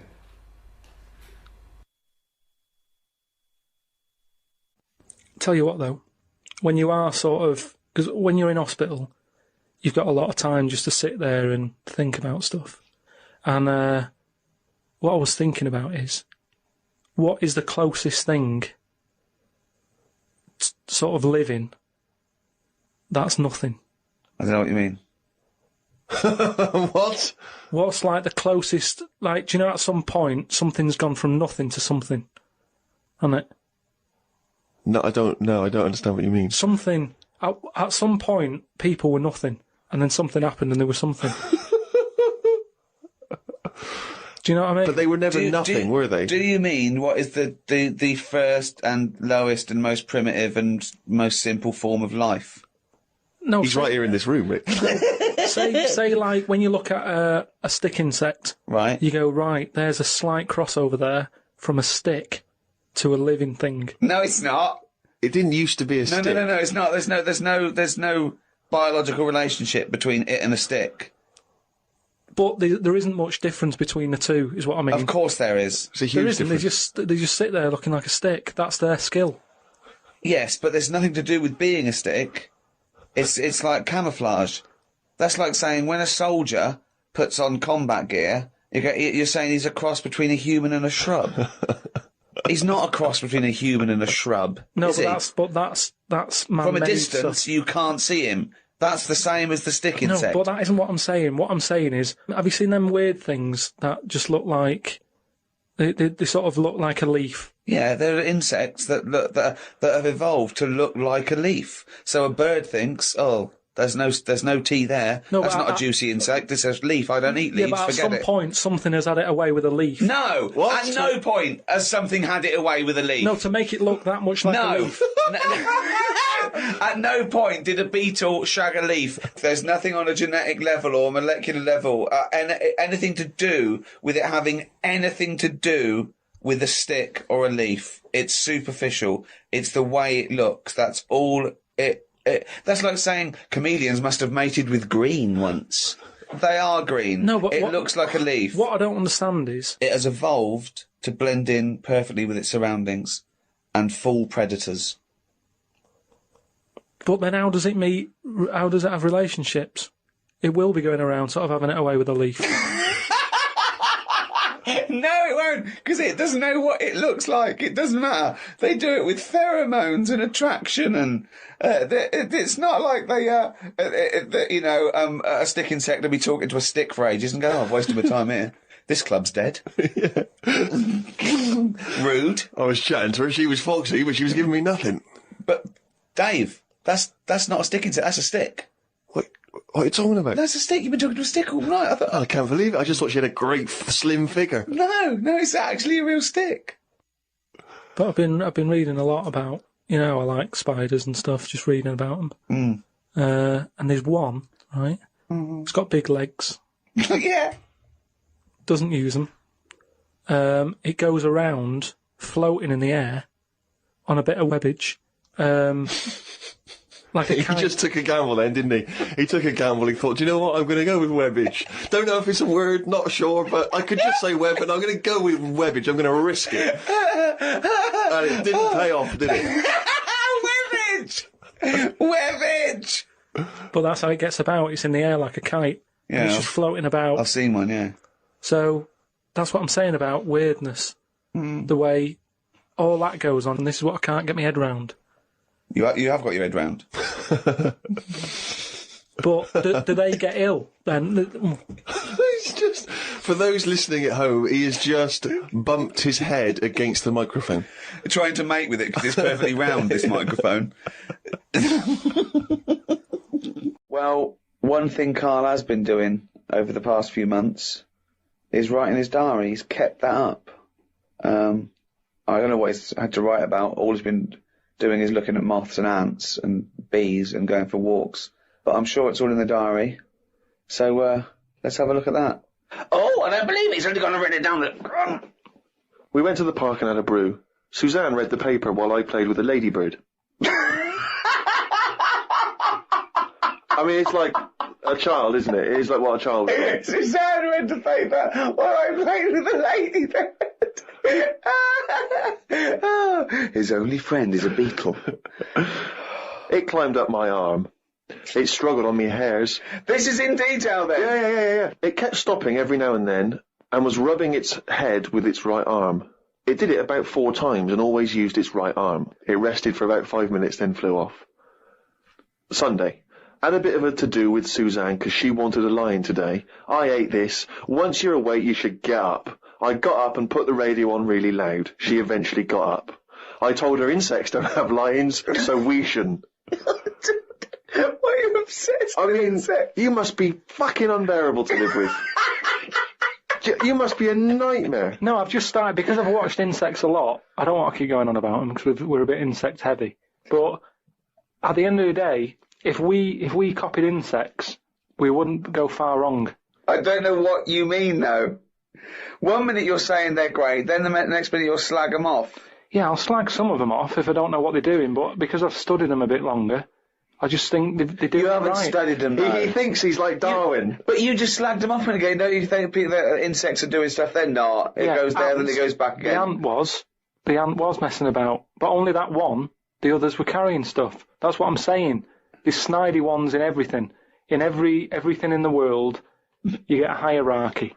Oh, long words! Ooh. The bookshelf was dusty, so Suzanne asked me to dust it if I get a minute. I ended up looking at every book. Just the spine. Yeah. Just for a few seconds each. Yeah. Didn't open them. I looked in the dictionary to see if the word dictionary would be in the dictionary. I didn't think they would bother with it being on the front page, but it was in the book as well. It's a good point, though, isn't it? No, it's not a good point, because you didn't tell us anything. Dictionary is in the dictionary. Well, of course it is. Well, why? If you go, how do you spell dictionary, you look at the spine and you go, oh, there it is, D-I-C-C, and all that. So what does dictionary mean? It's a book full of words, isn't it? That's what it means. All books are full of words, you idiot. How to spell them. And if you don't know what it is... No, it's not how to spell them. All right, then we'll... I'll just look up something. No. It's not a book full of words to tell us what... No. It's the meaning. Give us the definition of dictionary. Meaning. It's a book full of words if you want to know what the meanings are. But if you didn't know... Well, sorry, what was that sentence? Yeah, but what I'm saying is, if you didn't know that, then you wouldn't be looking in it, because you wouldn't know the book is about that. So, if you don't know the word dictionary and what it means, you wouldn't be looking at the dictionary, you'd be looking at an A to Z. Because you Why leave it out, though? Just because there's so many words in the world, I would have thought they wanted to cram as much as they can on a page, and if dictionary is already on the front... Is that why you suddenly used the word hierarchy for the first time ever? Did you find that in there? Did you see hierarchy in the dictionary? I feel that big word has pushed out about 26 other more useful ones. Yeah, well, Suzanne's been going on about me learning another language, but I sort of think your brain has only got so much room on it. And the rest of it's filled with lard. So, if I've got to learn everything I know, again, but in a different language, it's taking up space, isn't it? You don't learn everything, oh, God. It's all storage, isn't it? But you don't have to learn it again. You don't have to learn the concepts again. You're merely learning vocabulary. Do you know how many moves there are in the human brain? You don't worry, you won't use them all up. I feel that he has reached his capacity, though. Yeah. Well, you need another sort of... You need an update. You need some more memory. Woke up to some interesting news. It's good when this happens because it sets me up for the day ahead. If it's miserable news, it affects my day. It said on the news that they have found 2 new flies. Fucking hell, more insects! What have you done? Is that all you've done this summer? Bong. Trouble in the Middle East. Bong. 2 new flies found. Ladybird climbs up arm. They were found in the UK and they were found close to each other. Maybe this happened because they were different than the other flies and weren't expected to hang about together, so that's why they knocked about with each other. That would happen, wouldn't it? What do you mean? There's 2 new flies. What do you mean? Does it mean there are 2 new flies that are different species? Yeah, 2 new species, and they found them close to each other, right? Yeah, and but they didn't mean there was one of each. No. Yeah, they did. They found 2 different ones. No. No, they have. Seriously, I know that. That's right. That's a fact. So you've got, like, I don't know the names of them. They give them odd names, don't they? Well, say call it A and Fly B, right? Yeah. Fly A, I don't know, say that's orange. This is just... B, Fly yeah. No, this is painful. No, but I'm just making it easy. But Fly B wears a little hat. It's got a little hat. Right, yeah, fine. Now, they found the orange one. I went, look at this over here. This is a bit weird. And they've gone, oh, that's a new species. Log it, whatever. And then the other one went, oh, keep your pen handy. Look at this one. It's got a hat on. So then they found them both within the same distance. I don't know what that sentence means. Keep going. They found them both within the same distance. But without interrupting him, let him finish this point. Let me just make one thing clear. Karl Pilkington just said they found them both within the same distance. Think of that! Don't know what it means, but go on, let him finish this point. So what I mean is, they weren't knocking about with other normal houseflies, because they were probably sort of going, oh, he's a bit weird. Leave it. Yeah, because the other one was also odd, they're hanging about with each other.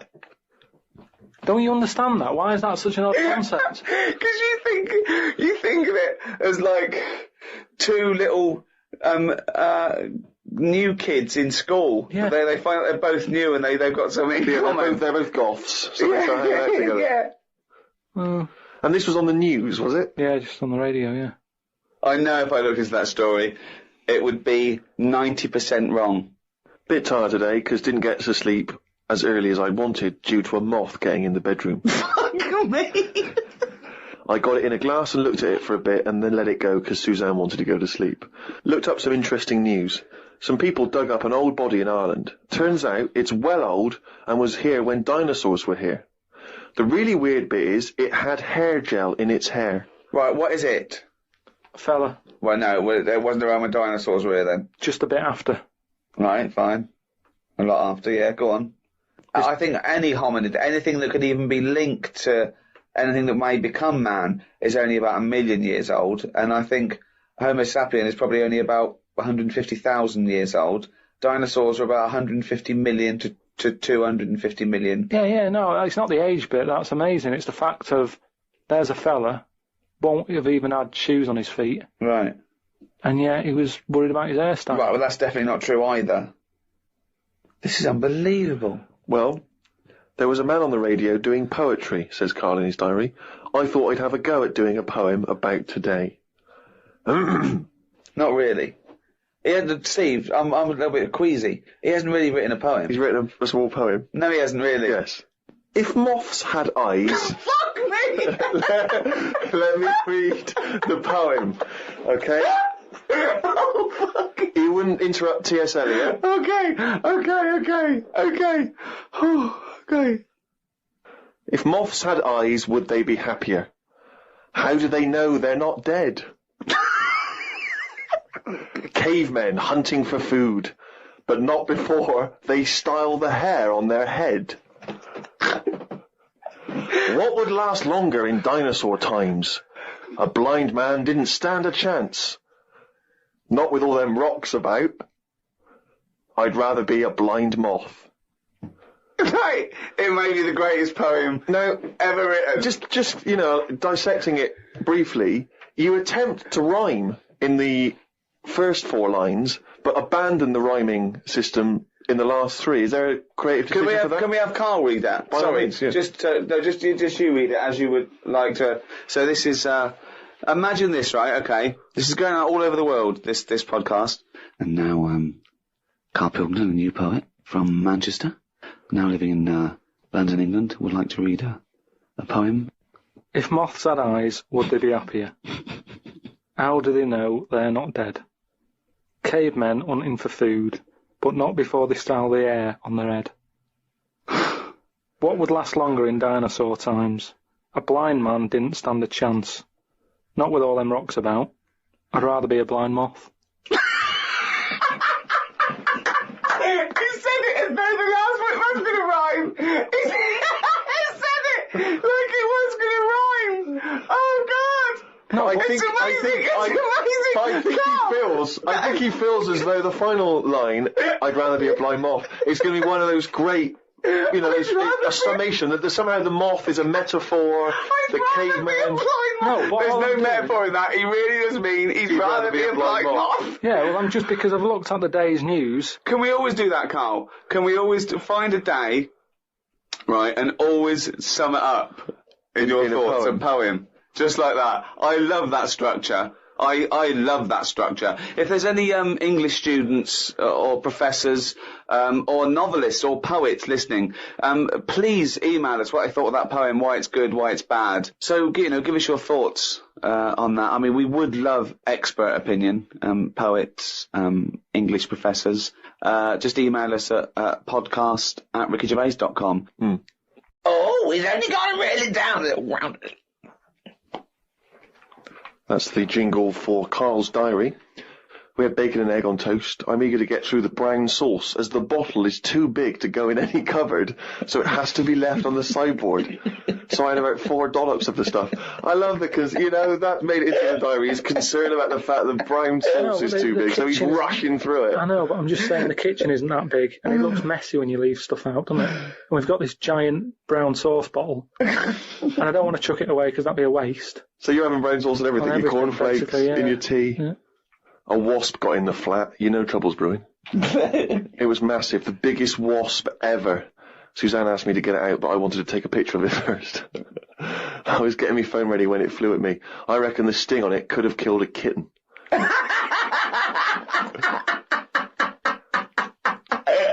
So specific. It ended up flying out the window on its own. Drama averted. Oh, God.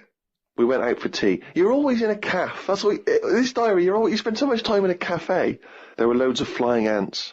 I kept kicking the table because I could feel them on my legs. I wouldn't be that jumpy normally, but I still had flashbacks of the giant wasp from the morning. Suzanne told me to stop being stupid because I was ruining her night out. A night out in a cab. Brilliant. Oh, God. What was it, her birthday? And flashbacks from an incident. Yeah. Like he's some sort of, like, war veteran. What is it? It's the wasp. It could have killed a kitten. Bought some wallpaper. We got back and got on with it. The wall that we've papered before has got a big mirror under it. We papered on top of it again. I ended up reading my phrase book while Suzanne did the rest of the tidying up. Now, what's your phrase book? This is just you trying to master English, is it? It's just a book that tells you little sayings and how they came about. An interesting phrase is potluck. It came about when all people ate is stews. They used to chuck all sorts of stuff into the stew. You stuck your spoon in, and sometimes you got something nice like beef, or you could end up with a bit of frog. It's potluck.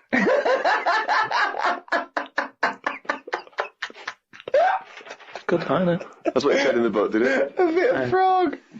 Got up and checked the wallpaper out. There are loads of air bumps and it's buckled on the joins. I wish we'd never done it. Suzanne said the washer was broke and it's out of its warranty. She called up the people who made it and they said it will cost £150 to fix.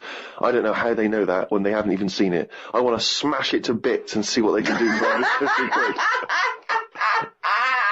£150. So much anger. I want to smash it to bits. That'd be great, wouldn't it? 150, you sure? Come round. Yeah. And it's just like a cube that's been through one of those car crushers. Yeah. 150 quid, there's 150 quid, fix it. I watched the news and calmed down a bit because there was a story about some Siamese twins who are having an operation. They've got 2 heads, 4 arms, 2 legs, 1 liver. The doctor said they will have 1 leg each. I felt bad worrying about the washer when people have bigger problems like the Siamese twins. Ricky and Steve asked me to do a poem about 1 day a week, so I thought I would do one today. I can't obviously do it justice, so I should let the master read it. You've done another poem? Yeah, you said, just do one. If you have a day where you've had a lot of emotions. Well, I loved the poem, and so did the listeners, and I knew they would. So if you can do that every week, that'd be a joy for me. You can't force a poem, though. No, I know. A diary is easy to do because you just write down. Yeah. What are you doing? But Yeah. you've got to have some really meaty subject matter to be able to write a poem, Rick, as you'll discover. I know. Right, so, you've heard what problems I had that day. Go on then. Bubbled wallpaper. What a mess. Washer dry and knackered. What a mess. Siamese twins separated. One leg less.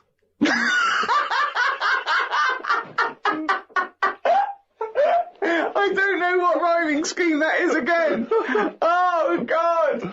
Oh, God. Oh.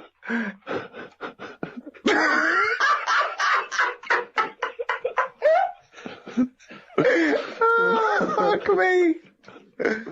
What have you got now? Right, so we're looking into animals that we get rid of. I've spoken to someone about snails, I spoke to someone about jellyfish, and that, and looking at cockroaches today. Right, now who's the expert?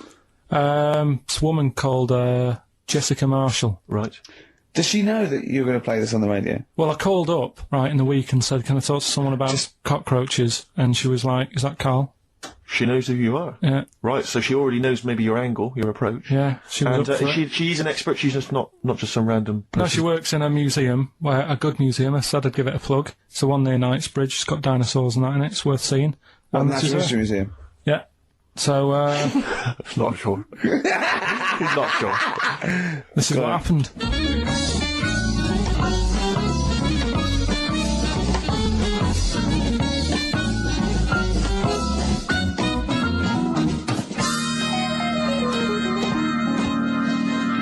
Now, what I'll do, I'll tell you as much as I know, and then you can fill me in if I'm right or wrong.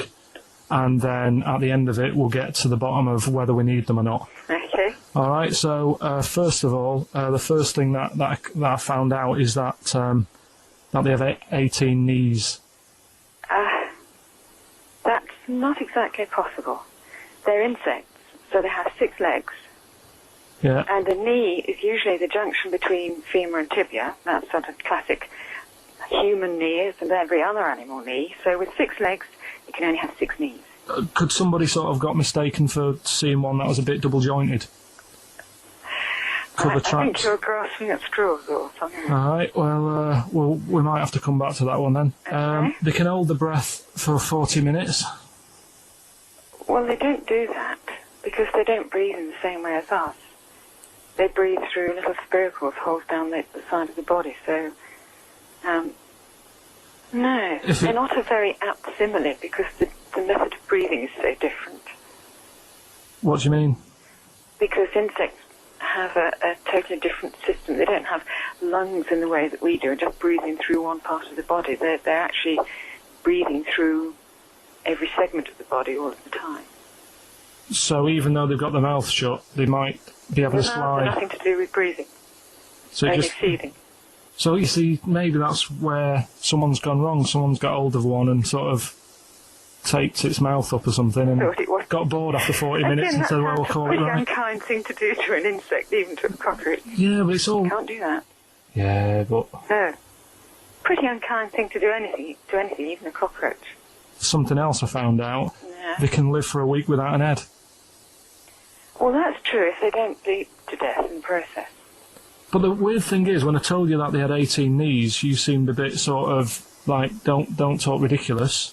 But then we're talking about an animal that can live without an head. So there's a little bit of truth in that one, yeah? Yes.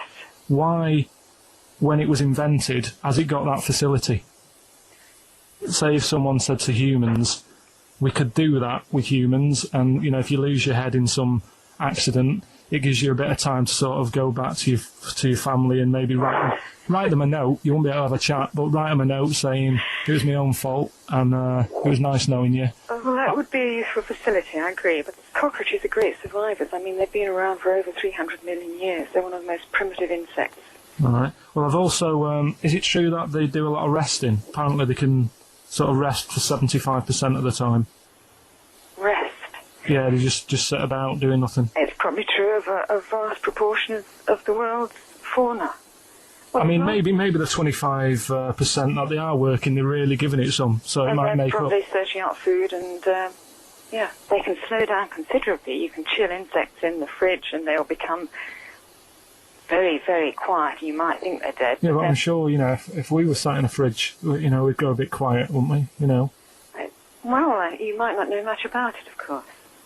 Yeah, but... You're not quite reading the right sources. Well, I've been using the internet.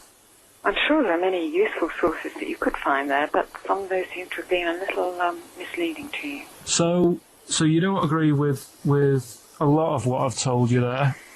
No. So, cockroaches, can we get rid of them? No. So we're keeping them then? I would say so, yeah.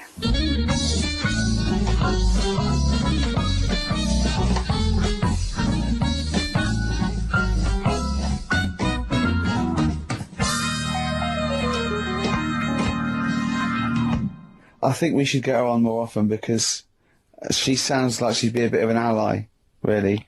Because she knew immediately that you were talking nonsense. She even said, I think you should be more concerned about your sources, which I've been trying to tell you for a year, right? The fact, I mean 18 knees, where did you get that from? It's on the internet. There's a lot of talk, Carl, that I bully you, okay? You know, it's for your own good. I'm trying to train you, aren't I? Mm. Do you know what I mean? Because, and no disrespect, okay, you are what I would call a stupid idiot. Well, can I just ask, because there's been an awful lot of emails that have said, will you and Steve please stop calling Karl stupid? Now, Right. they say, oh, it doesn't justify calling him stupid. Now, I don't know what part of injecting a 76-year-old woman in the head so that she lives her life backwards couldn't be considered stupid. Okay, then listen, right, I've found some things that I think will interest you, and I want your first thoughts on these, okay? Now, these are facts that I've sourced, okay? What's the actual topic? Well, you love animals, don't you? You're interested in animal Some facts. of them. I don't love them. Some of them fascinate me and stuff, but a lot of them also get on my nerves. I don't know how an animal can get on your nerves. They just do. Sometimes you sort of just think, what are they doing here? What are they offering anyone? Right. See, I'm worried that these facts will annoy you now, but they're meant to fascinate you, and... Okay. No, I think anything's good as long as it gets you thinking. It doesn't matter what opinion you have of something. Yeah. But as long as it gets a reaction. Okay, then, here you Right. go. There's a frog, Carl. Just a little frog, a poison arrow frog, that contains enough poison to kill over 1,000 human beings. Why is it that annoyed? It's not annoyed. Well, why is it going about killing 1,000 people? No, it has the potential to. It has enough poison, it has enough toxin in it that could kill 1,000 human beings. But does it need that? Whereabouts is this? Where's it living? In the rainforest, I think. And does it need that sort of power? Is it in that much? Is it getting threatened a lot? Is what I mean. Well, no, because it's saying, don't come near me, and it shows it with its colours. It's got the colours that say it doesn't want to be eaten. It doesn't want people to chew a bit, right, and go, oh, I'm an idiot. It's saying, look at my colours, don't eat me. You don't want to come near me. But then why give it bright colours? Because now it's standing out. Yeah, and it's going, don't eat me. Yeah, but make it a colour that fits in, like camouflage.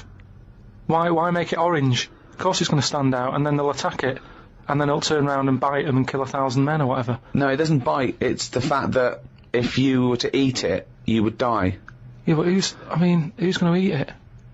Well, things that eat frogs. The French. And they go, sacre bleu! You have killed me and 999 of my friends. But why is everything, like, surviving like this, though?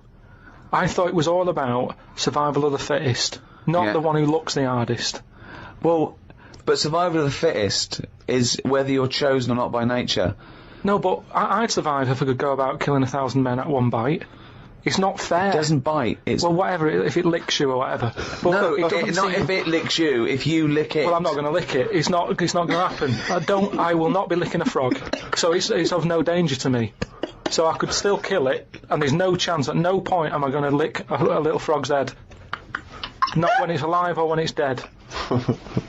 I love the fact it's all about you. It's all about how it relates to you. And he's annoyed that they're getting away with something. He doesn't like any sly animals. He doesn't like animals hiding. He only wants them hide. He doesn't want animals killing things. Then he wants them to kill things. He doesn't know what he wants. When they say survival of the fittest, they don't mean that, say, lions have been working out in a gym.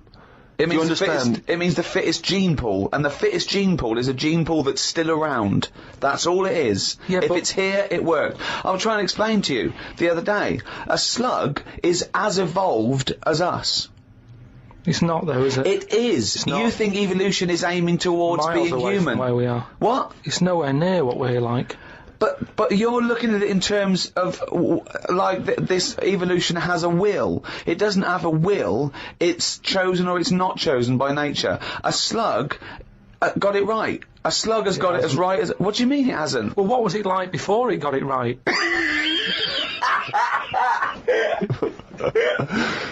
But I think you think, Carl, that evolution is moving towards some kind of super being. Perhaps we're like the most advanced so far, but that one day we'll also have wings I agree with and that. Superman type powers. No, but something can happen in nature. There could be something like, there could be less light, there could be more light, there could be meteor storms, there could be something that happen in nature, right? An external force, which means the paradigm goes back to naught. So then something that very unlikely would be the last thing to survive. There could, we don't know what's going to happen. I still don't think you've got the concept. It's one of the simplest concepts. It's one of the simplest models. This is why Darwin's a genius. But you think that everything, slugs, cats, are all somehow, their ambition is to be like us, to be human, or to have the attributes like us, that they can speak, they can talk, they can think, they can act. Only because they don't. Yeah, but I only think that because when you see people with these pets, lizards, cats, whatever, they treat them like the humans. So I think if you do that enough times, they're going to start getting familiar with certain... Planet of the Apes. No, yeah. I'm talking, say like you with your cat, the way you talk to it, you give it a little cheeky massage and that when it's stressed out. No, you made that up that it was stressed out. I'm just playing with my cat, right? If anything, the cat is to de-stress me. So you're talking to your cat, Rick. Is it answering back much? How are the conversations going with your cat? Well, I have more intelligent conversations with my cat than I do with him. Yeah, here's one, right? When my gran died, right, she had this rubbish dog, right, and that's all we got left. It's like this little poodle. It was rubbish, right? Right. It was called Fluffy. And, like, my gran looked after it in a way that it was treated like a human. Do you know what I mean? Had a little coat on when it went out and all that. Anyway, so she died. We left it. My dad's like, oh, bloody hell, right? Before you know it only took about a month. It was a wreck. Because we weren't sort of bathing it the way she bathed it. We let it out if it wanted to go out. It got covered in oil. It used to go under the car and everything. So it went from looking like this fluffy, poodle to just being a bit of a wreck. It got hit by a car, it ran sideways like a crab and all that. In the course of how long? A month? Probably about two months or something. Yeah. Now, so it went from being over-treated to just being treated like a dog. Yeah. But a dog isn't, is not a indigenous species anywhere. We sort of bred those from, jackals and wolves. Change it. Take away the dog thing, give someone a frog, and they'll still overdo it. They'll be trying to treat it like, if you had a frog, I mean that lizard thing you've got... Salamander. It's still sort of treated as part of the family, even though it's not. How is it treated as part of the family? Just the way, it's looked after, that big area that it's got to itself. We stick it in a case and feed it a cricket now and again. How is that like one of the family? It doesn't matter, because it's in your flat. It is in Carl's family. It's in your flat, innit, and it's sat in that corner. I just mean, as time goes on... Yeah. Things get educated as they get older. How old's that lizard? You don't. How old is it? About 15 years old. Right. Now, it knows more now than it did when you got it, because it's been in those surroundings, it's had its eye on things. Well, no, what do you think it knows? What do you mean it knows more now? They act on instinct. What does it learn?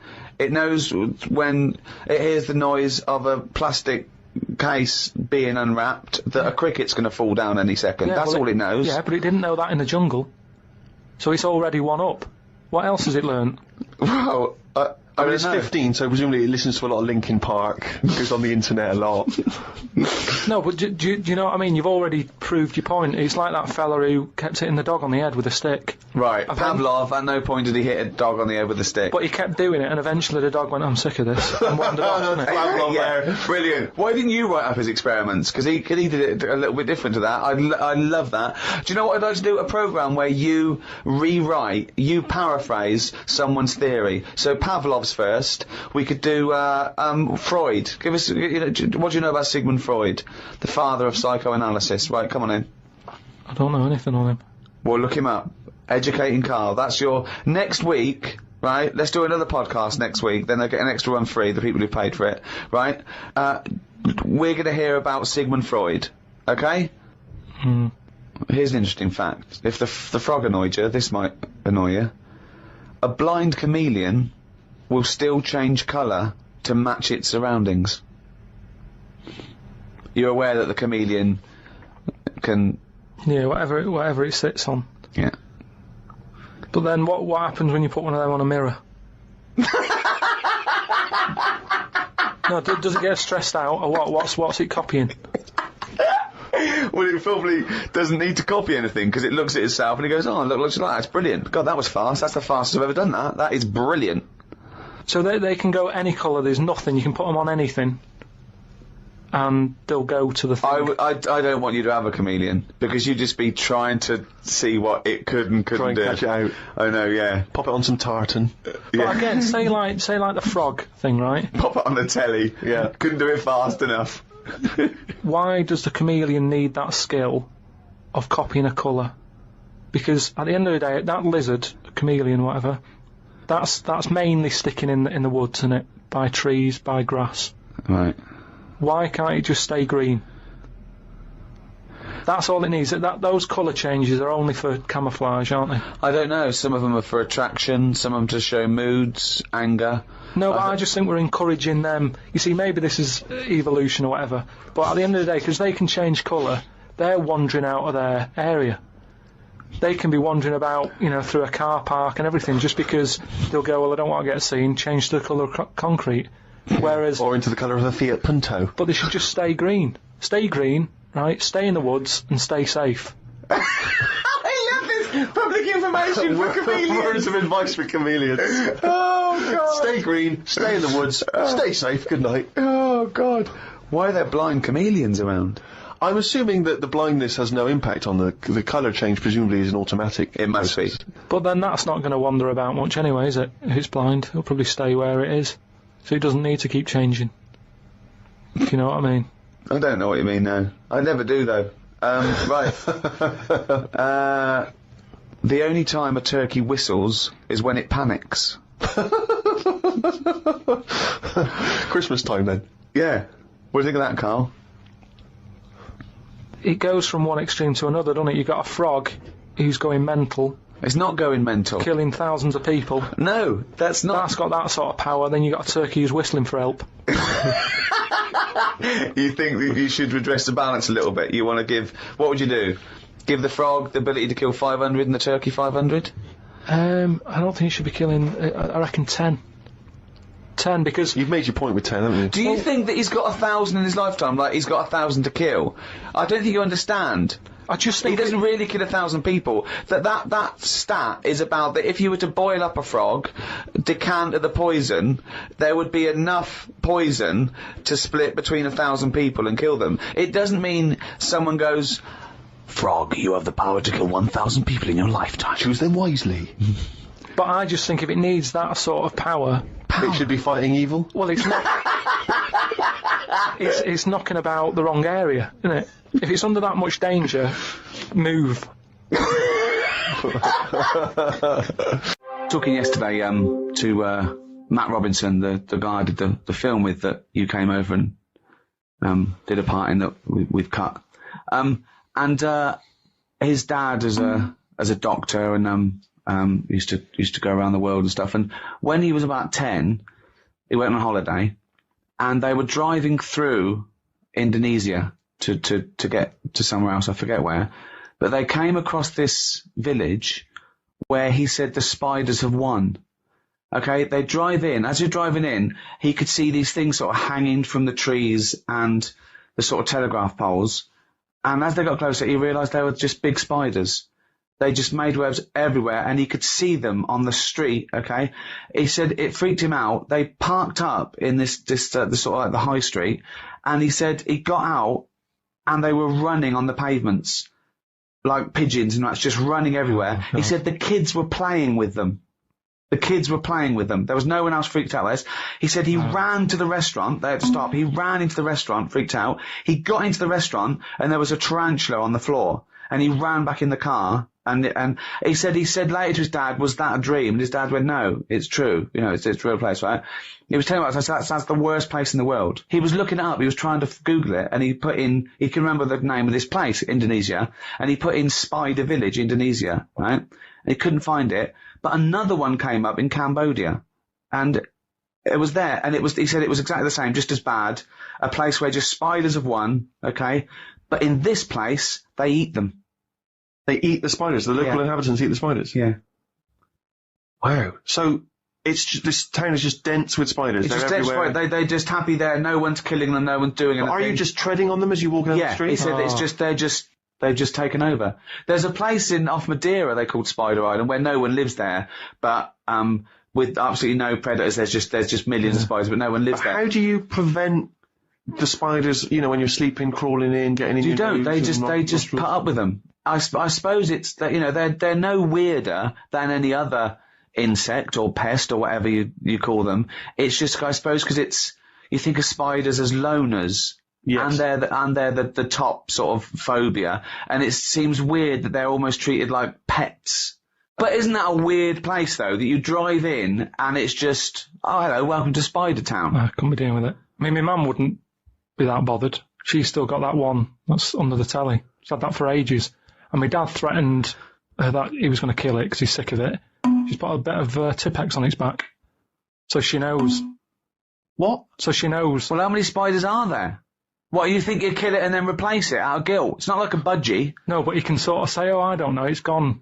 And then if one turns up again, he'll go, your spider's back. Yeah. But now she's marked it. What, so hang on, that's weird. It has a web underneath the telly. It's always under the telly. I don't think it bothers with a web. But what do you mean she keeps a spider under the telly? It's just there, and she's sort of like, it's not a problem. They get rid of flies. They're not dirty. It doesn't get rid of flies if it sits there watching Coronation Street. It doesn't do much. Honestly, it can be there in a corner. I don't know what it does. I don't know. He just sits there. But she likes the fact that it's there. It's that thing, innit, of older people like that, don't they? They don't like change. It's like part of the family, you know. All the kids have left home now. She's got this little spider with Tipex on its head. I like the way that she went into a drawer. She had an idea. She was worried about it. She was worried about her husband killing it. I know. This is for your own good. Good Tipex, pop that on you. And you've been round there with the spider, it doesn't freak you out? Well, I'm going round this weekend, but I used to always sit on the floor to watch the telly. Yeah. Now it's like I'm not sitting on the floor. You'd be watching Spider-Man, it would be criticising, well that wouldn't happen. What does your mum think of it? Does she think it's like a little pet, or she doesn't want to get rid of it? I think it is a pet because, like, you know, she's had loads of cats, she's had dogs, she's got a budgie, and now my dad's sort of saying, don't get any more pets because it means we can't go on holiday. Right. Spider can look after itself. I love the idea. Someone say, do you mind coming when we're on holiday for a week? Do you mind coming around with a fly every 2 days? Yeah, I just keep an eye on it. I mean, I thought Spider Island was weird, but keeping a spider under the telly with Tipex on it as a pet. What should we do next? It's too much. We do we need them out of the way? Do we need them out of the way? Yeah, just let's explain it again. If you're new, I'm sort of on a bit of a mission to find out. You know, we've got a lot of animals and insects in the world and stuff. Yeah. Do we need them all? It still amuses me. So we've found out we've got to keep jellyfish. We've done octopus. She said we've got to keep them. This week, snails. Do we need them?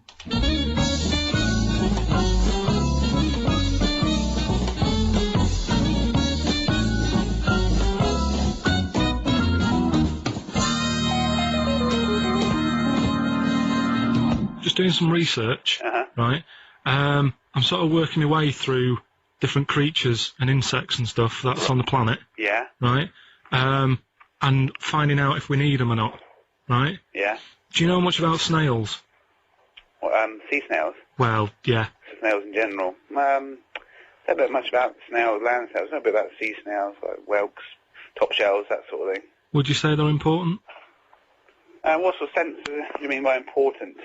Say if we had to sort of get rid of some animals and insects and that because we're running out of room. Right. Do you know what I mean? Because I'll tell you what I know about some snails. I don't know if this applies to sea snails as well. I mean, I called you today because a lot of other places are shut. Yeah. Right? So, I know they like to eat stamps, apparently. The glue on stamps. They love it, right? Right. Apparently a lot of letters and stuff aren't getting to where they're meant to be getting because snails are crawling into letterboxes and eating the stamps. That obviously doesn't apply to the sea ones, but that's a problem they're causing. All right. Were you aware of that? No, I didn't know that. Bet you're glad you answered the phone today. Right? They love beer. Beer, yeah, who doesn't? And also, I don't know if this is right, but I heard that they sleep for 13 years, or can do. Right, I wouldn't know if they can sleep for 13 years or not, but I think sea snails are pretty important. Yeah, they do quite a good job in the sea. They graze on algae, and they provide food for other animals. I mean, you can say that about any fish. You know, any animal. Why do they exist? Would you be upset if someone said we're getting rid of them? Oh yeah. You would be. They're an animal, I wouldn't.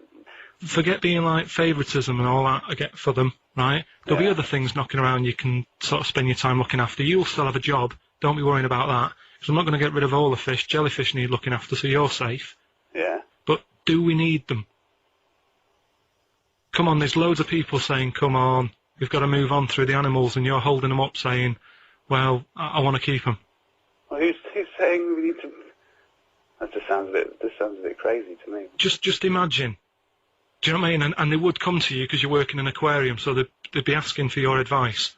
Right. And you're slowing it down. Well, they asked my advice and I'm giving it to them, so, that's what I think, anyway.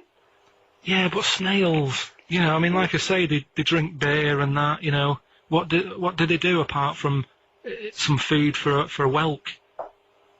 They were around, their descendants were around a lot longer than we have been. Yeah, they've been around a long time, but what have they done? Well, they've survived that long, so they must be doing something pretty good. Well, apparently they sleep for 13 years, so really, even though they've been around for ages... I think that sounds a bit... But I don't think they sleep for 13 years. Not all of them, just the tired ones. So, snails, do we need them? Well, yeah, I just think they've got to... it's not for us to say, do we need them or not, we can't just... So you think we should keep them? Yeah, definitely.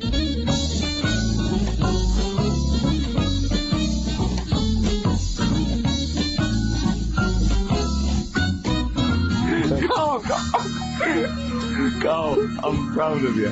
That was getting really quite annoying. I know. What did he think he was doing? What? I don't know what you tell these people. I mean, you don't get their permission to play this out, do you? You just don't tell the them. thing is, right, I sort of told him what it was about, but we won't say who he is or where he works, because it doesn't matter. I just needed to speak to someone who knows.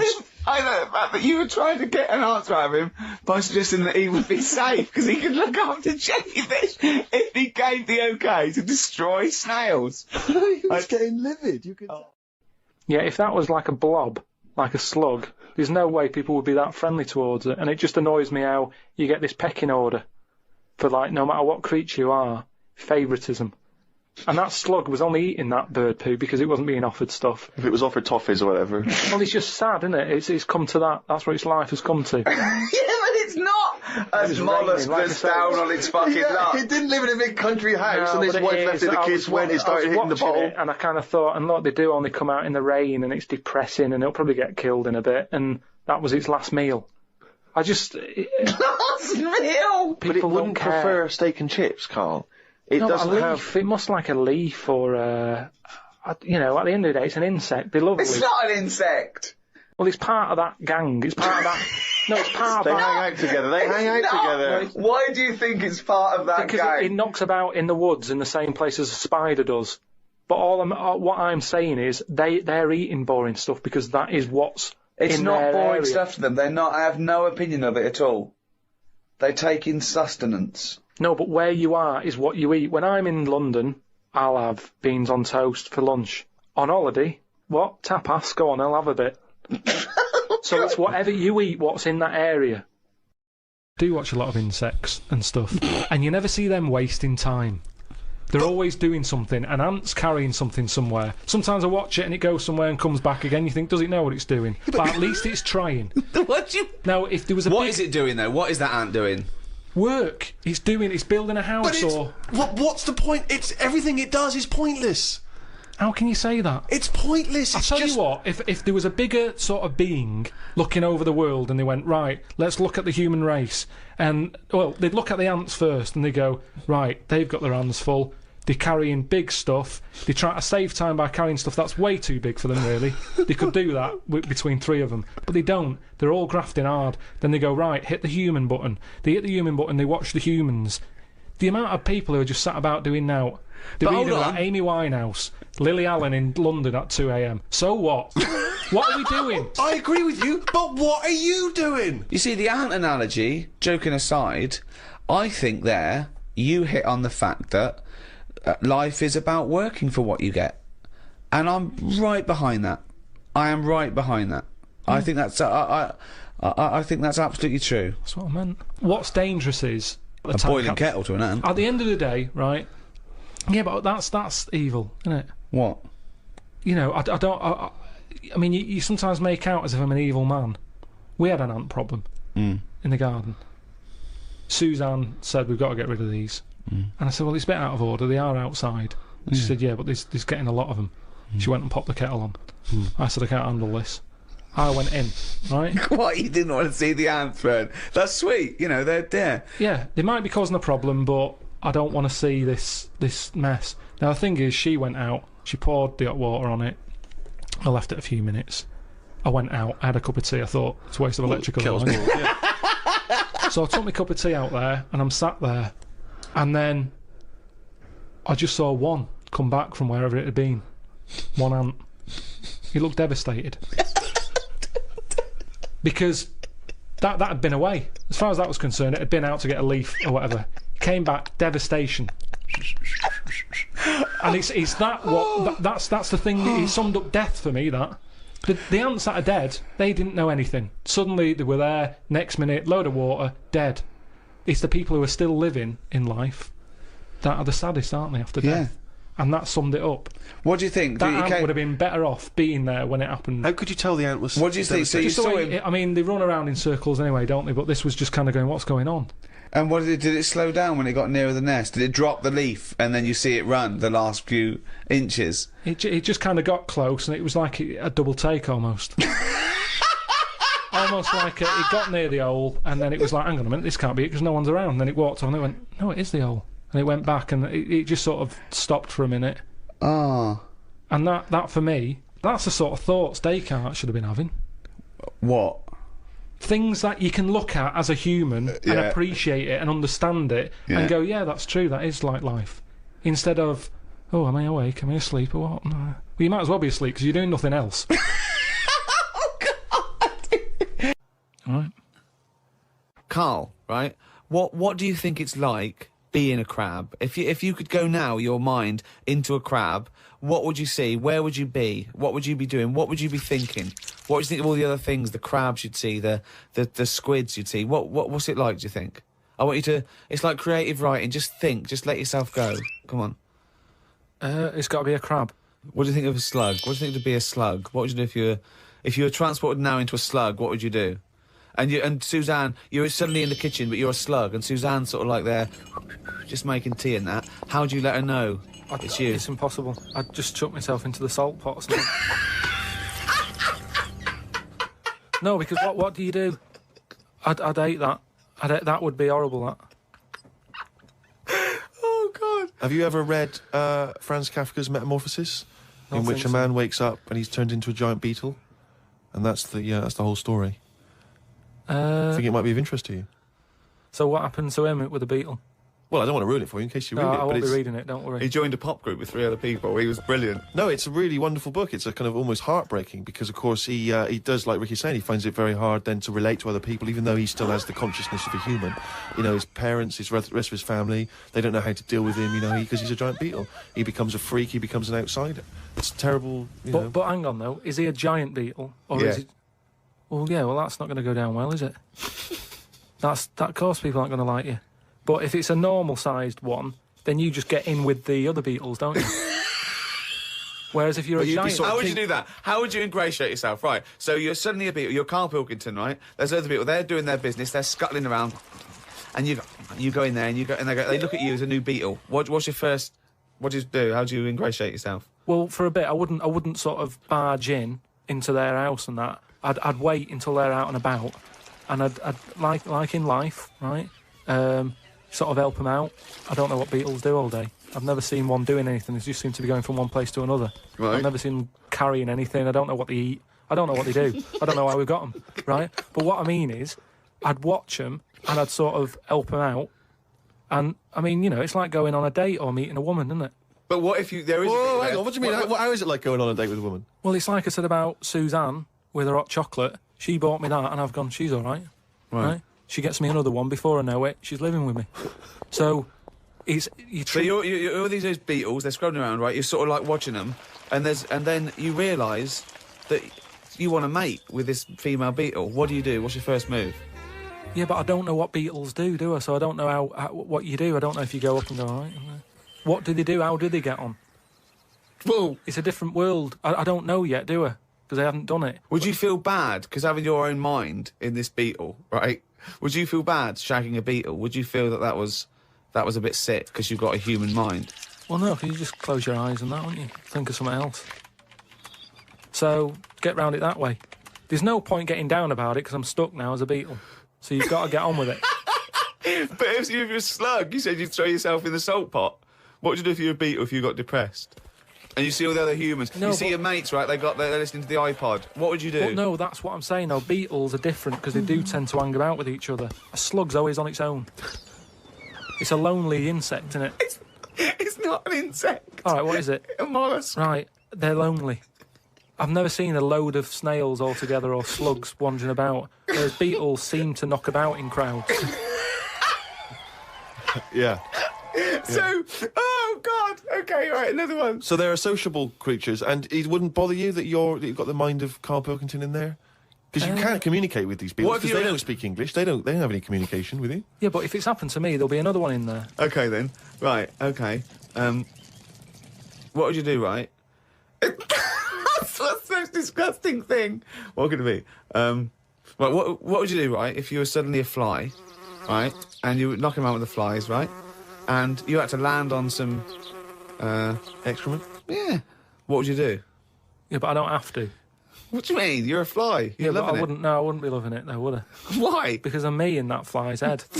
So I don't think other flies would be going, come on, join in. I'd just be like, no, I'll wait here, wait, watch and that. Because I don't see why they have to do that. What would you do, right, if you had to go back and you were in a, had to go put your mind in like the, an unhatched egg of something, like maybe one of those, that a wasp was injected in a spider. So you know you're in an egg, right, which is really uncomfortable, in a spider. How would you feel about that, Karl? You're a baby wasp in the abdomen of a spider. And I know everything that I know now. I'm sat in there. Yeah. And now I'm in a spider as an unborn wasp. What the fuck am I doing here? What's going on? I don't know what I'll do there. Probably try and sleep. There's nothing else to do, though, is there? I just pray. When I was about 13, 14, I once tried to improve the animal kingdom by making the hardest animal ever, the most perfect animal. Now, just to clarify, you didn't, in sort of Frankenstein style, No. try and bolt various bits of animals together. It was a drawing that I sent to Blue Peter. There was no competition going on. You just thought they would be appreciated. I thought they'd look at that and they'd go, well, he's a genius. Yeah. This is like Da Vinci. Sure. And this is the animal. This is what I thought, the perfect animal. I mean, when I say perfect, I meant the hardest animal. This animal, it could take anything. It was just the strongest, hardest, fastest. Right. Yeah. So, I started with the head of a lion. Of course, that makes Do you know what I mean? perfect sense. It looks good. Bite you, right? Okay. I popped that on the body of a rhinoceros. Okay, so it's got the toughness, the armour, if you like. It's full strength. Head of a lion. Think of that. So you've got this picture. Head of a lion, body of a rhino. Perfect. Okay? Hold on, though. Pop some arms on it. The front arms were the arms of a gorilla. The arms of a gorilla. So it okay. could punch, grip, it could make stuff. The lion, I mean, that's where the lion falls down, because it can't make stuff. Sure. It can't climb, you know. So, okay then, wait a minute. You think that's got enough weaponry? Sounds like it. No. Pop on the tail of a giant scorpion. A giant scorpion? Yeah, yeah. So a scorpion that's the size of a rhinoceros? Exactly, so the tail was as long as that rhino. So now this is a scary animal. Yeah. And this is where the animal fell down. I thought, right, legs. Well, the fastest animal is the cheetah. Cheetah. Popped on 4 cheetah legs. 4 cheetah legs. It would have collapsed. Crushed under It the would have weight of the collapsed rhinoceros. immediately. So, Yeah. yeah. And you drew this, did you? Drew it, yeah. Did you show it to anyone Yeah, other my than mates went, that's brilliant. Right. They said, that's brilliant. And then just sent straight to Blue Peter. Yeah. Any reply? No reply at all. Really? No reply at all. Surprised. What do you think of that, Carl? If you wanted to make the ultimate fighting animal, what would you come up with? If you had the power, like that fella in Arabian Nights, size of a chimpanzee, you could change into anything, but you could change into, you know, like that. I don't But think I'd go for strength and that. I'd go for survival. What would you do? Cockroach. No, I'd have like an armadillo's body. Right. Okay. I'd have head of an owl. Right. The head of an owl? Yeah, why, come on, why? What does that bring to the table? The head's there to sort of make it look friendly to the make it look human friendly. race. So Okay. because if you look half decent to the human race, they'll look after you. Right. That's the way it works, Yeah, doesn't it? With okay. a cat and a dog and all that. So the owl makes it look nice. Right. I'd have I wouldn't have legs, I'd go for like the slug juice. What do you mean? So now you're a really slow-moving, legless armadillo with the head of an owl. Slithering along. How is that going to be friendly? They'll see the beautiful face, but then they'll be terrified by the sludge. No, because the head's that nice that they'll forgo the sludge. But hold on though. But wait a minute. So it's got this thing that's stuck, right, going at 0.1 miles an hour, with a going whoo, right. You come over, you kick the head off. How is this? No, a because the survival? head can go into the thing like a tortoise. Can it? Yeah, of course it can. Into the armadillo body. Well, no, an armadillo doesn't do that. It just curls up into a No, ball. this isn't an armadillo, is it? So it's Why has it got the slug? Why Because is that so what attractive? I'm thinking is an armadillo. They're good when they're on their feet. Flip them, they get stuck like a tortoise. Right. Slug stuff keeps it down. So if anything attacks it, it's like a limpet or one of them things that can. Why lock have a to limpet stuff. then? But it can't get any. How it can barely move. It can Just hardly go and get just anywhere. go and kick it. What do you mean it can't get Well, how anywhere? can it escape from danger? It's going to move Rubbish. very slowly. No, because What? That's the it'll worst lock itself animal. in. It'll lock itself in. Yeah, and then I just scoop it up on the You sack. can't scoop it up. It locks itself in if it's in danger. I'd give it peacock feathers. This is the worst animal Why has it got peacock feathers? Again, it's just the worst animal I've ever heard. Why has it got peacock feathers? threatening. It looks more threatening. It That's does, what peacock that's the feathers do. least threatening thing, peacock feathers. It's like Danny LaRue coming at you. There's Yeah. nothing remotely scary about peacock Yeah, feathers. to humans, Yeah. but the humans won't be harming it because they like the owl head. People will like to have these things in the garden. They eat lettuce. They eat lettuce. Why has it got a beak? They eat lettuce. He's telling them what it's going to eat now. The owl's going, fuck that, I want a mouse. I love the fact that he's based what it eats on the fact that how it moves a bit like a slug. Yes, Let it eat lettuce. It moves that and let it eat lettuce. Like I said, it's not that weird if that existed. If that was normal, that when you went out to empty your bin, there was one of them sliding up the wall. You wouldn't even double take. You'd just be like, oh, there's the owl head peacock feathered thing. I don't know why it's climbing walls in an effort to find lettuce. Yeah, why is it climbing up that wall? Because that's the only way it can see properly. Because its head's coming out like that. So even though you've designed this animal, now you're even explaining its limitations. Well, it's mainly made as to be on walls. Because what else is living on walls? Oh, God! Oh, fucking hell! What a useless animal that is! Carl, I mean. But nature chucks up odd things, doesn't it? Don't. Why are we starting on this again? No, I'm just saying that is nature. Now and again, you'll get stuff that. Oh, was he looking at you? Yeah. Was he really? Look at his fucking head. Look at his stupid round fucking orangey head and. Oh. Why aren't you a freak? You've got a little bald head. We're not meant to be bald. Well, I was, I think. That's the thing, that's what nature's done. You see, I didn't do anything with my hair when I had hair.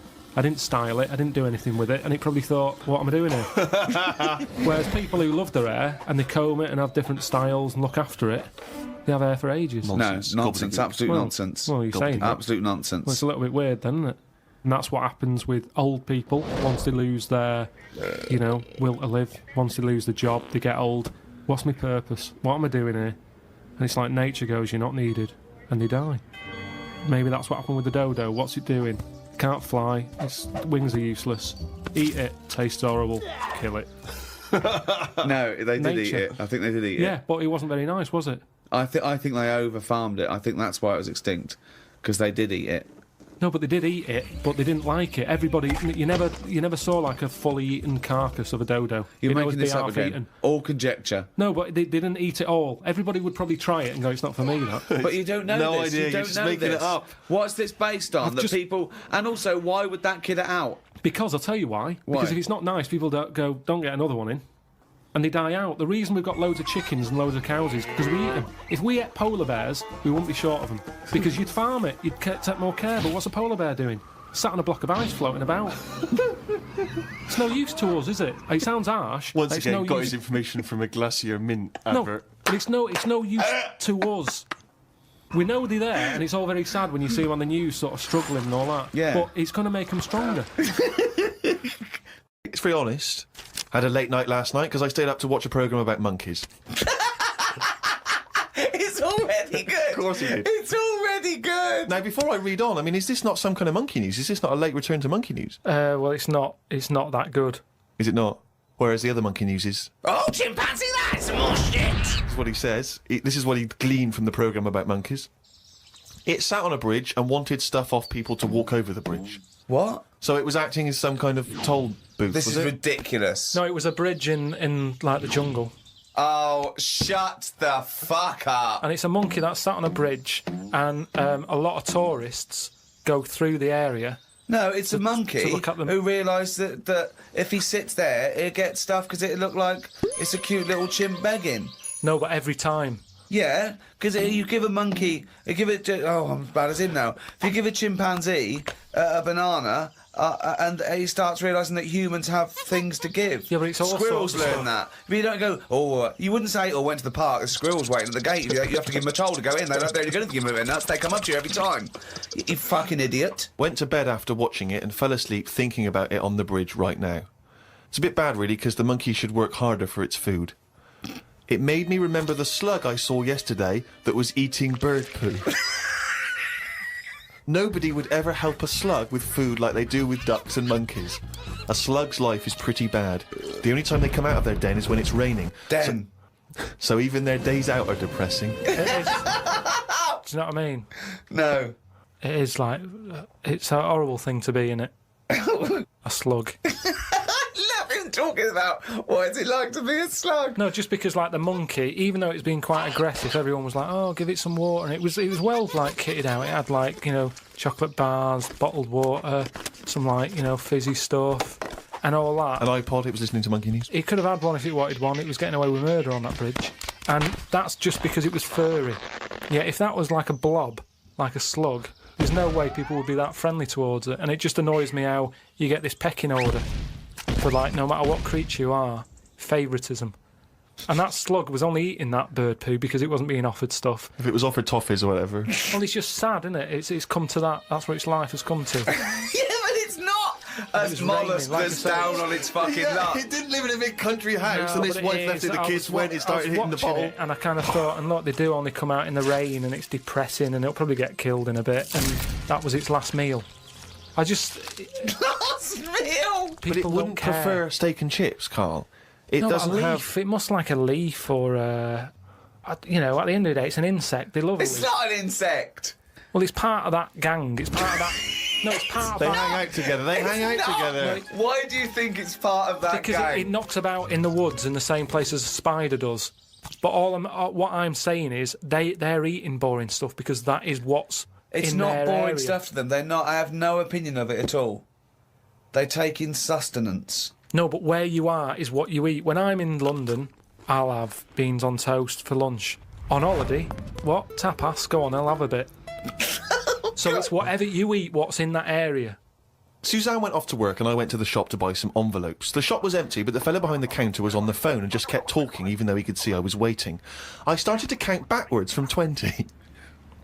When I got to 6, he hung up and served me. I won't use the shop again. Question, why count backwards from 20? So he's thinking, what's going to happen at 1? If I start counting from 1, he's going, well, let him carry on. What, out loud? So, not really loud, but like more of a mouth action so he could see who was doing it. Do you know, like Sorry, you just started miming counting backwards to a man in a shop. He's on the phone. The Yes. shop is empty. I Yes. thought he'd like me custom. He could have served me and stay on the phone. Even though I don't like that, at least he's still doing what you know he needs to do. I'd have said, working the sorry, shop. can I just get these, please? Yeah. Well, I stood there and I thought, it's annoying me now. My kidneys aching and I started to get a bit of a sweat on. So I thought, right, I'm going to give him 20 seconds and if he hasn't got off the phone, I'm leaving. You are giving one of yourself, the strangest people. It's just giving yourself a thing. I could have been stood there for Free. ages. He's one of the strangest people who's free to walk It's the about, streets. No, I set myself a little target and I thought, I don't want to waste another 30 seconds in here. I'll give him 20. It worked. He served me at 6. But it didn't work. Yeah, but did he do it because you were doing that, or did he finish his phone call? I don't know, I was busy counting. The bit where Carl spouts absolute nonsense from a dodgy source on the internet about a monkey who did something impossible. Let's cue up the jingle. Hang on. Alright. Perfect. Oh, chimpanzee, that monkey news. Right. Let's have a look. This one's from some woman, right? Yeah. And she was taking part in the London to Brighton bike ride, right? Lovely day, weather's good and everything. What year? She's just a couple of months ago. She's done all the training, right? Done all the training and stuff. Got a brand new bike for it. Got a little puncher outfit and stuff, all set for the day, right? It's a nice day. She sets off. They all start pedalling and that on the way to Brighton, right? So she knows the route and that. Got her little headphones on, cycling along. Suddenly, Right, okay, I'm sorry now. If a cyclist overtakes her and it's going really fast and it's sort of hunched over, but it's got like lots of cycling gear on and a helmet and goggles and they can't tell what it is, but they just know it's like a little hairy fella who hasn't bothered shaving his legs, which is weird, isn't it? Because cyclists usually shave their legs, and this bloke had really hairy legs. But and it won. They gave it the medal. It won 3 years running. They gave it the key to the city. It had its own game show, and then someone said, "Hold on, though, this fella's sort of hunched over and he's only 3'5" and his arms are longer than his body. It's a chimp." If it goes anywhere near that, we're never doing it again. more monkey news next week. She's cycling So along. anyway, she's cycling along, right? And this tricycle. I couldn't predict that! There's always one element you can never anticipate. Yeah! Got a kiddie's tricycle with a little kid on it, little hairy kid with a helmet. Okay, just go on then. The tricycle comes Whizzing past, yeah. him. Strong legs, in those chimps. So she's thinking but didn't get a chance to see the thing. Oh, yeah, couldn't quite see the cyclist! Oh, God! You bald mank git. Go on. Yeah, research scientist Karl Pilkington. So anyway, she gets to the end line, right? And they got talking. It was a nice day, nice race and all that.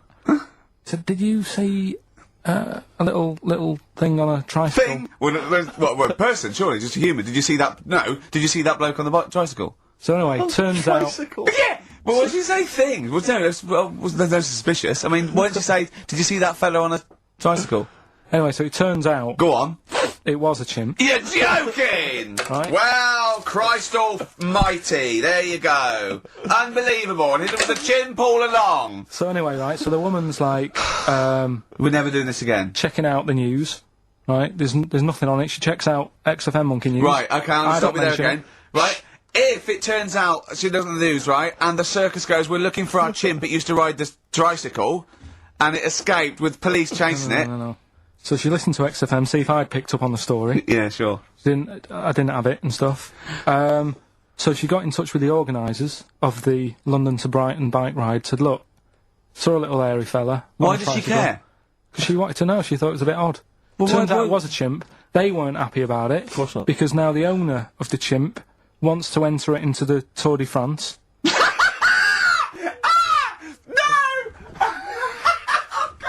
I'm gonna die! Oh, God! In 2005. Now, a couple of questions. I trust you'll be able to answer these. Oh, God! Steve, help me out. How did it get hold of the tricycle? I don't know. Okay. Okay, no, that's fine. That's not an important point. Like, that's important. How What's the did matter it- with you, Steve? He doesn't know that. How did it know to... well, firstly, how did it know which way to cycle? But more importantly, how did it know there was a major bike ride on that day? Just following the crowd, No, Steve. no. What's the matter with you? The owner of it had trained it and stuff. No, he hadn't! It had already done the run beforehand, before the big day. No, it hadn't. Like I say, it wants to do the Tour de France in 2005. No, it doesn't. But there's something about animal rights. If they don't let it enter, they can kick up a bit of a fuss. The animal rights is that it's cruel to make a chimp ride a bicycle. Not if it that wants it's to. prejudice that it'll go, is it because I is hairy? You idiot! Right? So... Wow, that is the worst. That is the worst one yet. Absolute twaddle. Absolute rubbish, Carl. Have you got a tricycle? Unbelievable.